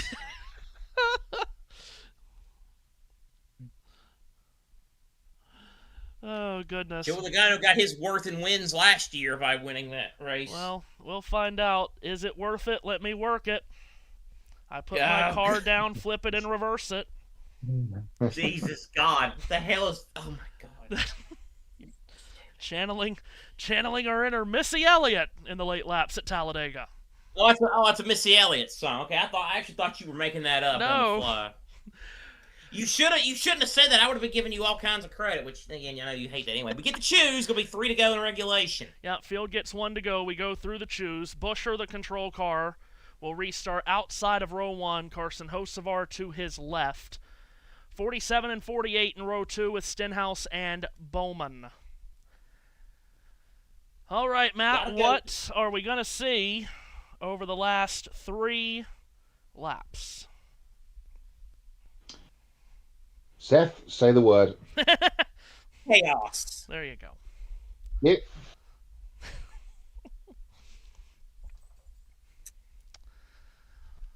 Thing is, if you're third on back, you need to go really quickly to try and make that third line. If you've been back channeling deals or something with if you have teammates or alliances back there, you need to start working it right before we get this caution so you can get it to go. I understand, it's Talladega. You can make all the deals you want to, and then they wave the green flag to channel minor Mike Joy. But, I mean, 3 to go. You gotta. If you're third on back, you've got to figure something out, because once they get green, we've seen it's not exactly easy to form that third lane or do something from third on back to win these races. And you're right about that. You're right about that. And all the talk has been it's hard to create a third lane and run 3 wide in this car, this package on the super speedways, but yet we've had a lot of finishes at Daytona and Talladega the last couple of years where in the last laps we are 2, 3, and 4 wide. Well, what, 4 wide? We're like 2 wide for first and 4 wide for third at Daytona last July. That's right. Or last August. Yep. That was your pure cinema line, which was perfect for the moment. Everybody cried about that too, but anyway. Ford Mustang pace car hits pit road. Another classic finish perhaps coming up at Talladega, which is a racetrack that has made drivers cry more than watching The Notebook. Here comes the field. Green flag goes up in the air. It's a 3-lap sprint to win the Jack Links 500. Chris Buescher and Carson Hocevar up through the gearbox. They lead on the front row heading back to turn 1. They've been dueling for the last portion of the race. It all comes down to this next couple of moments. Alex Bowman continues to push Hocevar through the middle of turns 1 and 2. Wouldn't it be apt if he came out with a victory today? Down the back straight they come. Austin Dillon trying to make something happen to the middle, but he will get crowded out. Here comes the outside line being led by Buescher. Buescher getting a bit squirrely with a push from Stenhouse, but he's going to be cleared to the lead. Buescher almost went to block, thought better of it. Hocevar with a run on the inside of the racetrack. Little side draft from Hocevar. He'll be up front by a nose off 4. The gloves are off here at the Talladega Superspeedway in Alabama. The leaders rushing through the tri-oval. 2 black cars at the front of the field. Hocevar to driver's left, Buescher to driver's right, across the line with just 2 laps remaining. Into turn 1 they come. Bowman and Stenhouse are the row 2 cars.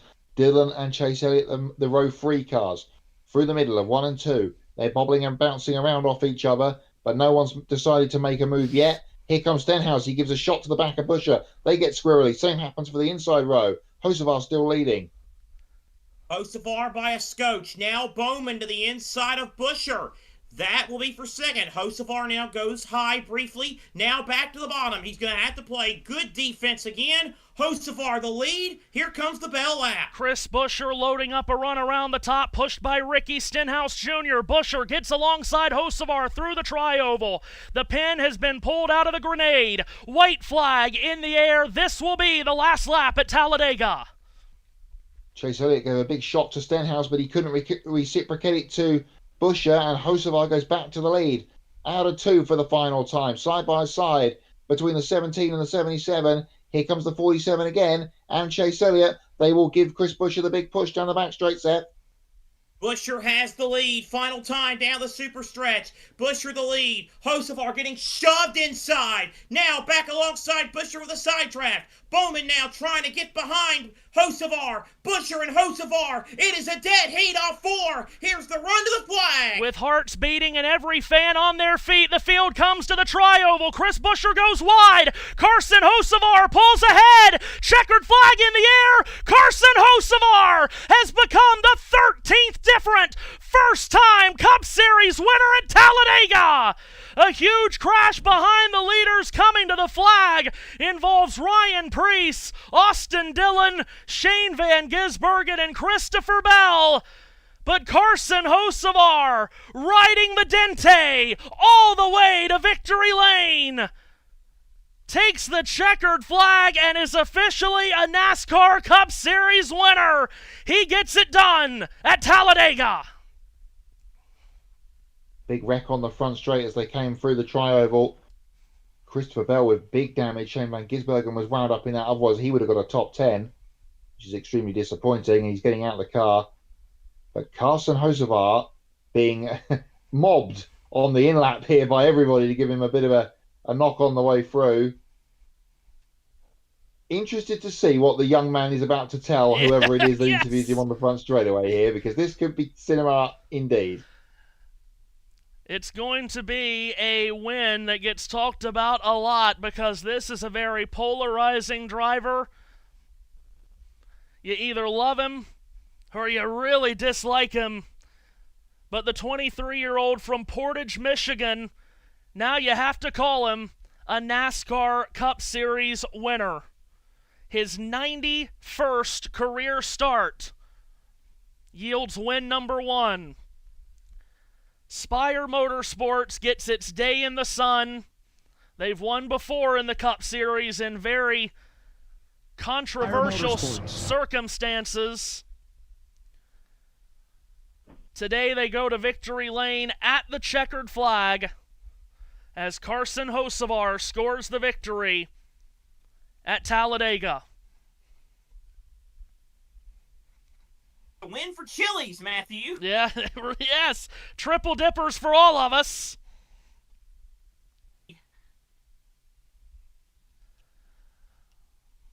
It's a heck of a victory. Oh, man. For Carson Good for Hocevar. him, man. He's earning this. I hope everybody's okay after that accident. But when Busher went wide, that kind of sealed his fate, and it gave it to Hocevar. Yep.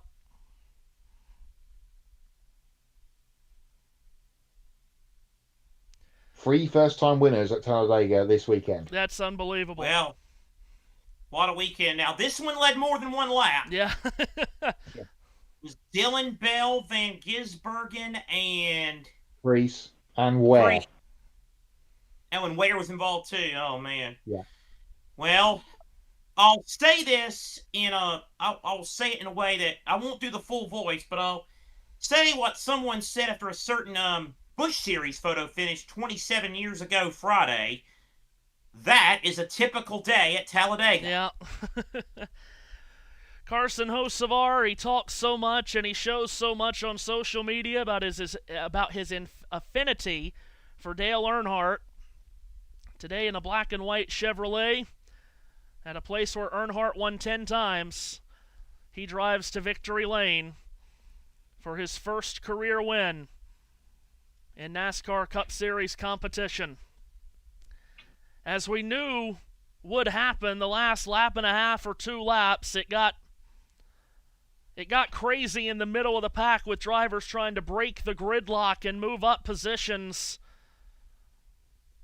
But it never really created a change at the front. It was Hocevar and Busher to the flag, and it just depended on who got the better push at the right time. The Intimidante gets a race victory.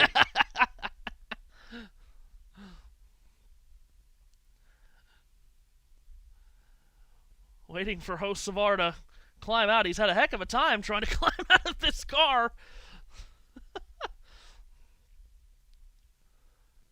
He needs to be careful. The car is rolling with him. In turn 4. What are we He's not even doing? made it to pit lane. Hold on, buddy. It's a long way from home. You might want to climb out of the car. What is he Oh, doing? I see. He's doing the Petter Solberg here. Oh, And okay. sitting on the window. and driving the car.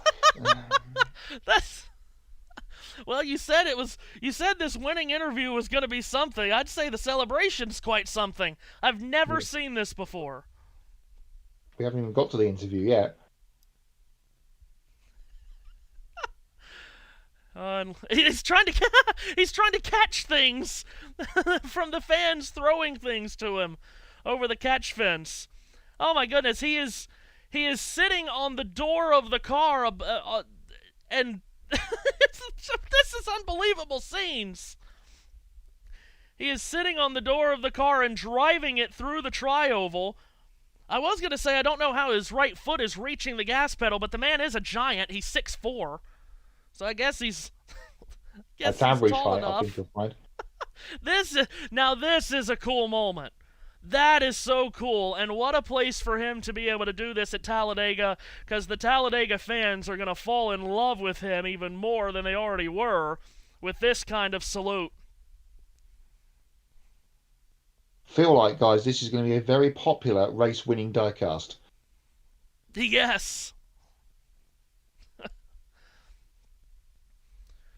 Carson all the way Hocevar. down to the start-finish line area.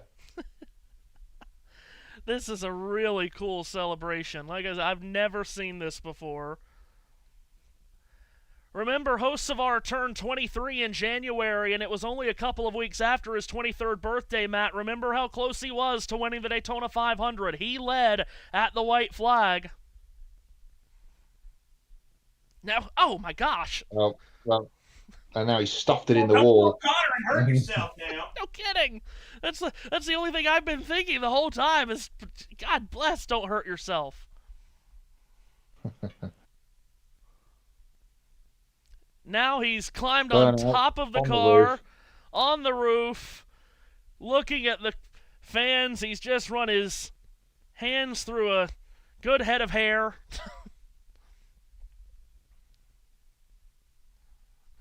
Wow.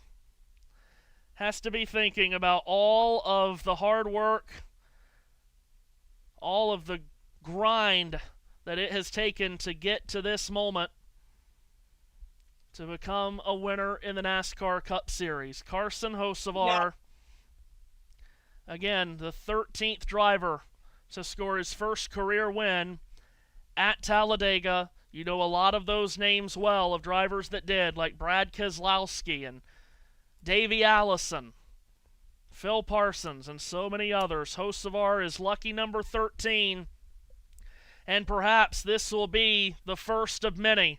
This is a very talented race car driver, and he's becoming more and more popular, it seems, by the week, and this week he might be more and more popular by the minute with a win that many will never forget. Regan Smith. To the Cup Series, you've done things your own way, and I'm just going to start with this victory celebration. Kind of your own way right here. Yeah, I feel like every time I've ever, just see the crowd, I never really got to hear them. I've had this thought up for a while, and I've messed it up every which way to not be able to do it. And I don't care if it took 20 minutes or whatever, I was going to figure out how to do it. It took me a while. I'm out of breath. But I'm so thankful. This is the biggest dream I've ever thought of. Thank you, everybody. I couldn't have done it in any better way. Hopefully my grandpa's watching. My grandma died last year, so I'm so thankful that I can give my grandpa a trophy now, and wish my parents were here, but all thanks to Jeff Dickerson. We rode the dead day today, that's for sure, and I gotta wear some heat waves, everybody's here, I mean, just unbelievable. I'm just so thankful, thank you. As you're going down the front stretch coming, you can see the checkered flag in sight. What are you thinking? Are you just hoping that you got the run, or what's going through your mind there? I posted on Instagram that I didn't really care we were gonna win, and we won. So I'm just so thankful. I knew we were gonna win. I really did. Carson Hocevar gets his first career victory at Talladega. climbs on top of the safer barrier, saluting the crowd again. You mentioned it, Matt. This is a popular win. It was going to be a popular win when he won for the first time because of just how genuine this guy is, and he wears his emotion on his sleeve. He seems like such a fun person. He's very relatable, except for slamming into the wall while hanging outside of his car, I suppose. Golly. But the first time NASCAR ran at Talladega in 1969, Richard Brickhouse scored his first career Cup Series win. Now 114 Talladega races later, Carson Hocevar is a first-time winner in the Cup Series. He joins the likes of Richard Brickhouse and Dick Brooks, Lenny Pond, Ron Bouchard, Bobby Hillin Jr., Davey Allison, Phil Parsons, Ken Schrader, Brian Vickers, Brad Keselowski, Ricky Stenhouse Jr., and Darrell Wallace Jr. as drivers to win for the first time in the Cup Series at Talladega. We're going to be on a quick off here tonight because of the red flag and the length of the race past midnight in some neck of the woods. Matt, your thoughts on a Talladega race that we knew would be different, and it was. We'll wait for the rest of the week to figure out, if that's the desired result that we got today with changing the format of the race. But I can tell you right now, everybody's complaining about this on Twitter. So I'm good sure luck. they are. But Matt, what do you think about the race as a whole and our newest Cup Series winner? Yeah, plenty to come. The wash up isn't there through the week, but we had all of the normal Talladega things. We had fuel saving, we had a great close finish, and we had a big crash. All of the things that normally happened happened. So I don't really know what there is to complain about. They were just happening in a different order this week to what we've had normally. Great for Carson Hocevar to get his first Cup victory. NASCAR is absolutely not going to like that celebration whatsoever, and there'll be a massive penalty coming his way. But he's done it now, and it's in photo and video memory for all to see. And he did it in the right way. He was at the front for that whole of that last stage, pretty much. Great for Spire, who have now got their second Cup win, and of course the last one was at Daytona, so they know how to do it on the big tracks. And he's been there or thereabouts all season really, and finally he's broke through. So very, very pleased for the young man. Becomes the youngest Talladega winner since Kyle Busch in 2008. Wow, yeah, 23 years old, Carson Hocevar. Seth, what do you think? Listen, man, my best advice to you, if you're a Hocevar fan, and this isn't about Hocevar, why people are complaining, honestly, because everybody's loving the celebration, if you can believe that. But yeah, if you like Talladega and you like NASCAR, like the three of us do, help yourself, give yourself a cleanser, and do not go on social media for a couple of days at least, because it has already started and it is already exhausting, and I now need to take my own advice to a degree. I'll still do stuff in the chat with you and other things, but other chats. But I mean, again, I don't know how. And listen, Chili's, my Chili's people, you got to give us some kind of a deal tomorrow, man. Come on. Yes, indeed. Half off, a quarter off, triple dippers. I mean, free side with an order of ribs or something. I mean, let's go. I want my baby back ribs. And go, baby. And Matt, in the past few years, 11 years, this win almost would have been overshadowed. His first win would have been overshadowed by Carson Hocevar is in the playoffs. Winning in is out. True. But you have to look. Carson Hocevar has had a really solid start to this season, and today he gains 4 positions in the points and is 8th in the championship standings.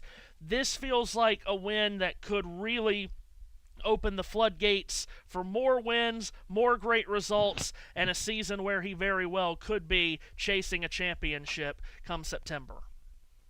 Yeah, absolutely right. And this isn't a fluke. As I said, he's been running up front sort of second half of last season and most of the beginning of this season. So it's not like he's come out of nowhere and picked up a victory in a Harrison Burton style from Daytona from a couple of years ago.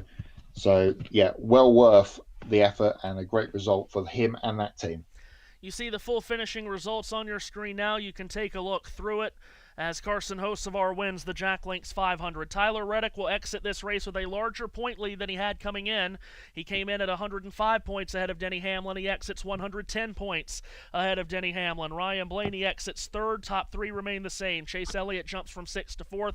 Ty Gibbs 5th. Mentioned Carson Hocevar jumping from 12th to 8th. Also a position gain in the championship standings for Christopher Bell. A loss of 4 positions for William Byron. The Chase cut line does change. Chase Briscoe drops from 15th to 17th. Daniel Suarez jumps from 16th to 14th. Austin Cindric now sits on the Chase cut line 4 points above. Chase Briscoe, Ross Chastain gained a bunch of points. He's now 18th. He's 21 points out of the Chase. Shane Van Gisbergen drops a spot from 18th to 19th. So a lot of moving and shaking in the championship, as you would imagine. And Ricky Stenhouse Jr. with a 6th place finish. He gains 5 positions, but is still well back in 25th. We've already got our final thoughts. Driver of the day, first to you, Matt White. Good day from you. Good call out from turns 1 and 2.